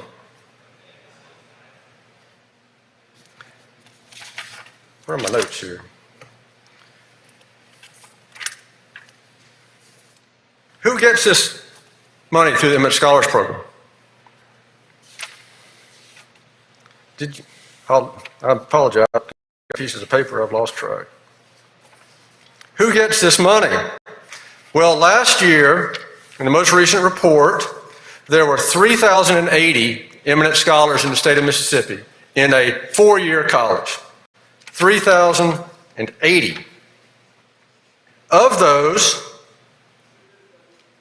56% of those students come from families making more than $110,000. 56% of those families come from families making more than $110,000 a year. Of those 3,080 students, how many would you guess attend one of the 5 HBCUs in the state of Mississippi? Jackson State, Alcorn State, Mississippi Valley State, Tougaloo College, and Rusk College. Out of 3,080, how many eminent scholars are at one of our 5 HBCUs? The answer is 10. 10. That's 0.003%. And most of that money goes to families who are making more than double the median household income in the state of Mississippi. That money, in my opinion, goes to families that, frankly, can pay tuition. And that money does not go to families who rely on state financial aid to determine whether their child can go to college or not. That's the Eminent Scholars Program. The MTAG program, which is the third program on the chart, which is funded at $10.5 million a year, is $500 when you're a freshman, $500 when you're a sophomore, $1,000 for a junior and a senior. You see what the ACT requirement is there and the GPA requirement is there. It's essentially everybody. Essentially everybody. And so the question for that $10.5 million that I have is, what's the impact of that 10.5? How is that 10.5 million moving the needle for anybody? How is that $10.5 million, which goes to every student regardless of family income, making a difference in determining whether a child goes to college or is in college or not, graduates or not? I submit to you, it doesn't do anything. It's nice to have $500. I'd like to have $500, but it's not moving the needle for any program. We have this in a comprehensive way, and after 4 years of kicking the can and doing nothing, this is the bill with. Senator Parks and Senator Hobson just offered an amendment to send the bill to conference, and I'm making this little talk this afternoon because I feel like it's important, and we need to have this conversation, and we need to act on this year to get the maximum possible impact of the money that we're spending. So, that's some background. My amendment would do this. This is my proposal on what I think we ought to do. The MTAG program, we're going to repeal it. We're going to put $10.5 million into the same pot for student financial aid. The Eminent Scholars Program, we're going to continue the Eminent Scholars Programs for families making 200% of the median household in Mississippi. That's a little more than $90,000 a year. So, make a good score on a standardized test. Family makes less than $90,000 a year, you can get this program. Family makes more than $90,000 a year, which is around 60% of the people who are currently getting the money, you don't. And the HELP program, we're going to extend that income eligibility for a new group of people from $39,500 to $49,500, and we're going to pay 50% of the cost of college. Not 100% like we're paying for people making less than $39,500. We're going to pay 50% for people who make between $39,500 and $49,500. That's what the amendment does. There are two different ways to think about this, and I'm not saying reasonable minds can differ on this, but there are two different ways to think about financial aid. One's backwards looking and one's forward looking. These programs, at least the Eminent Scholars and MTAG program, they're backward looking. In other words, they're merit-based. They're rewarding for something, they're rewarding you for something you did in the past, namely take a standardized test. And I think we all know that standardized test scores track almost exactly family income. That's well established. So should we spend this money based on as a reward for something you did in the past? Some people think that's what we should do. Or should we be forward-looking in how we look at this money and say, okay, high school's over. Are you going to go to college or not? Can you afford to pay the tuition or not? Are you going to be able to graduate or not? What are we going to do to change outcomes in the future versus rewards in the past? What we've been doing is paying people for what they've done in the past and not looking forward-looking, what's going to change the lives of that student and that family and increase the number of college. So if you dig into the numbers on MTAG makes no difference. It's nice to have the extra money. About 25 years ago, it was made for middle-class families and it covered about half of tuition. Now it covers about 12% of tuition. It's really not making a difference. The Eminent Scholars Program, as I said, is not making a difference in who goes to college and who completes college. The HELP program, what we ought to be about is targeting our money to people who need help. We ought to be spending more of our money like most states do. Texas spends 100% of their student financial aid based on the need of the family to pay for college, as does California, 98% in Indiana, 97% in Wisconsin, 98% in North Carolina. It probably won't surprise you to know that only a few states, primarily in the former Confederacy, gives awards based on merit and based on test scores. We change the way we're doing things. And even if we don't spend any more money, we've got to put all this on the table. Senator Hobson, Senator Harkins, and I met with the board a number of years ago, and they're deadlocked. We keep waiting for a recommendation. There is no recommendation.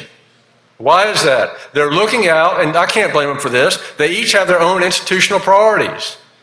What's good for a larger public university? What's good for a smaller college? What's good for a private college? What's good for an HBCU? They've all got their priorities. They're out for what's best for their institution.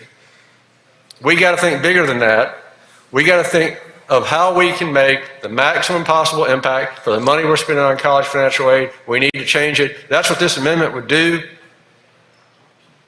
I ask for your support of the amendment. I'm happy to answer any questions. Senator Hobson, for what purpose you seek recognition? Questions, Mr. President? Senator, will you yield for questions? Yes. Please proceed, Senator Hobson. Thank you. And Senator Blunt, I don't disagree with you on some of those points, particularly the fact that it'd make our lives a lot better if we could get some recommendation from student financial aid as to how to deal with this problem.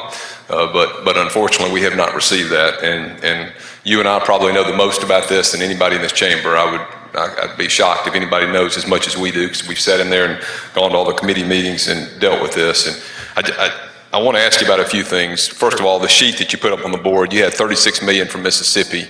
And are you aware we spent about $49 million within the last fiscal year on financial aid in Mississippi? This only refers to four-year universities, so the community college dollars are not included in here. So the apples, that's the same number at the other states? Four-year institutions? Yes, that's from. And are you aware that some other states put their money, all of their money goes into, their figure includes their university scholarships? Institutional dollars, some of the states that you see on the screen. Well, when I got that report from Pew, I assume that it's state dollars as opposed to private institutional dollars. I believe it's an apples-to-apples comparison. If I'm wrong, I may differ with you on that based on information that I've seen. As it relates to the fiscal note, have you done any fiscal note on the proposal that you've got before us right now? Well, for MTAG, we know what that is. For Eminent Scholars, the help. The help, no, I have not. That's the one that's driving the cost in Mississippi, as that's you right. know. That's the number that's increasing. And just so the members understand, the help is a full tuition. So as tuition goes up, our help dollars go up. That's right. And you're also aware that we've been increasing financial aid dramatically over the last several years. because of the increases in tuition at our institutions.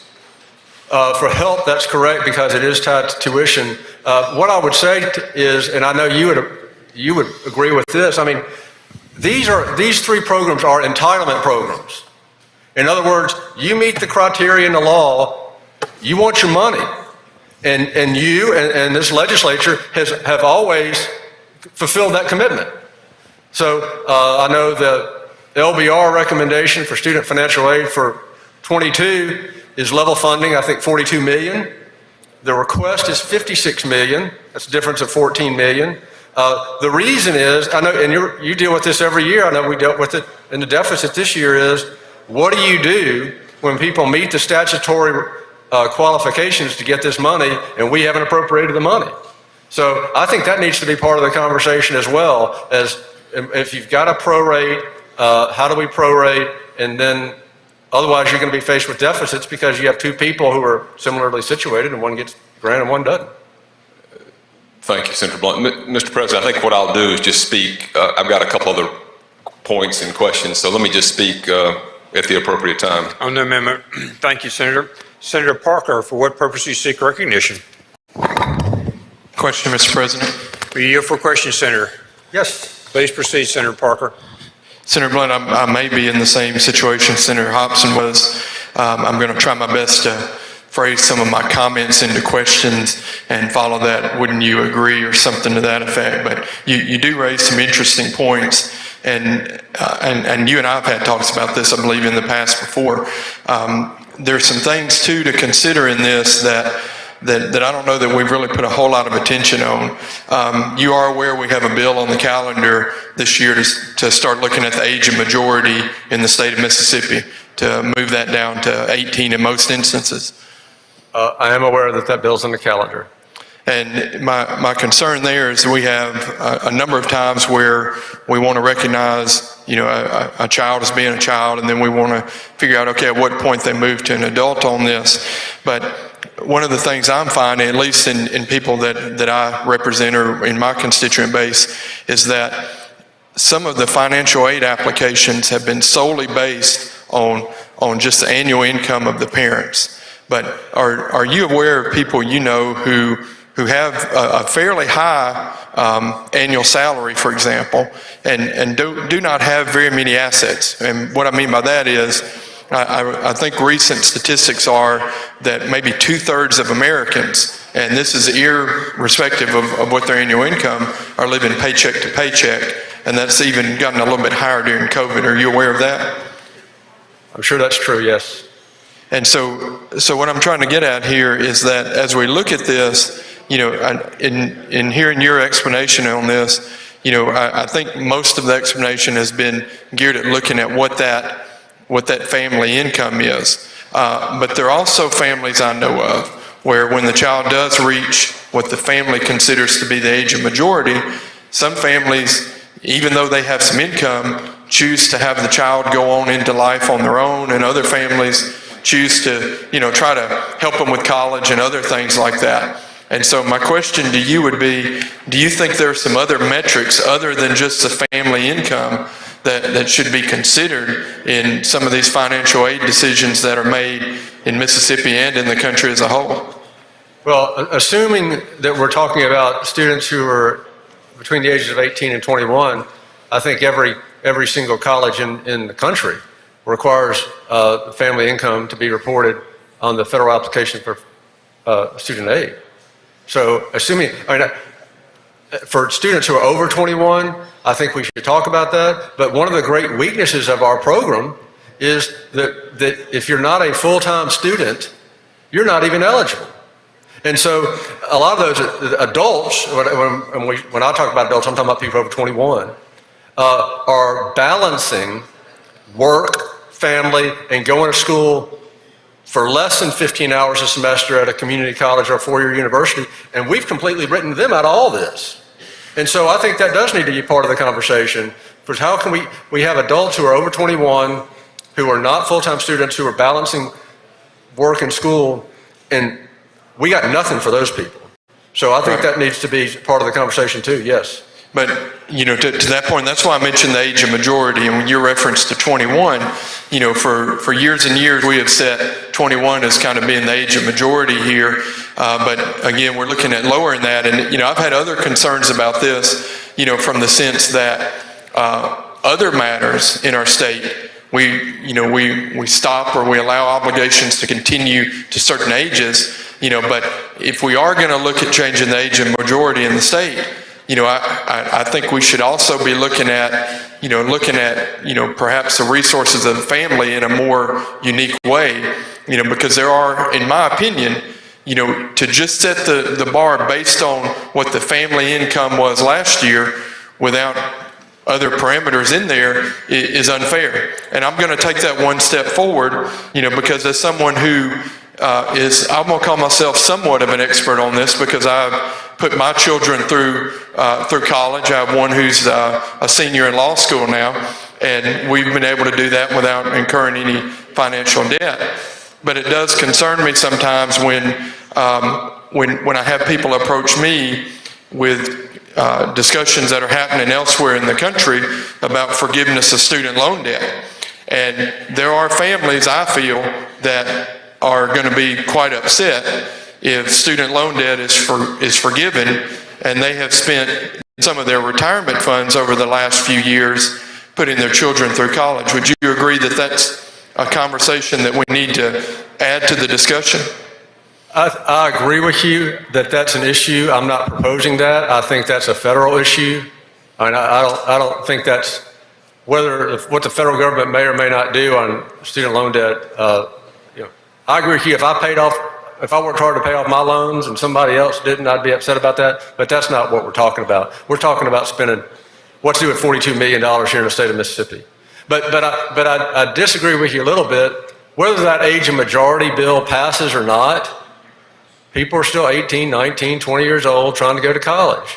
And things, and they're not an adult for other things, and there's a chart on my desk I need to read about what all those things are. Those students who, by definition, in this program, have to be full-time students, are not going to be able to make a significant amount of money because they're full-time students. And the overwhelming majority of 18, 19, 20-year-old students in Mississippi are going to be in the exact same situation, whether that bill passes or not. And every single college in the United States is still going to require a FAFSA to be filled out for that family, whether that bill passes or not. So I think that the age of majority bill, I don't know that that really affects what we're studying here this afternoon. And I'll just finish with one comment. I know you've said this is an ongoing issue. Back when I was in college, I think my family made a little bit over kind of what that limit was, but they couldn't afford, with their income to send me to college. So I worked my way through undergraduate to get through undergraduate. And I feel in some time when we advance sometimes more than what is necessary, and we don't encourage people to also seek some degree of employment, that we are doing our children or our grandchildren some degree of a disservice. Because me as now an employer, I have a number of people who come to me for a job now, the age of 23, 24, and they haven't held a job yet of any sort. They've been in school most of the time. And again, these questions are not intended to do anything other than to just encourage some discussion, because you brought up an issue that I think is near and dear to many of our hearts, and I share your frustration on some of the things you've looked at with Senator Harkins and Senator Hobson over the last few years. And I'll just close by asking you, will you agree to continue to work with me to try to find creative solutions in all of these avenues? I would love to continue to have an opportunity to work on this issue going forward if I'm given that opportunity. And I certainly agree with you that students need to be working while they're in school. Both my children are working while they're in school, and it's important, and I agree with that too.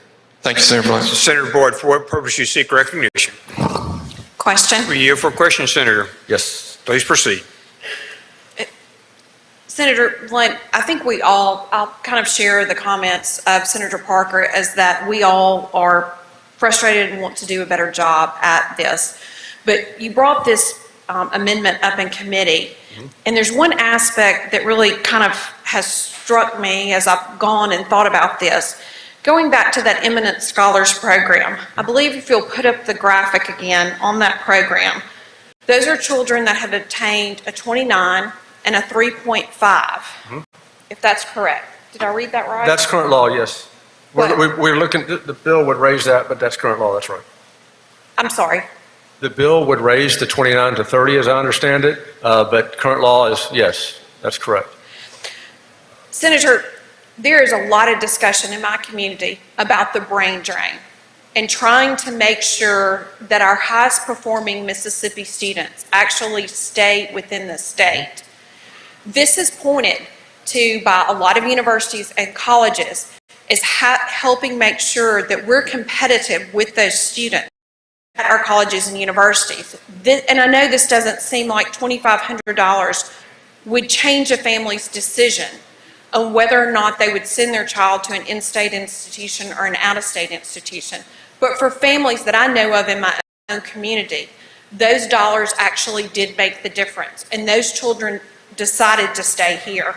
So along with Senator Parker, I would like to continue having discussions, but I don't feel like this issue should solely be based on income, as we've talked about. I think there are other factors that would need to be considered in this. Thank you. Thank you, Senator. Well, Senator Boyd, I would say, as far as we do have a brain drain problem. I think about it a lot at my house. But there was an exhaustive study done 3 or 4 years ago at InSpark at Mississippi State that suggests that the Eminent Scholars Program is not doing anything one way or the other to retain a student in Mississippi after they graduate.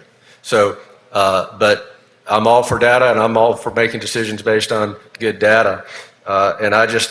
But for eminent scholars, I just don't see a reason why more than 700 students who come from families making more than $250,000 a year, which is 5 times the median household income in the state, should be getting $10,000 to go to college. If we have to make decisions with limited resources, that's not on the top of my list, but I appreciate your question. Senator Hobson, you're recognized to speak.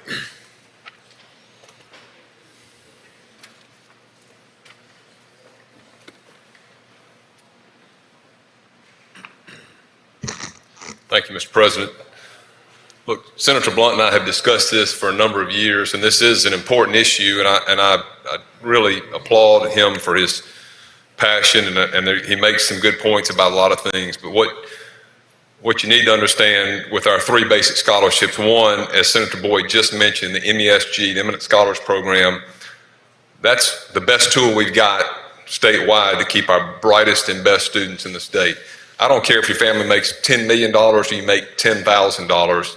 If that child has worked hard enough to get a 29 or a 30 on the ACT and they keep that GPA, we need to do whatever we can to keep that child in the state of Mississippi. And I remember this story. We changed the law, just FYI. We changed this back in about 2014 or 15, 16, somewhere in that range. Because of the crisis, the financial crisis and crunch we had on financial aid, we made them all be full-time students for their scholarships at 15 hours. We also quit what was called the stacking or double dipping, where they were putting 2 scholarships together. And we also actually said if IHL and Student Financial Aid Office runs out of funds, they would, because we were having problems coming back into session and we didn't have any money for deficits, we were saying you got to first go after the dollars that went to private schools in our state, because those students were they're using them for, it's the students' dollars, and they were using them for private schools too. That part of the bill was vetoed by the then governor, and so we were back to where we were. It follows the students wherever they go, and of course, as tuition goes up at those schools too, it has some bearing on cost and their ability to pay. But we want to keep our best and brightest in Mississippi, and I've heard from Senator Blunt alluded to this. Some of our institutions, they're going to fight you tooth and nail to get rid of that, because that's one of their best tools to keep our best and brightest. And I heard from the students, I heard from one student in particular that told me, Senator Hobson, I was prepared to go to Tulane, and I stayed in Mississippi because of this. we don't want to lose those students. Also, as it relates to MTAG, I proposed in this amendment. Now, granted, we're looking at putting this not going into effect of 2022, July 1, 2022, and we've got a reverse repealer to keep studying this. I propose raising the MTAG 2 points. I'd be amenable to even going up on MTAG to Senator Blunt's points. I do think there are students, I will say this, I think there are students in the state that may score a 25 on the ACT and be a 4-point student at their high school, and they get 0. And their family may make $43,000 and they get 0. And this is an incentive for them to try to do well. I mean, right now it's not much of an incentive because I think probably I would agree with Senator Blunt, that should probably go up some, but it gives them a little boost if they've been a pretty good student in the state.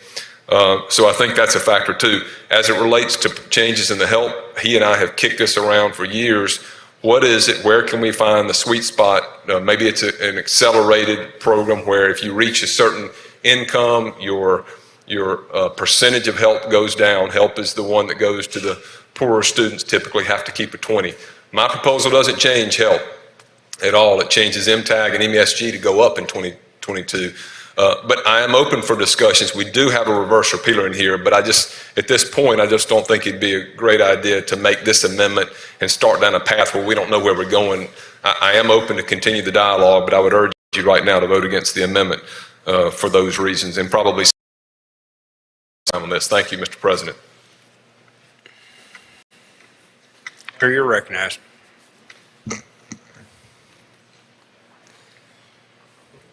We've developed a disturbing pattern on how we vote, and I'm going to ask you to vote for the amendment. But what I'm really going to ask you to do is stay on us to do something about this. For 4 years, we've done nothing about it. I'd like to do all these things. I'd like to do MTAG. I'd like to do all of them. But my experience has shown that we can't increase funding for anything. And we have deficits every year. So that forces us to set priorities. This needs to be the year that we address this in some kind of way, and I'm sure it won't be exactly how I want to do it, and that's okay. But somebody's got to come out with a different proposal and say, we've got to change the status quo, and that's what this amendment does, and I ask you to support it. Thank you. Move adoption. Senator Parks, you're recognized. Now, I just want to take a few minutes and thank Senator Blunt for all of his hard work. As you can tell, he's very passionate. He spent several years in gathering this data, and I understand that, but also by the same token, we have asked IHL and the CJCs to work on this issue in the coming 4 to 5 months. And it's not just the scholarships that they're going to be looking at it, but also the ACT and how that is looked at today, because it is a little antiquated and we need to move into the next century. So I'm going to ask you today, if you would, to not support this amendment. Thank you. We have a motion. We have a motion. Senator Blunt. Move adoption of the amendment. Thank you, Senator Blunt. Senators moved adoption of the amendment. All in favor signify by saying aye. Aye. All opposed, no. No. Noes have it. Please proceed, Senator. I move for final passage on the morning roll call. Some morning roll call has been requested. Anyone object to the procedure? Anyone wish to be recorded as voting no? No. Present? Seeing none, the bill passes on use of the morning roll call. Senator Wiggins, you're recognized.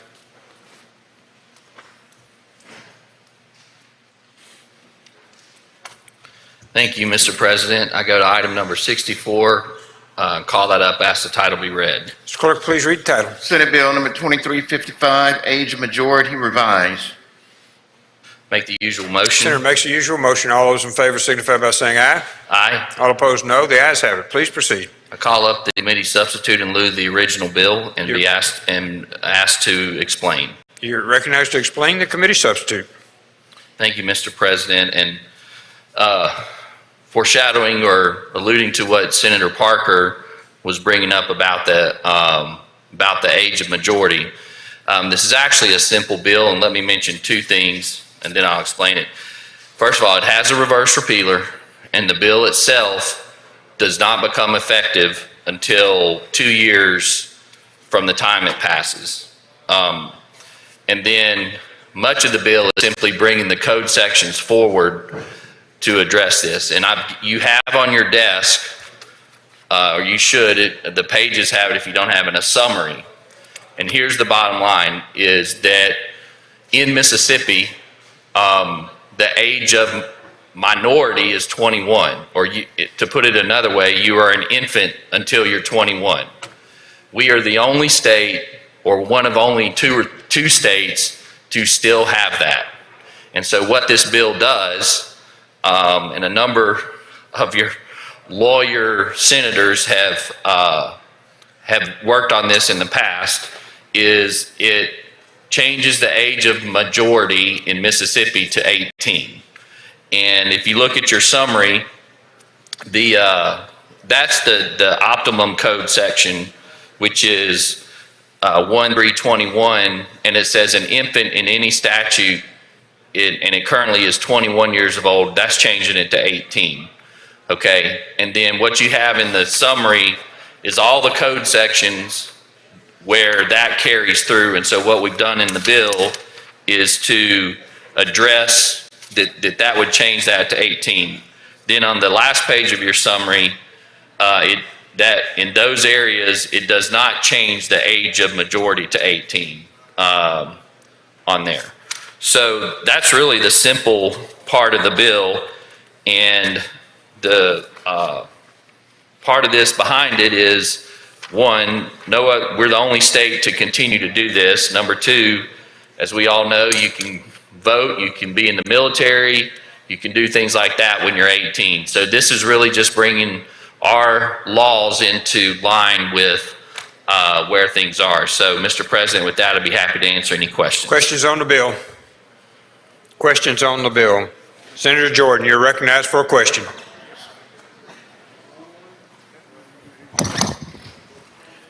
Thank you, Mr. President. Mr. Chairman, as no 21 years of age is not required anymore for... I'm sorry? 21 years of age for a male is not required anymore? For a male? Yes. I don't think I understand your question. Well, my question is, I said 18 is... Yeah, so Senator Jordan, to explain, the one code section which is listed on your summary, it defines a minor or an infant as 21 years, and that carries out throughout all of our laws in the state of Mississippi. Yes. That depends on settlements in Chancery Court. That depends on different agreements and whether you can even contract, okay? So we're changing, if this was to pass, and again, it has a reverse repealer and takes 2 years before it will become effective. If it passes, then that would all change to 18. Oh, rather than 21. Right. And then on the summary here, these are the areas: alcohol, benefits under adoption, certain crimes, that will not change under the bill, and they would stay 21. Stay 20, okay. No clarification. Thank you, sir. Thank you, Senator Jordan. Senator Norwood? Senator Norwood. He had a question a moment ago. I lost him somewhere. He got it. Okay, Senator Norwood's good. Next, we'll go to Senator Blackwell. For what purpose you seek recognition? Question. Will you have a question, Senator? Yes. Please proceed. Thank you, Mr. President. Mr. Chairman, so if I understand, the age of an infant now goes from 0 to 18? No, the current law is 0 to 21. 0 to 21. And so you're going to move it to 18? Correct. All right. So if that's the case, would Senator Whaley be classified as a toddler now? Even when we change the law, he would still be considered an infant. Oh, God. All right. Senator Hill, for what purpose you seek recognition? Question. Will you for a question, Senator? Yes. Please proceed. I'm trying to look at a summary of this. It says continued child support for child who's mentally or physically incapable of self-support to be determined at 18 as long as the child is no longer attending high school. Is that for all child support or just disabled children? Which one are you looking at? Line 418.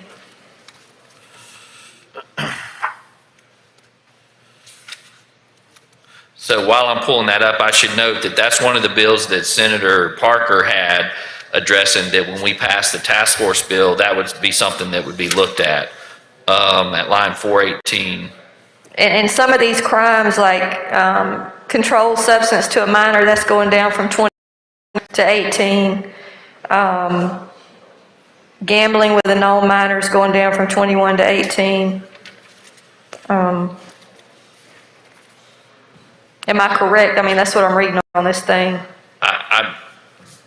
I'm looking at line 418. I don't see where you're talking about, but I will say in the summary that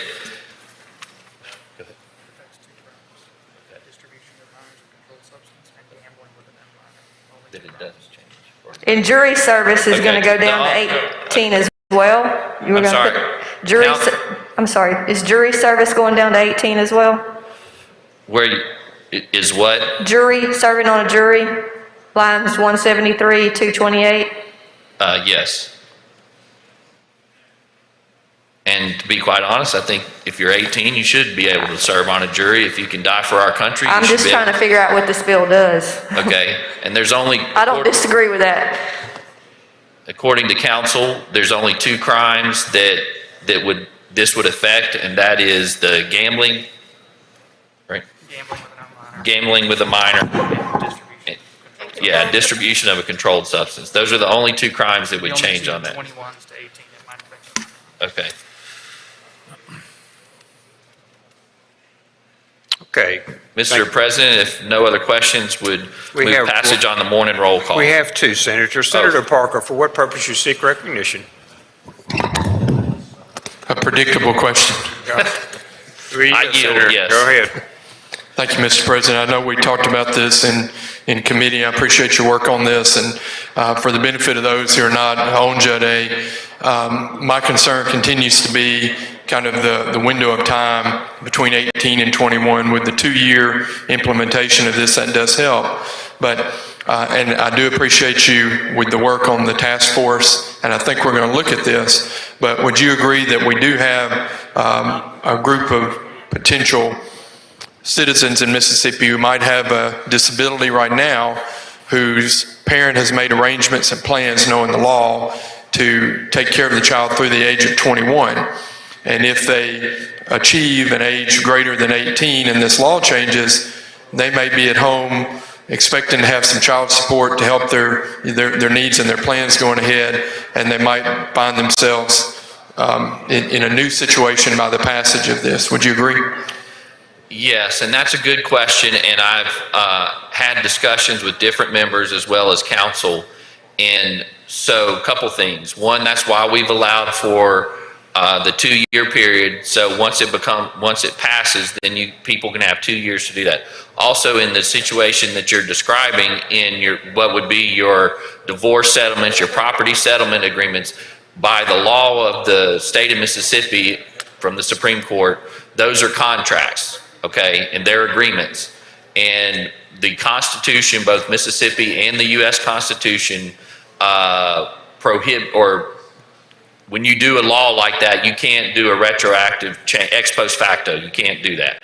Okay, so that leaves the question. It's contract, so it can't. This is not automatically going to change it. Then it would ultimately go back to the litigants or the people to decide, and that's between them. That's the freedom of contract. One party could say, look, I want to keep it that way, and we'll keep it that way until they're 21. Another party could go in and say, I want to keep it at, I want to change it to 18 now that the legislature's doing that. That's going to be an individual basis. I will say that is because of this time period that may come up. But again, other states have done it. This law is a remnant of years and years and years ago, and other states have done it. So I think it may not be the comforting answer, but it'll work itself out.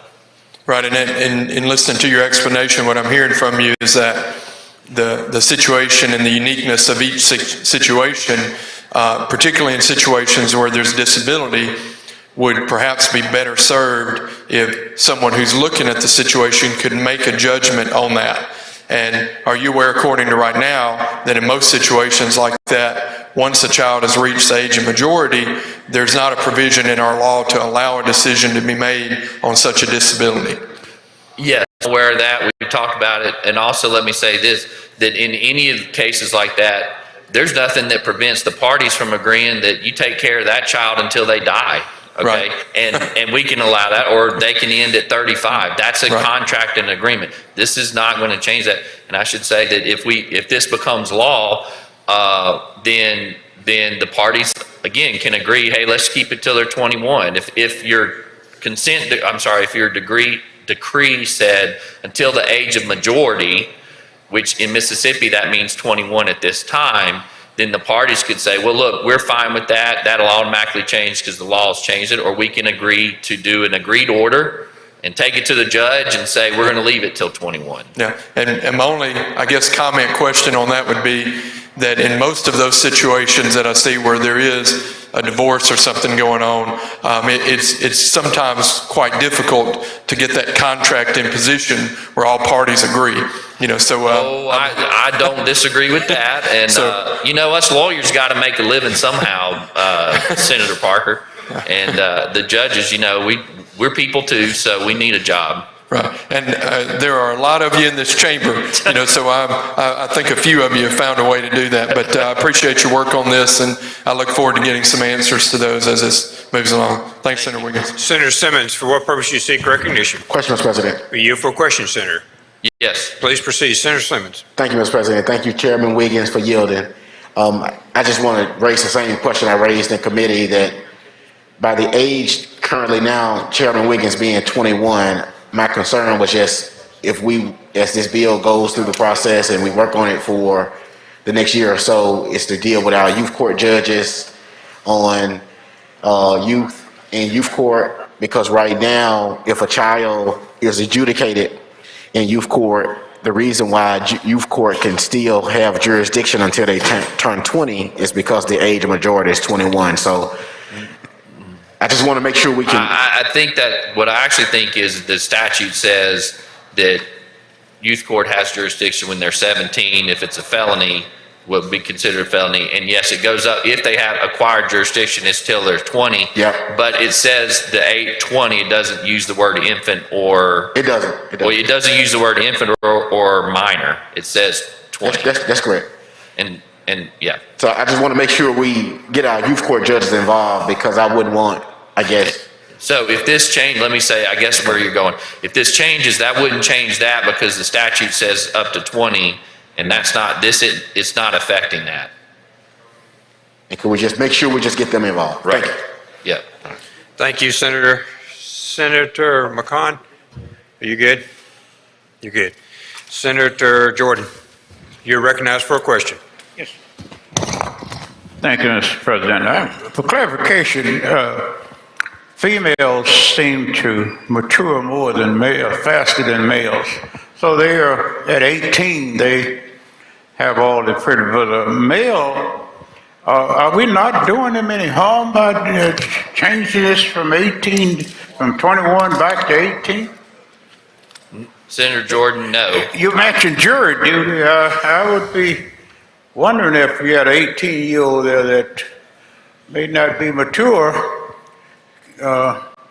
I don't know. I don't want to see us do youth any harm, but they look like the problems that we have with youth now, this would be the wrong time to change it. Everything is so fast these days, and most of the males, thank God for them, they need more time for maturity, in my opinion. Well, Senator Jordan, dare I say that I think, and by the way, I have teenagers in my own home, that they're probably a lot more advanced than I was, and I think they have a grasp of the situation, and I think that we would just be keeping a thumb on them, if you will. And like I said, we're the last state to have this. And if they can go into the military, men and women, and put their life on the line, they should ought to be able to serve on a jury. They can vote. They can enter into a contract, and and they can deal with their parents until they turn 18. But the military has such strong disciplinary rules and regulation, and that helps them out. They may be 18, but they're 21 and they're thinking, but just for not without that kind of training, then I'm just wondering, are we doing them a great service? Maybe we're running behind, I don't know. But military would be different because they got discipline, they got rules, and right now, youth, in many instances, because of the lack of maturity, are doing things that they shouldn't be doing. Well, just a question. Maybe I'm old-fashioned, but it has worked for generation and generation. Changing it like that for jury duty and the other duties may not be, in my opinion, the best ideal, but that's the way the cookie crumbles. I guess we'll leave it there. Thank you. Thank you, Senator. Senator Hill, for what purpose you seek recognition? Just one more clarification. Please proceed. So if I'm understanding this correctly, once a child turns 18, if they're no longer in high school, there's no such thing as child support, even if they're in college beyond 18. Is that correct? Well, first of all, when there is, for child support to occur, you have to have an order from the court. And that can either be through the court ordering itself or the court, or an agreement by the parties between a property settlement agreement, and they can unilaterally, or they can together agree to carry it through college. Some of them say when they get out of high school. So that's within the bounds of the child support statutes that we have. But now it's 21 and it's going down to 18 for child support, correct? In those where it says minors, yes, it's 21. So that's just my concern, that if, a kid's graduate from high school and there's 3 or 4 kids and they want to go to college, that whoever that custodial parent is not going to get any help anymore once that child's past 18. Well, I hear what you're saying. Again, that's up to the chancellor. That's also why we passed the task force to look at that, and to have the judges on there and others to make that determination. So it's not preventing that from occurring. Yeah, but the statute's no longer going to protect them. That's my concern. Thank you. Thank you, Senator. Any other questions? Any other questions? Seeing none, Senator, we're ready for your motion. Would move adoption of the committee sub in lieu of the original bill.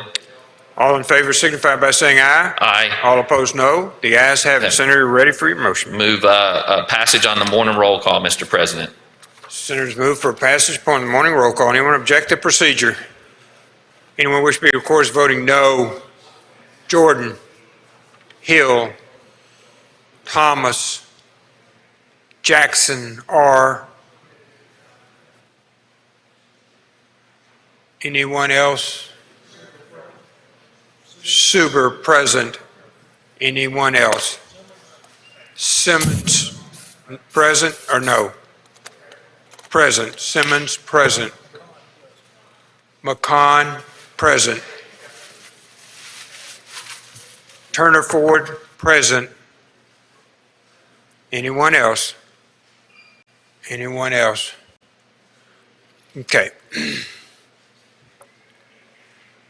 I'm going to read the noes, please, in the presence, Mr. Clerk. Voting no or nay, Jordan, Hill, Thomas, and Robert Jackson.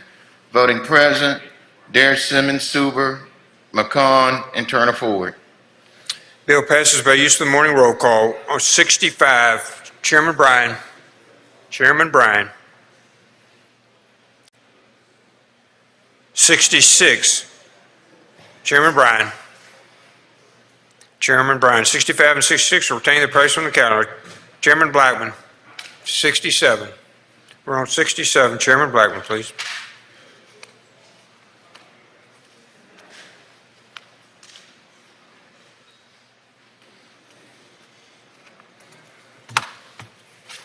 Thank you, Mr. President.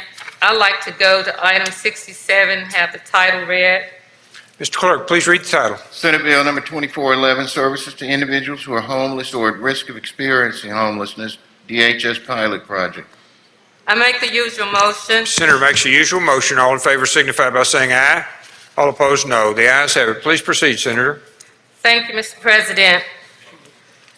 What Senate Bill 2411 does is it establishes a pilot program, a 3-year pilot project in the city of Jackson, the city of Canton, the city of West Point, and the city of Moss Point for those individuals who are living in a shelter, is sleeping in a place not meant to be used as a sleeping accommodation, such as a street or in an abandoned building, or will imminently lose their housing. And as a result of the pandemic, we know that there are a lot of people who are imminently in loss of their homes. The Department of Human Services will administer this program.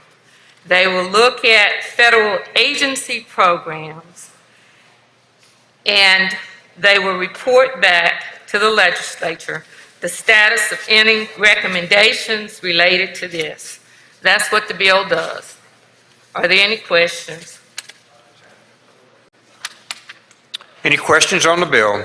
Senator Jordan, you're recognized for a question. Yes, sir. Thank you, Mr. President. Senator Blackman, we have more homeless now than we have had in previous years. It seems to increase as time goes on. What do you think contribute to it? So much homeless, young people, Well, and older people as well.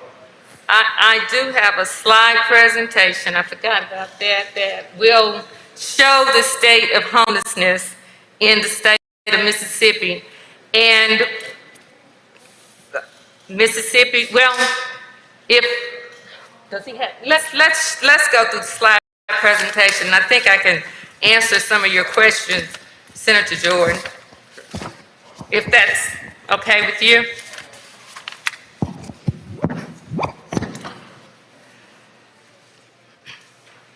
On the screen, Senator, you're ready. Thank you, Mr. President. Slide 1, this is the state of homelessness, Mississippi. Would you go to the next slide? That basically shows that it's across the state. And I got this idea from Senator Fillingham. He always comes up here with all of his slides whenever he does one of those abortion bills. Would you go to slide 3, please? In Mississippi, you can see from this slide that we rank number 2 in the nation for veterans. We had 2 bills on the calendar today. One, I think it was number 28, where we exempted active duty military members, spouses, and dependent children from certain driver's license requirements. Item 35, we revised licensing for enhanced carry for our military personnel. Now, we maintain that when they go off and they fight, we always tell them, thank you for your service.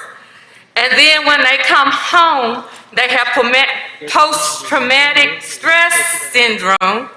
They be reliving what has occurred in Iraq and Desert Storm and Afghanistan, and they, through no fault of their own, become homeless.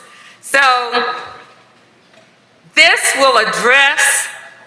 pilot program will address some of the issues associated with homelessness for veterans. Slide 3, please.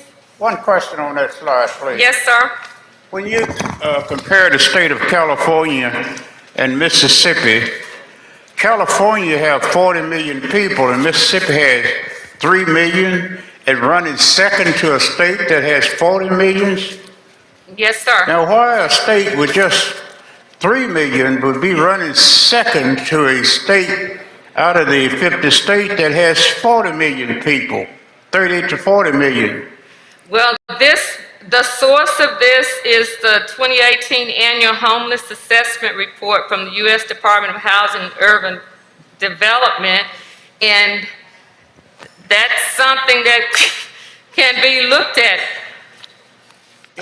Well, I'm sure, I mean, when it's 63%, but that only represents, I believe, about 1,800 to 2,000 people in the state of Mississippi for our veterans. Now, California, that 60% would represent a substantial number because, as you pointed out, they have a larger population. You're about way larger, 10 times, 20 times. Yes, Thank sir. you. Thank you, Senator. Go to Senator Hobson. For what purpose you seek recognition? Question, Mr. You yield President. for a question, Senator? I yield. Please proceed, Senator. Thank you, Mr. President. Thank you, Madam Chair. Have we got a fiscal note, or is there a cost to the Department of Human Services on implementing this program? It's going to be subject to availability of funds, but Chairman Hobson, as you well know, we have not reached the deadline for appropriations. So when this bill passes, we will come back with an appropriations request from you. And from looking at the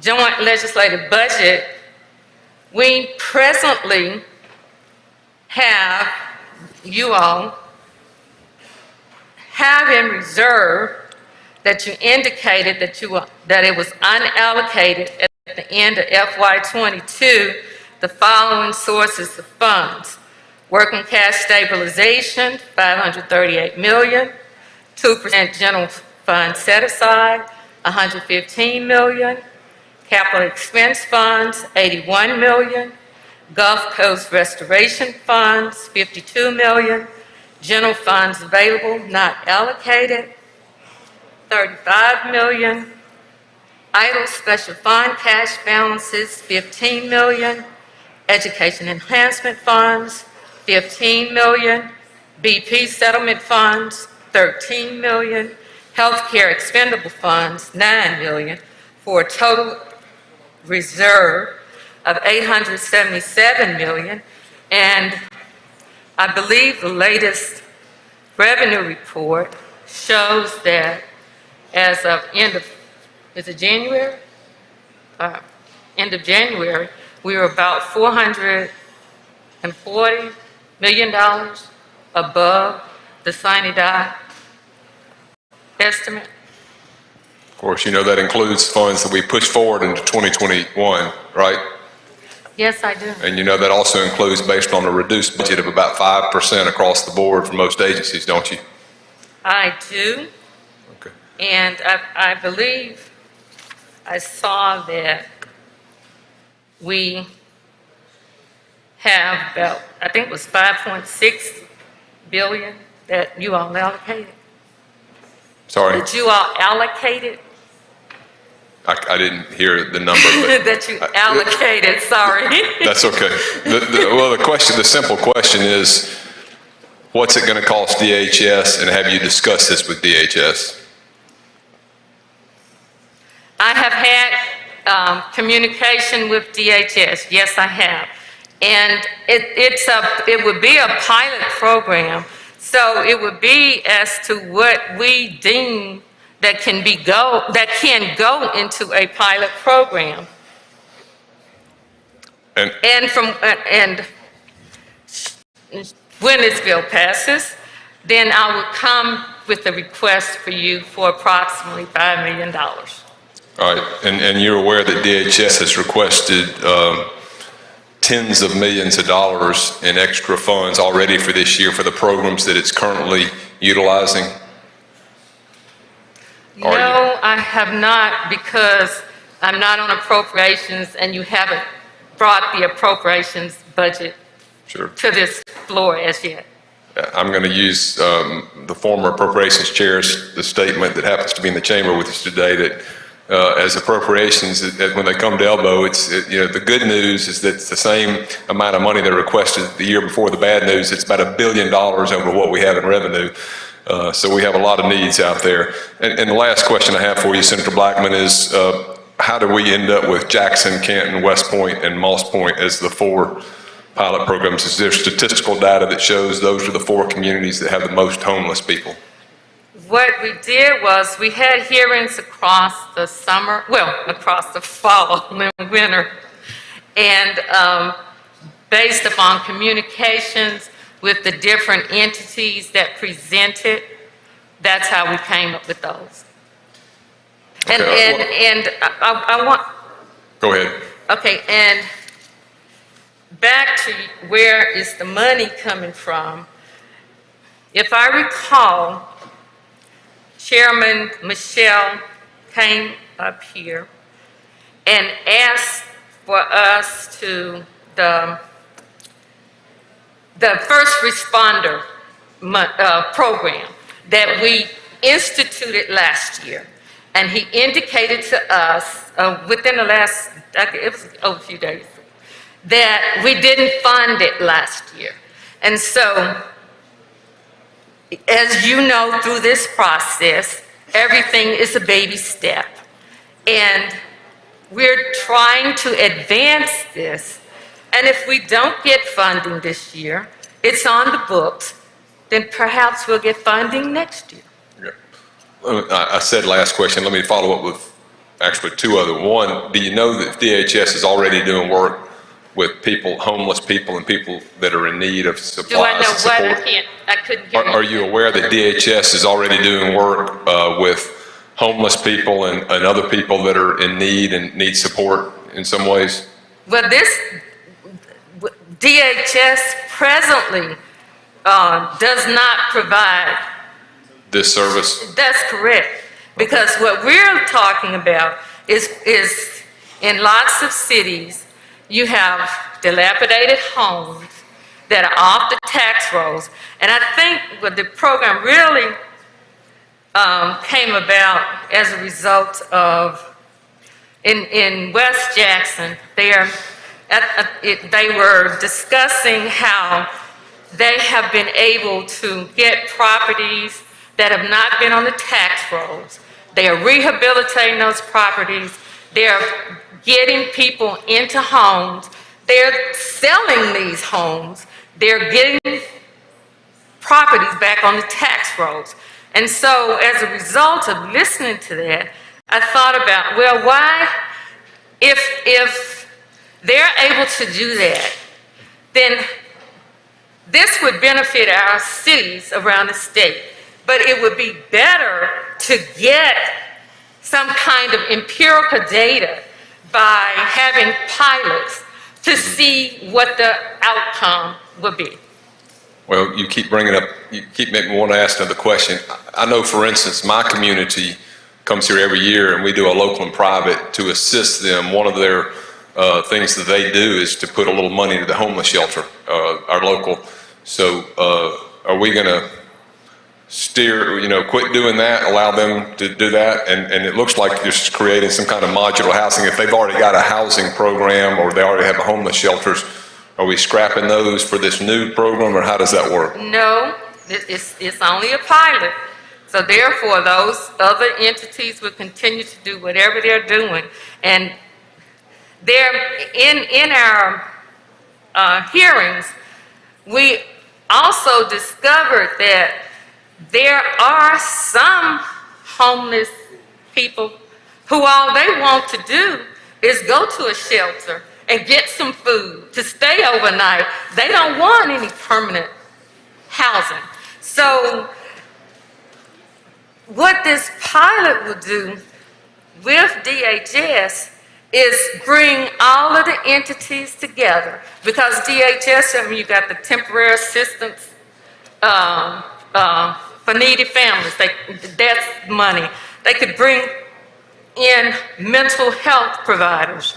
I think it's another slide that shows that, well, like in the Jackson area, that it will show that there, according to HUD, there are less, maybe a couple of thousand people homeless. But according to Department of Education, based upon them having social workers in the schools and and people are able to apply for other funds other than housing, that it may be 10,000 people. So, and if you ever, on your lunch hour after we leave here, go in West Jackson, you will see people that look like you and me that are just parading around the streets because they have lost their homes, they have lost their apartments, and it's getting worse and worse each day. Thank you, Senator Blackman. Senator Pope, for what purpose you seek recognition? Question, Mr. President. You yield for a question, Senator. I yield. Please proceed, Senator Pope. Thank you, Mr. President. Thank you, Madam Chair. May we go back to the previous slide on your presentation? Well, it may have been the previous one, the one with the map of the United States. With what now? The one with the map of the United States. Okay. That one. Senator Jordan was talking with you and questioning you about the number compared to the number of population in California as opposed to Mississippi. And I think his question was indicating that how could we as Mississippi, how we in Mississippi with only 3 million people could have the same number of homeless people as California. If that was the way I understood that, these are using percents, so it's not numbers, it's percents. That's correct. And I think that led us into a state of thinking we had as many homeless individuals. Oh, no. Okay, I just wanted to get that straight. And then that brought up another thing. That was related to veterans. Okay, so then if you look, you've got the first 5 states, 1, 3, and 5, Washington, Oregon, and California with the most homeless, Mississippi being number 2. My question is this: there are more billionaires in those 3 states than probably the rest of the United States. Apparently, they've not been any better at this than we have been. Have they tried any of the programs like you're wanting to set up here as a pilot in Mississippi, and what was their success? Yes, they have. And a matter of fact, California's is decreasing. And I don't know, just like, and it's on my desk, there was an article from California where they have developed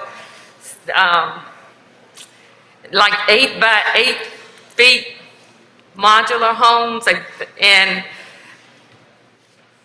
they are doing that in like Hollywood, in Inglewood, in various places.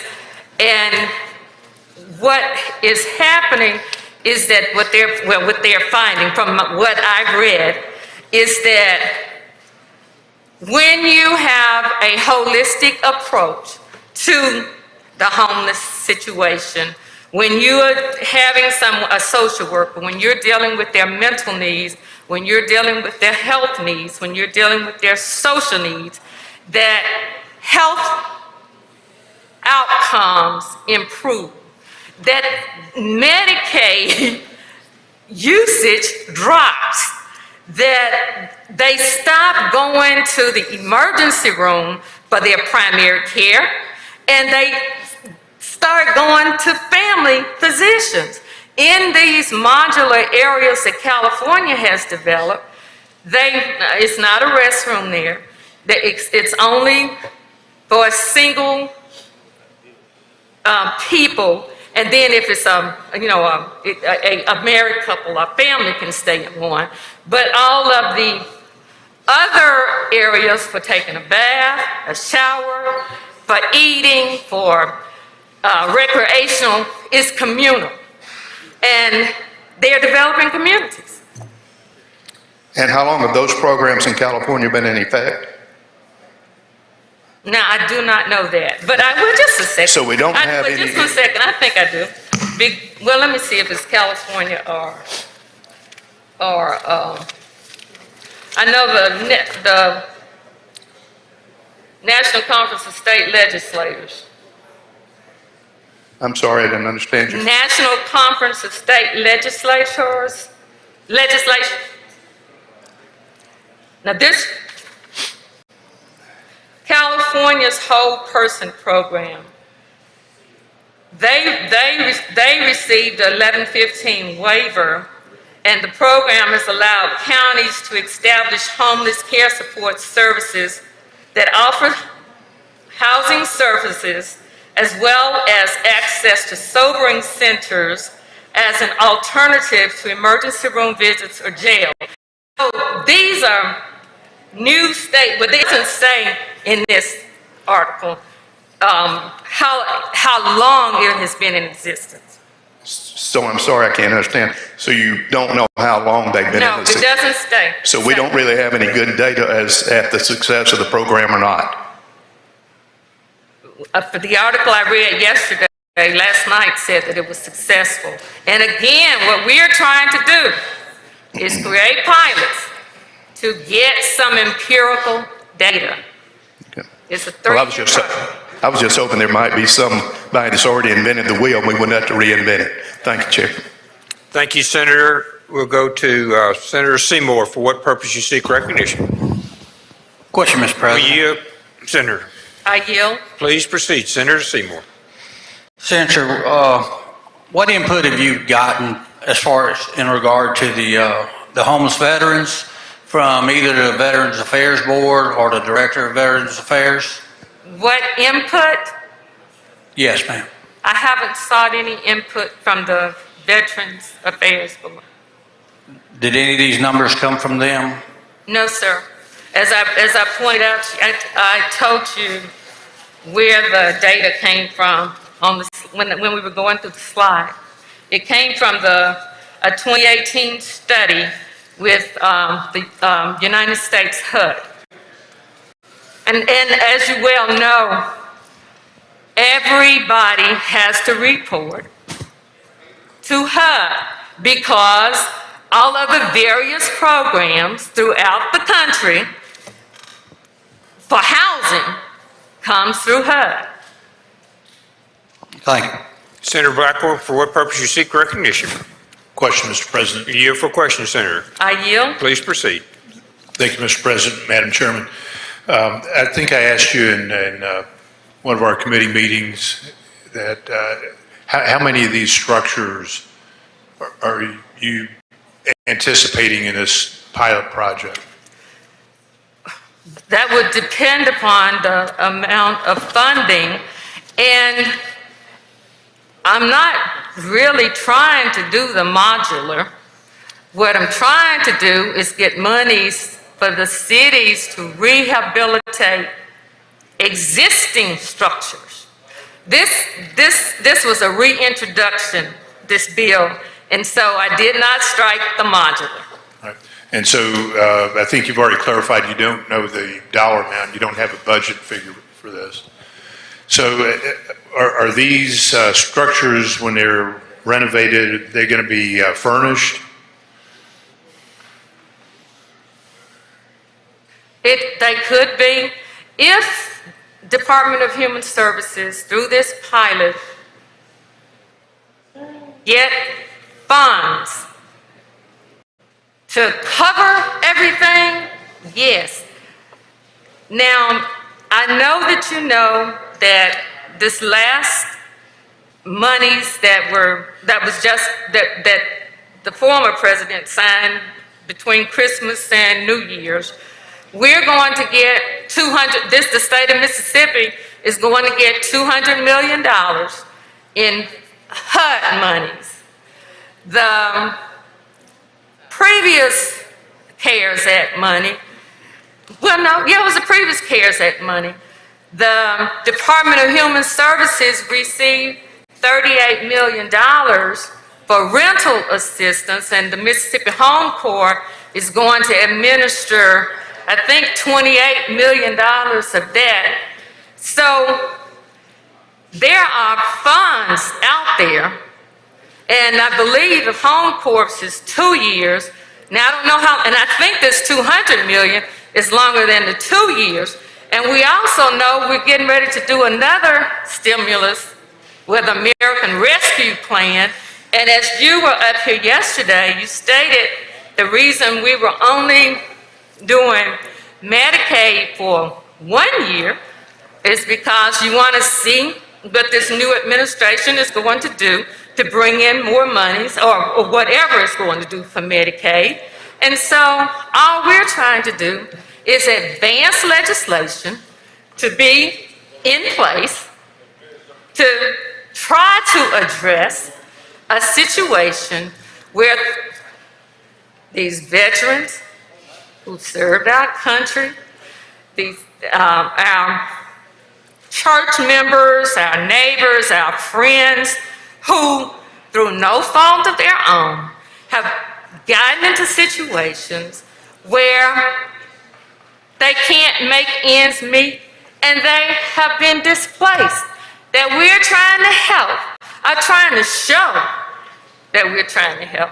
So if I understand, I'm just trying to get my head on the cost of it.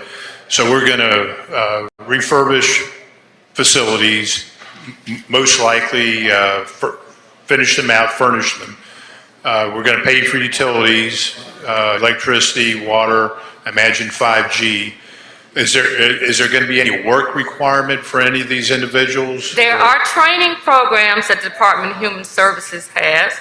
So especially those people who, through no fault of their own, have found themselves in situations where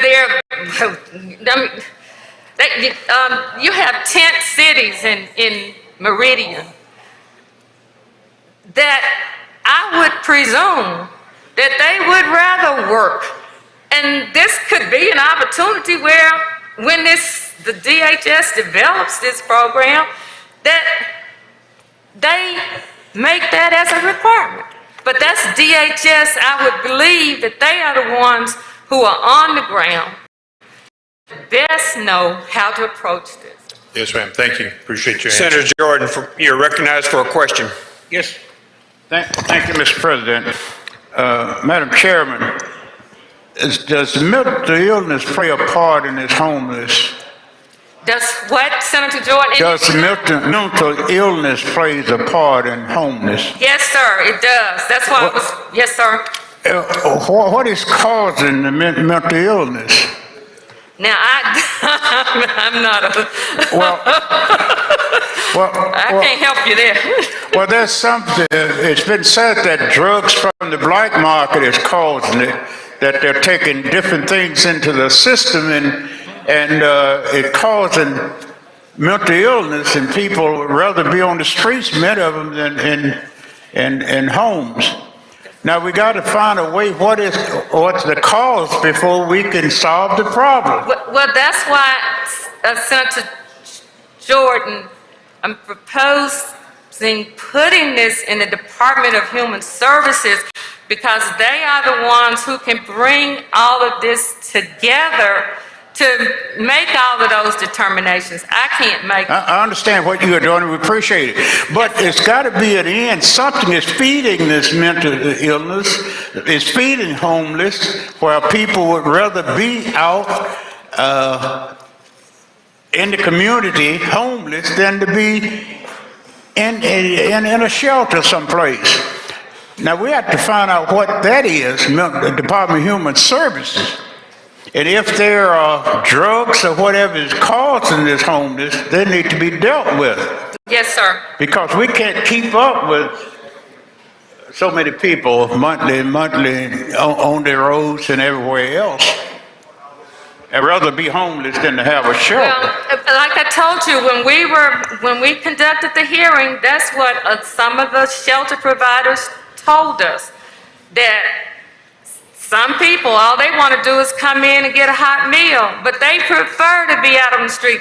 And it may very well be a lot of the men who prefer that. They may be the ones who are suffering from the post-traumatic stress syndrome. They may be the ones who still think they're in Iraq. They still think they're in Afghanistan. That may be it. So in Afghanistan, Iraq, they were outside sleeping.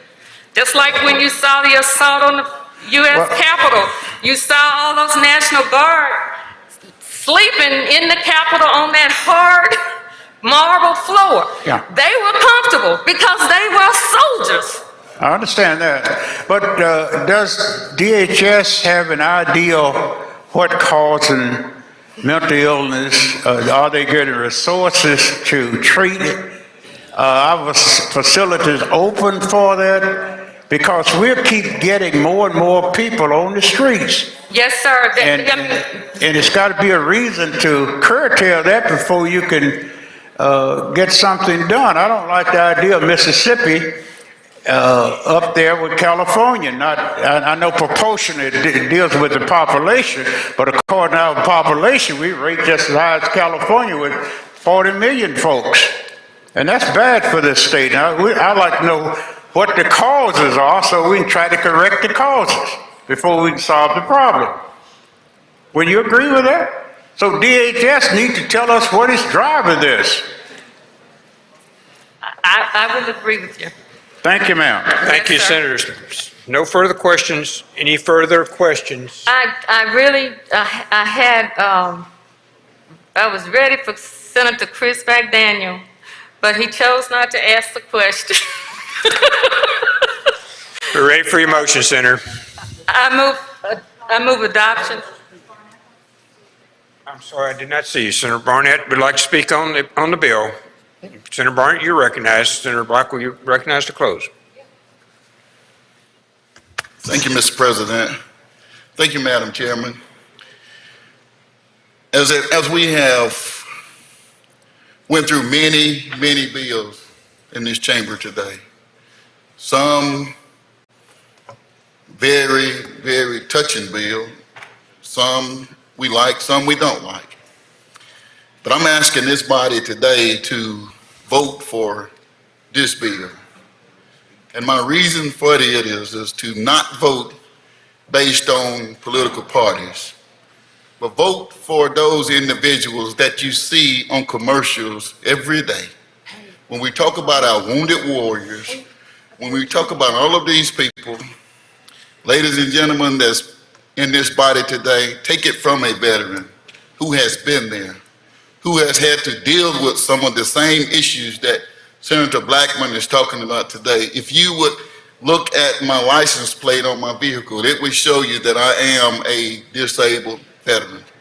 I don't have a lot of the mental problems that you see those individuals have, but I suffer daily from physical ailments as a result of going to serve what we call one of the greatest countries in this world. And if these individuals have made that sacrifice and come back scarred, different than when they left, why can't we have enough compassion to help those individuals when they are in a time of need? Because I can guarantee you there was many nights that you all laid down comfortable at home with your children and your loved ones in the comfort of your own homes or wherever it may have been. But there was individuals out there watching day and night around the clock to make sure that you could do exactly that. Those same individuals today, through voices like Senator Blackman, are asking us today to please remember me. I'm asking this body today to please remember your veterans. When we look at our veterans, I hope that we don't look at our veterans as Democrat or Republicans. I hope that we don't look at our veterans as black and white, because again, I can tell you as a veteran, when we jump into our foxholes together, we are one soldier. When we engage our enemy, we don't look at each other as black or white or Republican or Democrat.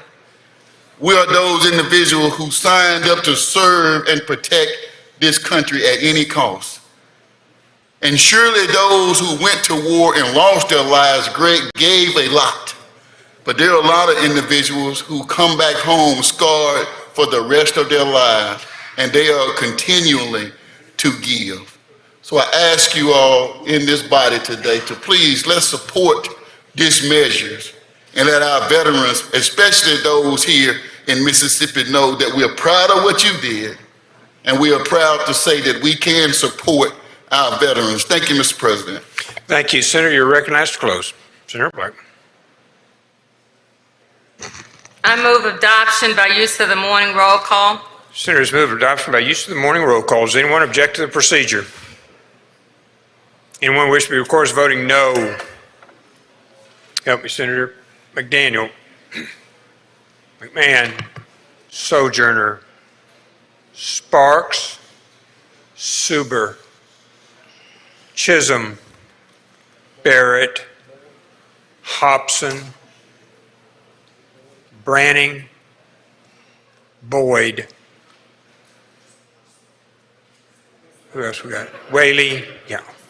Sorry, I got you there. McClendon, Moran, Parker, Kaufman, Blackwell, Younger, Parks, Williams.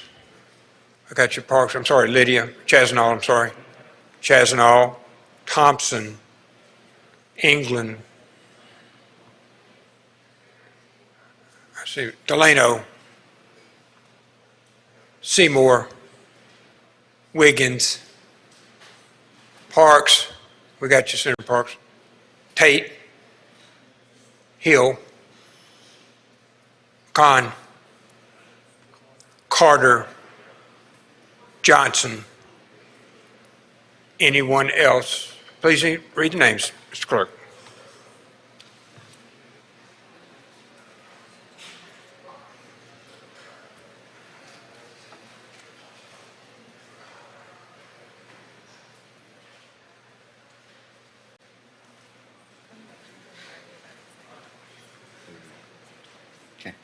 Voting no or nay.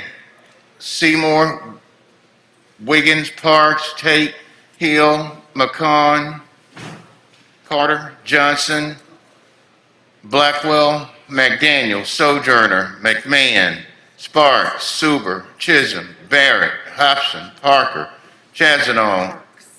Parks, Chasnall, England, Delano, Thompson, Williams, Younger, Kaufman, Parker, Moran, McClendon, Whaley, Boyd, and Branning.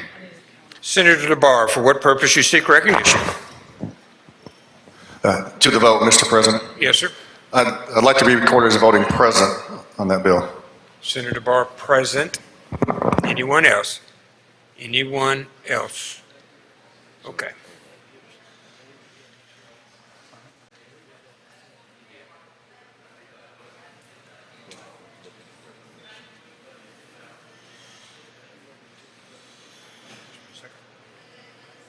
Senator Blackman, for what purpose you seek recognition?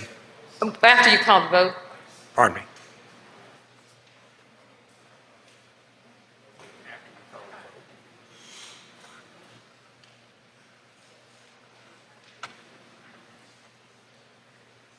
Yeah, he did. Yeah, I just be playing the lip service.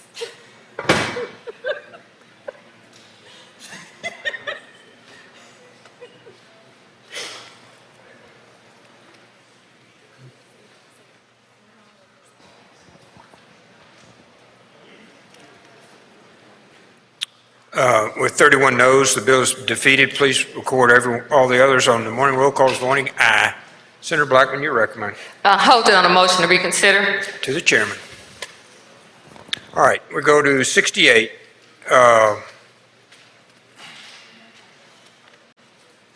Seymour. Pass. 69, Whaley. Pass. Kaufman, 70. Pass. Younger, 71. Chairman, Senator Younger is recognized. We're on item 71. The others retain their place on the calendar.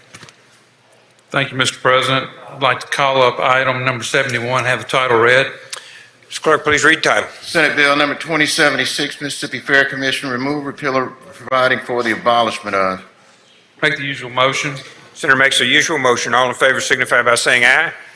All opposed, no. The ayes have it. Please proceed, Senator. I move the committee sub be adopted. Please explain. You're recognized to explain the committee sub. What this bill does is it removes the repealer from the House Bill 1566 that we passed last year. It will permanently do away with the Fair Commission and put it underneath the Department of Ag. It will also, in this bill, we added Representative Butler's bill that he had for making Alcorn State part of the Fair Advisory Council to give them input to the Ag Commissioner. I'm open for questions. Any questions on the bill? Questions on the bill? Seeing none, ready to adopt the committee substitute. Adopt the committee sub. Motion been made to adopt the committee substitute. All in favor signify by saying aye. All opposed, no. The ayes have it. Senator, we're on the bill. If there's no further questions or discussion on the bill, if not, I make use of the morning roll call. Senator recommends the use of the morning roll call. Anyone object to the procedure? Anyone wish to record as voting no? No. Present? Seeing none, the bill passes by use of the morning roll call. Senator Branning? Senator Branning is recognized. Number 72.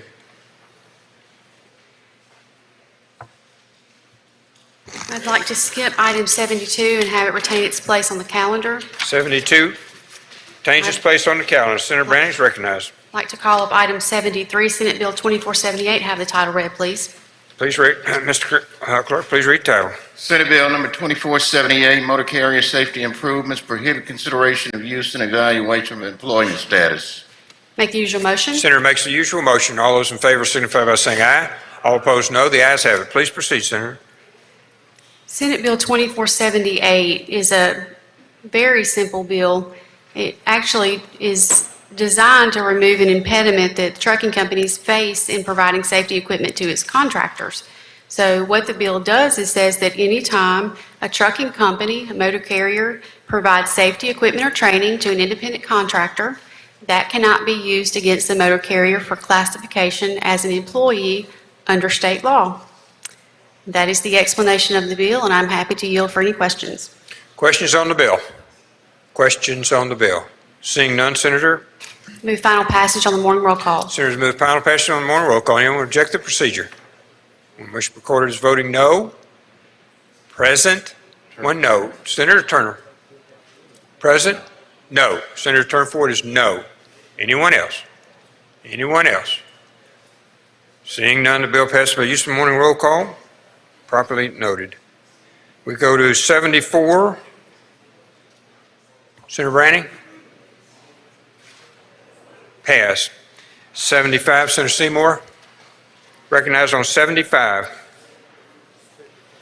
Mr. President, I'd like to go to item 75, Senate Bill 2165, and have the title read. Mr. Clerk, please read the title. Senate Bill number 2165, Veteran Service Officers, revise certain qualifications and requirements.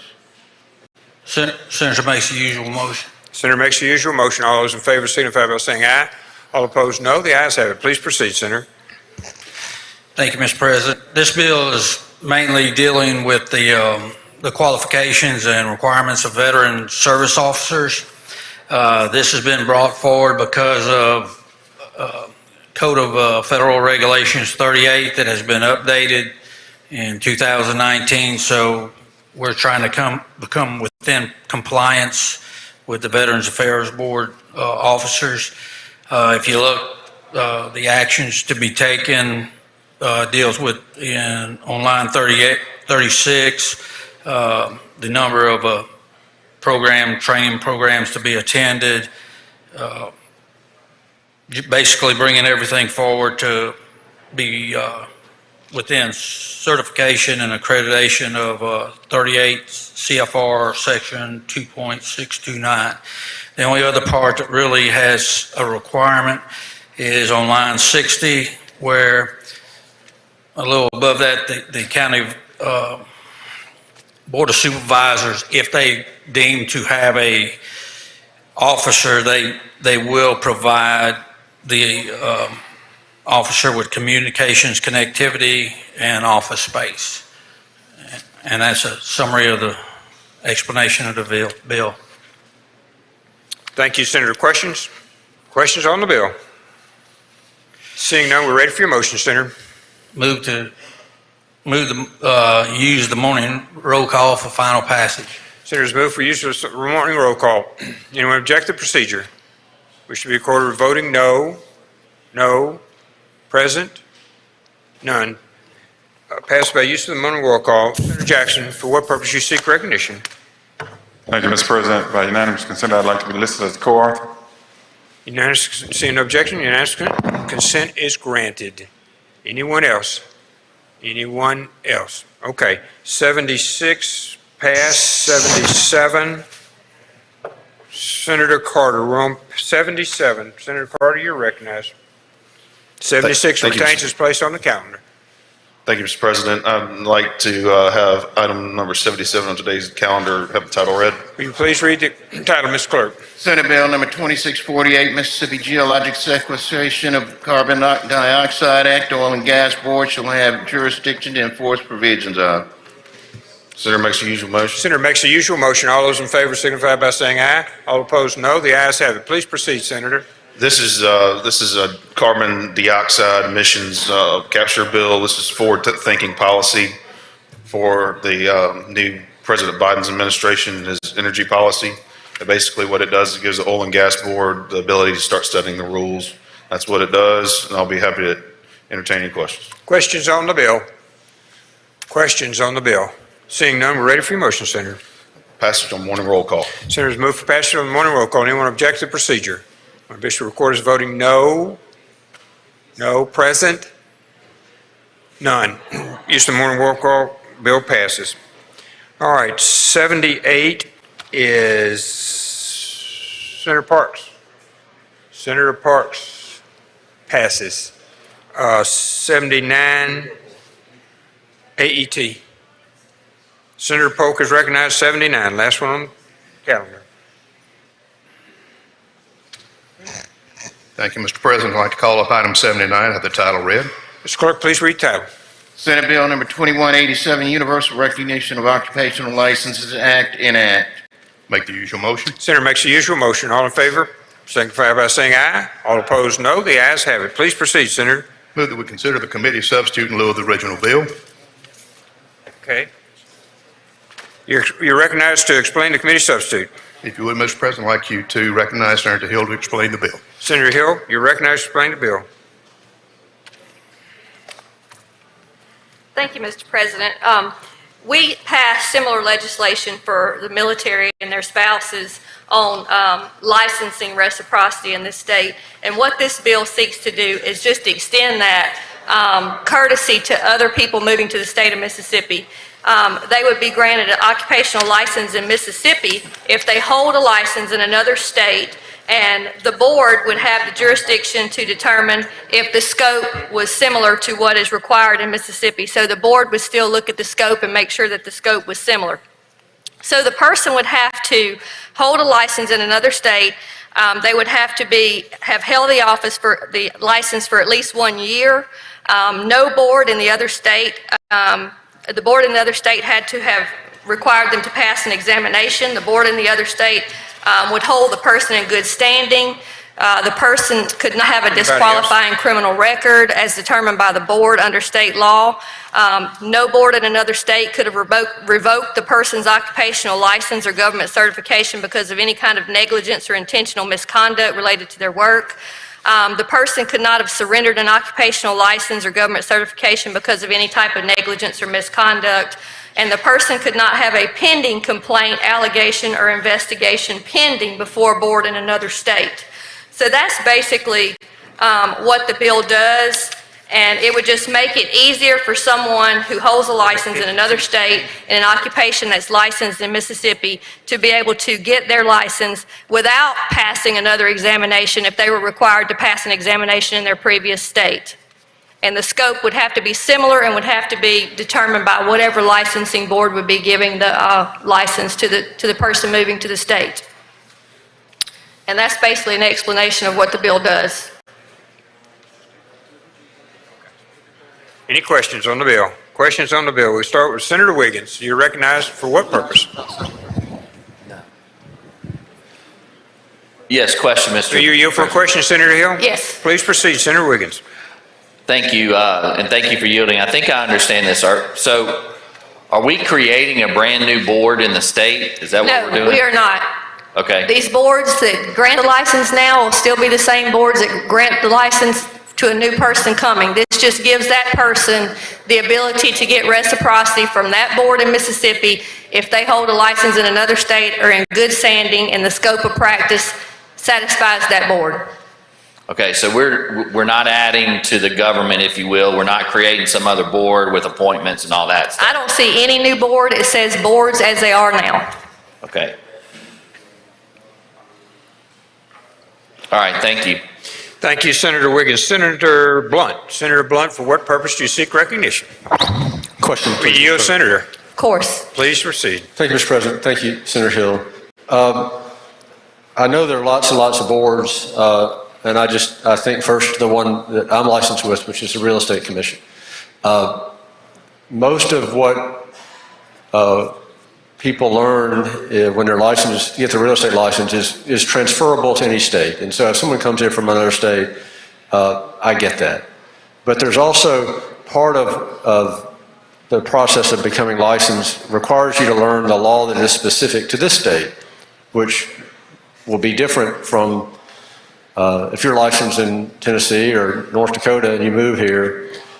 If you're familiar with the general practice of real estate, that's fine. But if you're not familiar with the Mississippi laws that may be specific to this state, when would you learn them? And I assume that same question is transferable to plenty of other professions that are licensed in the state. I think that's incumbent. I think that's incumbent upon the professional because they want to remain in good standing and they don't want to have any marks against them when they come to Mississippi. I mean, they're adults in another state. They hold a license. I think that they have enough sense to know that they have to follow the laws in the state that they're moving to, or at least they should. Right. But I mean, you get a license, you have to prove that you know them in order to get the license. Again, I know this has a reverse appealer in it, and I support it, and I supported it in the committee, but I just imagine as this bill goes through and it goes to conference, there are dozens of professions where most of the skills, and in some cases maybe even all of the skills, can be transferred across state lines, Right. and I get it. But there are others where you need to know what the law is in Mississippi in order to provide safely practice your profession. I don't disagree, and I have a suggestion that when this person applies for a license, that whatever board or commission that's going to grant them a license shall give them a packet that has all applicable state laws relating to that. And I think if they're a licensed professional, that ought to be sufficient. That's just my opinion, but Yeah. I think that's an easy way to get that person the information that they need and make sure that they have it. Well, let's think about that, because again, I think that, again, in many cases, 100%, 90% of your profession is transferable, but you ought to have to pass a test that deals with that 10% that's not at some point, so you can safely. Well, we just passed teacher licensure reciprocity, and I don't remember that being a concern in that particular That's right. committee or that bill. I mean, I might have missed it, but I think that if we can give license reciprocity to teachers and expect them to learn the laws of the state, then we can expect other professionals to do the same. Well, I do think it's different because there are regulatory schemes and statute that may be promulgated by the licensing commission that are different than what you need to get in the classroom and teach in the classroom. But I get your point, and I think that I see this bill does have a reverse appealer, and I think I'm sure we'll hear and you'll hear from all the licensing Well, I'm not up boards here out there trying to about get it. rid of every license, so I'm just trying to make it easier for people to move here and work, because quite honestly, between teachers and cosmetologists, I've had people that have had to go to work at Walmart or either decide to Right. leave the state when they could not practice. Right. Well, I filed that teacher bill myself, so I understand what you're saying. Thank you, Senator Hill. Thank you, Senator. Senator Parker, for what purpose you seek recognition? Question, Mr. You President. for a question, Senator. Of course. Please proceed. I have a few questions on it here. Now, you've used in the discussion the word moving a few times, and I think that's an important part of this discussion because I'm all for someone who's moving to the state, coming here and practicing, being able to get their licensure in a hurry. But I have seen circumstances where someone will obtain a license in many states. I know of instances where someone might hold a license in say 20 or 30 different states, and their intent in holding the license is to use, for example, something like telemedicine, and to practice in another state and to provide that service outside the state. And my concern there is that in that instance, then we have our Mississippi dollars leaving the state, to another area that may need the dollars, but quite frankly, I don't think need them as much as we do. In looking through it, is there any provision in here that requires the applicant to be someone who is actually going to be actively engaged in physical practice in the state, or does it leave it open to any type of remote practice of the profession?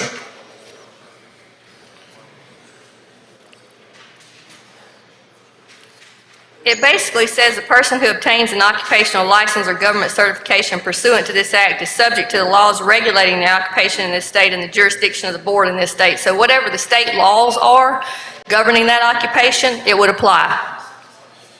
Because we do have people who live on borderline So whatever our states. telemedicine bill says would apply.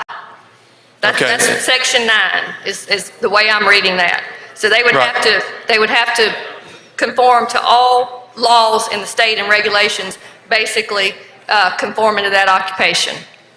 Okay, and I do understand that part. I'm just looking and anticipating, and again, I support your approach on this, but I'm just seeing the potential for some unintended consequences there. And then you mentioned to Senator Blunt's question on the law exam. I know in certain occupations, as part of the statute under that occupation, there are provisions there to pass a law exam or to pass some type of practical or that kind of thing. This would not preempt that and cause that person to then not have to do what's within the occupational statute requirements in any way, correct? I don't see anything that overrides current state regulations or statute for any occupation. Okay. Well, with one exception, that's, I guess, my last question, because I know when we set up the occupational license review, we excluded lawyers from it. I know Senator Hobson and I had a little bit of a I've been looking through debate this. on that. I don't see lawyers in this one. Yeah, I think the lawyers are excluded from this. Again, is that correct? In reading the short title, it looked like we left the lawyers out for some reason.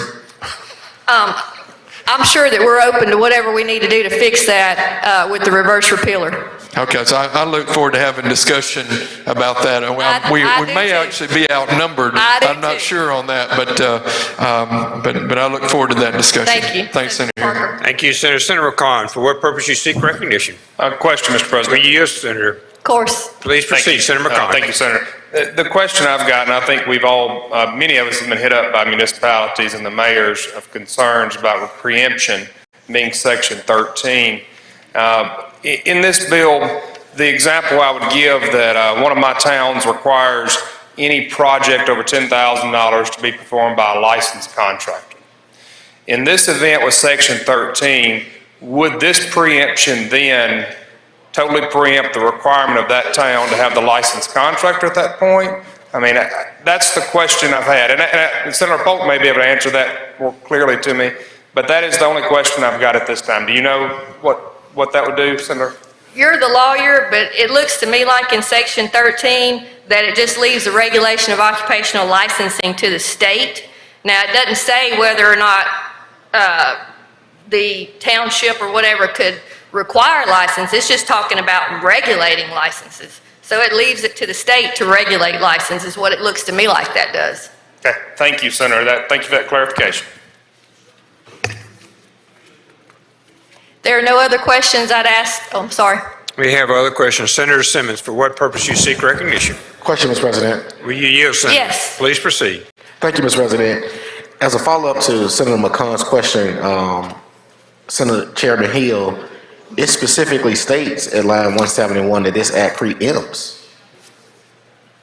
I mean, it specifically states it preempts the laws by townships, municipal, and county or other government? I would say regulating occupational licensing does not mean requiring somebody to have one. And I felt like that was the point of Senator McConn's question. Are you aware that MML is opposing this bill because there's Section 13? Would you be opposed, or would it be a friendly amendment to I'm sorry, strike? I couldn't hear you. I say, are you aware that MML, on behalf of our cities and our towns, is opposing the bill because of Section 13? I have not heard from Sherry or anybody from MML, but this bill has a reverse repealer in it, and that would give everybody the opportunity to speak their mind on it. Okay. Would it be a friendly amendment now to take out Section 13? I would oppose taking out Section 13 at this time, but I'll be glad to have that conversation with Sherry, MML. Thank you, Chairman Hill. Thank you, Mr. President. Thank you. Senator Barrett. Senator Barrett, for what purpose you seek recognition? My question was answered, Mr. President. Thank you, Senator. Senator Michelle, for what purpose you seek recognition? For a question, please. Were you here for a question, Senator? Yes. Please proceed, Senator. Senator Hill, I've also heard from my mayor that's got heartache over, one of my mayors, heartache over Section 13. They feel like they have a good control system over contractors and home builders that come into their area, and they're concerned about this. I guess I need to pose this in the form of a question. Since it does have a reverse repealer in it, should you be on the conference committee, would you please be receptive to fine-tuning Section 13 to where our municipalities don't lose control of the quality of contractors in their city? I would, but I still think that they're misreading Section 13. I don't think regulating occupational licenses means requiring licenses for a job. I think there's a disconnect there, but I'll be more than happy to have that conversation with anybody. Thank you. Other questions? Seeing none, Senator, we're ready for your motion. I'd like for recommend passing the morning roll call. Oh, did we adopt committee sub? We have not. You were on the explanation, Senator. Okay, I'd like to adopt the committee sub in lieu of the original bill. Senator has proposed adopting the committee substitute. All those in favor signify by saying aye. Aye. All opposed? The ayes have it. We're on the bill, Senator. Now I'd like to recommend passage on the morning roll call. Senator recommends passage on the morning roll call. Does anyone object to the procedure? Anyone wish to be recorded as voting no? Okay, Mr. Secretary, would you come, please? Chisholm, no. Barrett, no. Hobson, no. Parker, no. Turner Ford, no. Boyd, no. Barrett, Williams, no. Barnett, no. I got you. Without you, Barnett, no. Williams, no. Butler, no. Chazanall, no. Horn, no. McClendon, no. Witherspoon, no. Simmons, no. Thomas, no. R. Jackson, no. S. Simmons, no. Senator Blackman, no. Senator Jordan, no. Senator Suber, no. Senator Sampson, no. Jackson is no. Senator Carter. Senator Fraser, no. Senator Norwood, no. Anyone else? Anyone? Senator McCon, no. Senator McCon, no. Anyone else? Senator Branning, no. Senator Michelle, no. Senator Carter, you're says he's good. All right. Senator Carter's good as planted. Anyone else? Anyone else? Senator Kaufman, you're recognized. For what purpose? To the vote. Please proceed. I'd like to announce a pair. I vote yes. Senator McMahon, if he was here, vote no. Senator McMahon, no. Kaufman, yes on pair. Okay. Anyone else? Mr. Clerk, would you please read the names voting no?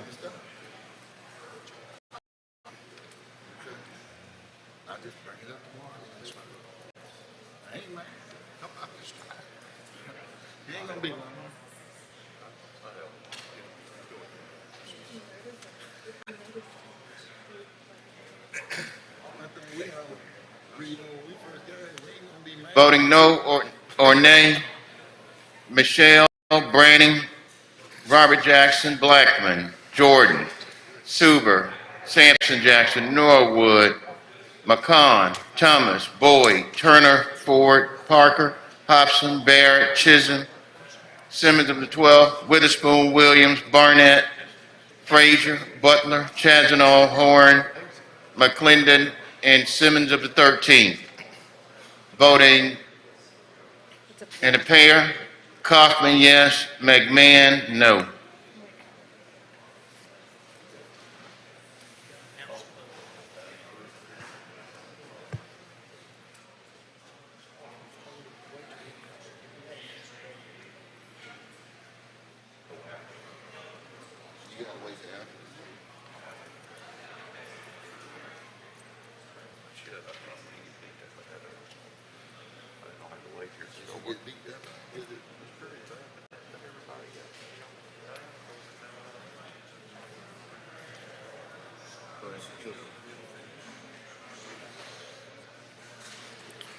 With 26 no, the bill fails.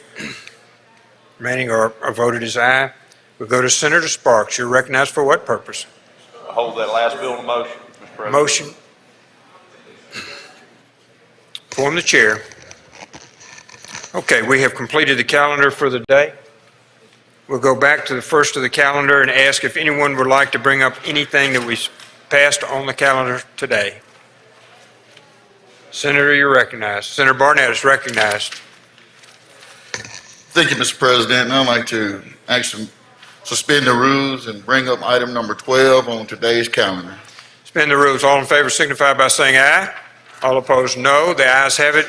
Number 12 on the calendar, motion to reconsider. Mr. Clerk, please read the title. Senate Bill number 2553, State Offenders in County Jail, bring forward sections relating to.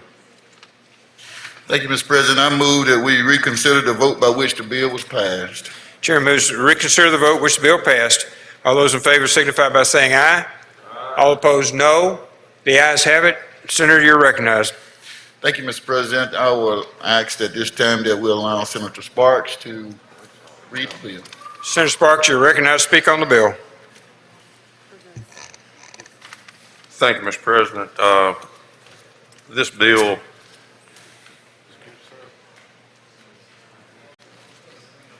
it's a committee sub. I don't know if we want to adopt the committee sub. We're going to, the purpose.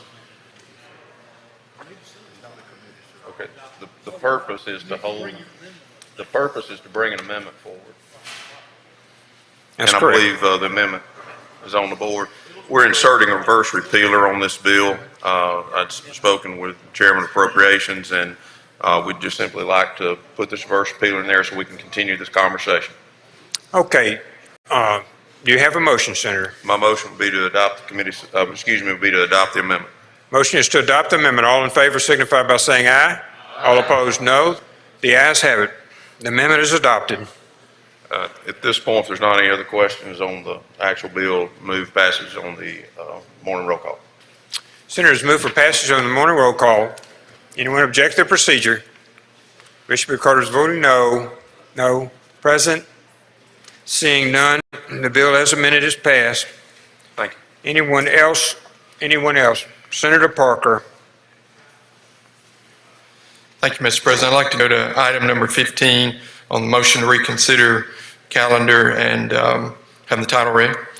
We have to first temporarily suspend the rules, Senator.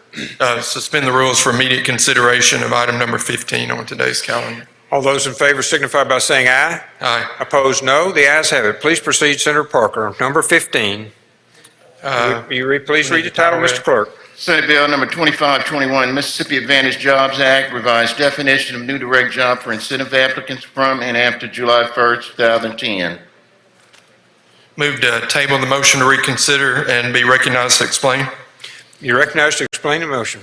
Thank you, Mr. President. Senator Turner Ford held this bill on a motion to reconsider we were trying to address a similar project in her area to see if that might also apply to the statute we had open here. Had discussions with Senator Turner Ford and with the particular business in that area, and that does not apply to this particular statute. And so in discussion with her, my motion is to table the motion to reconsider. Motion made to table, motion to reconsider. All in favor signify by saying aye. All opposed, no. The ayes have it. Thank you, Senator Parker. Anyone else? Anyone else? Senator Hobson, you're recognized. Thank you, Mr. President. I move that we suspend the rules to go to item 17 on today's calendar. Motion to suspend the rules. All in favor signify by saying aye. Aye. All opposed, no. The ayes have it. Please proceed, Ask Senator the title Hobson. be read on number 17. Mr. Clerk, please read the title. Senate Bill number 2392, County Port and Harbor Commission provide for holdover of employees. I move that we reconsider the vote by which this item passed. Motion to reconsider the vote. All in favor signify by saying aye. Aye. All opposed, no. The ayes have it. Senator Hobson, you're recognized. Thank you, Mr. President. The purpose of this reconsideration is I've got an amendment, should be up on the screen now. This is the bill that Senator Moran passed concerning the Ports and Harbor Commission extending the members' time to serve.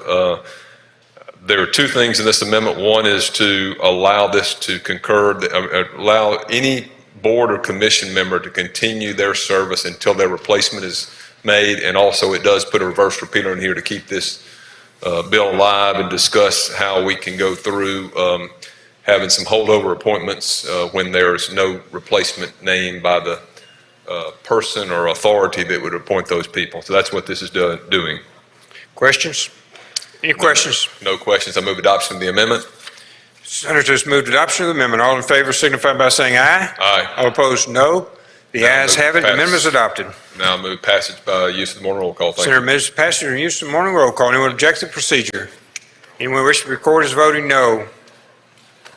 Seeing none, use of the morning roll call is granted and the bill passes by use of the morning roll call. Anyone else? Anyone else? Senator Carter, you're recognized. Thank you, Mr. President. I move that we suspend the rules for immediate consideration item number 12 on today's calendar. Motion to reconsider the rules. All in favor signify by saying aye.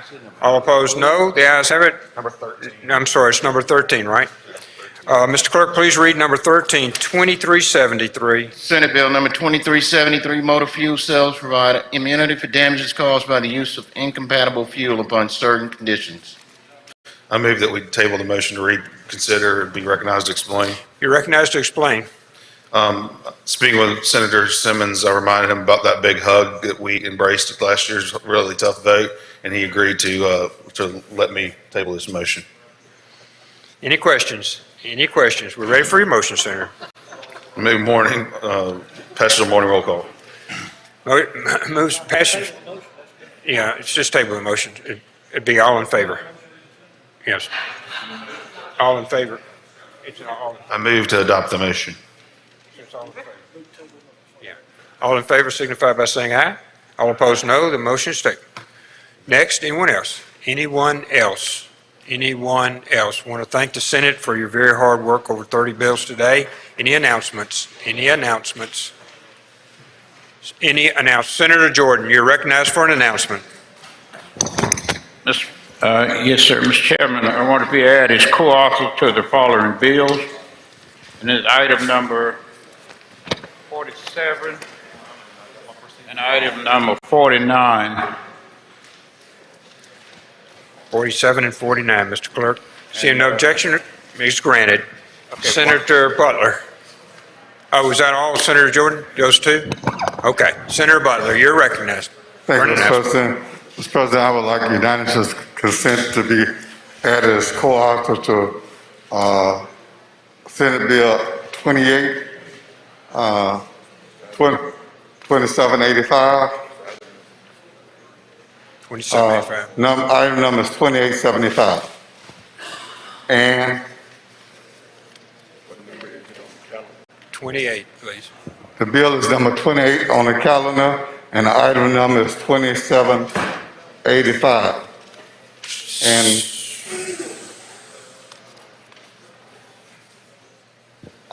item number 71 on the calendar, and number 2076.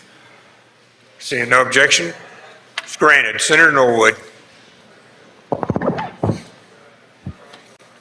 1 second, Senator Woodcock, on your mic. 1 second, please.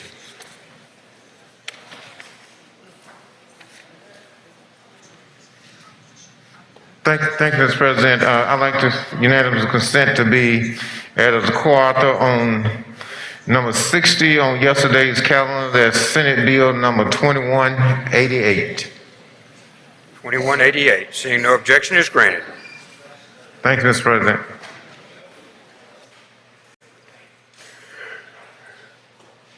Okay, others, Sampson Jackson. Senator Jackson. Thank you, Mr. President. I ask for unanimous consent to be added as a co-author to item number 12, today's calendar. 12. Senate Bill 2553. And item 25, Senate Bill 2878. And item 28, Senate Bill 2785. 2785, Mr. Clerk. Thank you, Senator. Senator Sarita Simmons, you're recognized for an announcement. Thank you, Mr. President.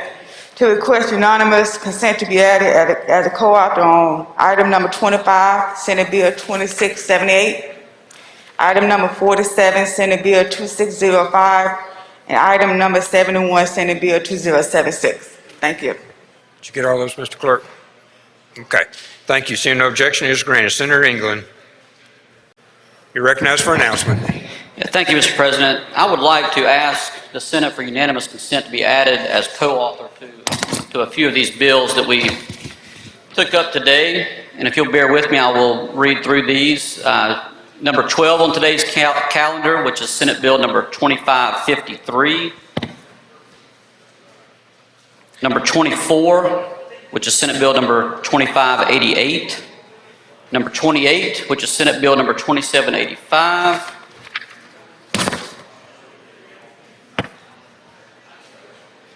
Number 49, which is Senate Bill number 2260.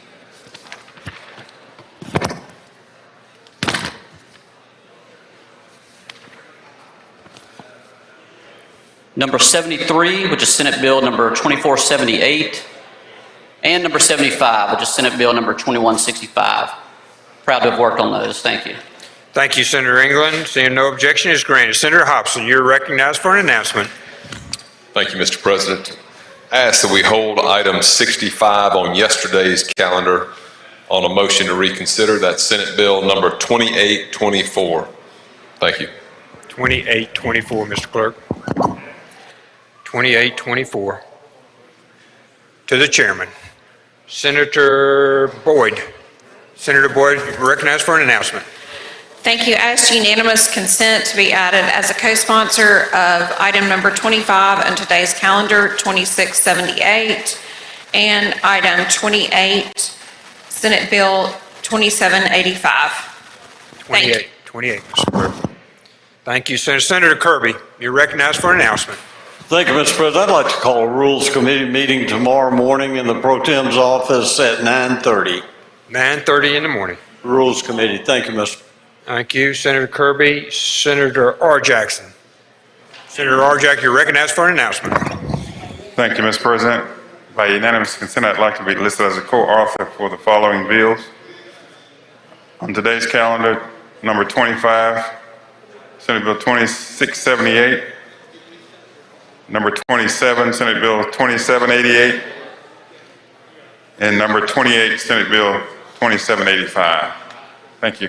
Thank you, Senator Jackson. Senator Witherspoon, you're recognized for an announcement. Thank you, Mr. President. I would like to ask for unanimous consent to be added as a co-author for item number 71 on the calendar, Senate Bill 2076. 2076, Mr. Clerk. Thank you. Senator Sparks, you're recognized for an announcement.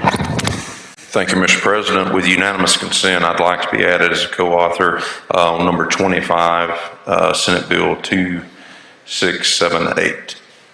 Seeing no objection, consent is granted. Senator McCon, you're recognized for an announcement. Thank you, Mr. President. I ask for unanimous consent to be added as co-author to item number 25 on today's calendar, Senate Bill 2678. Also, Senate Bill 2260, number 49 on the calendar. Thank you. 2260, Mr. Clerk. Senator McClendon, you're recognized for an announcement. Thank you, Mr. President. By unanimous consent, I would like to be added as co-author on number 25, Senate Bill 2678, please. 2678, Mr. Clerk. Thank you very much. Any other announcements? Any other announcements? Seeing none, we'll go to Senator Blackwell. I'm sorry. Senator Blackwell, you're recognized. Thank you, Mr. President. I move the Senate stand adjourned until 10 a.m. tomorrow morning. Senator moves to stand adjourned until 10 a.m. tomorrow morning. All in favor signify by saying aye. All opposed, no. Senate stands adjourned until 10 a.m. tomorrow.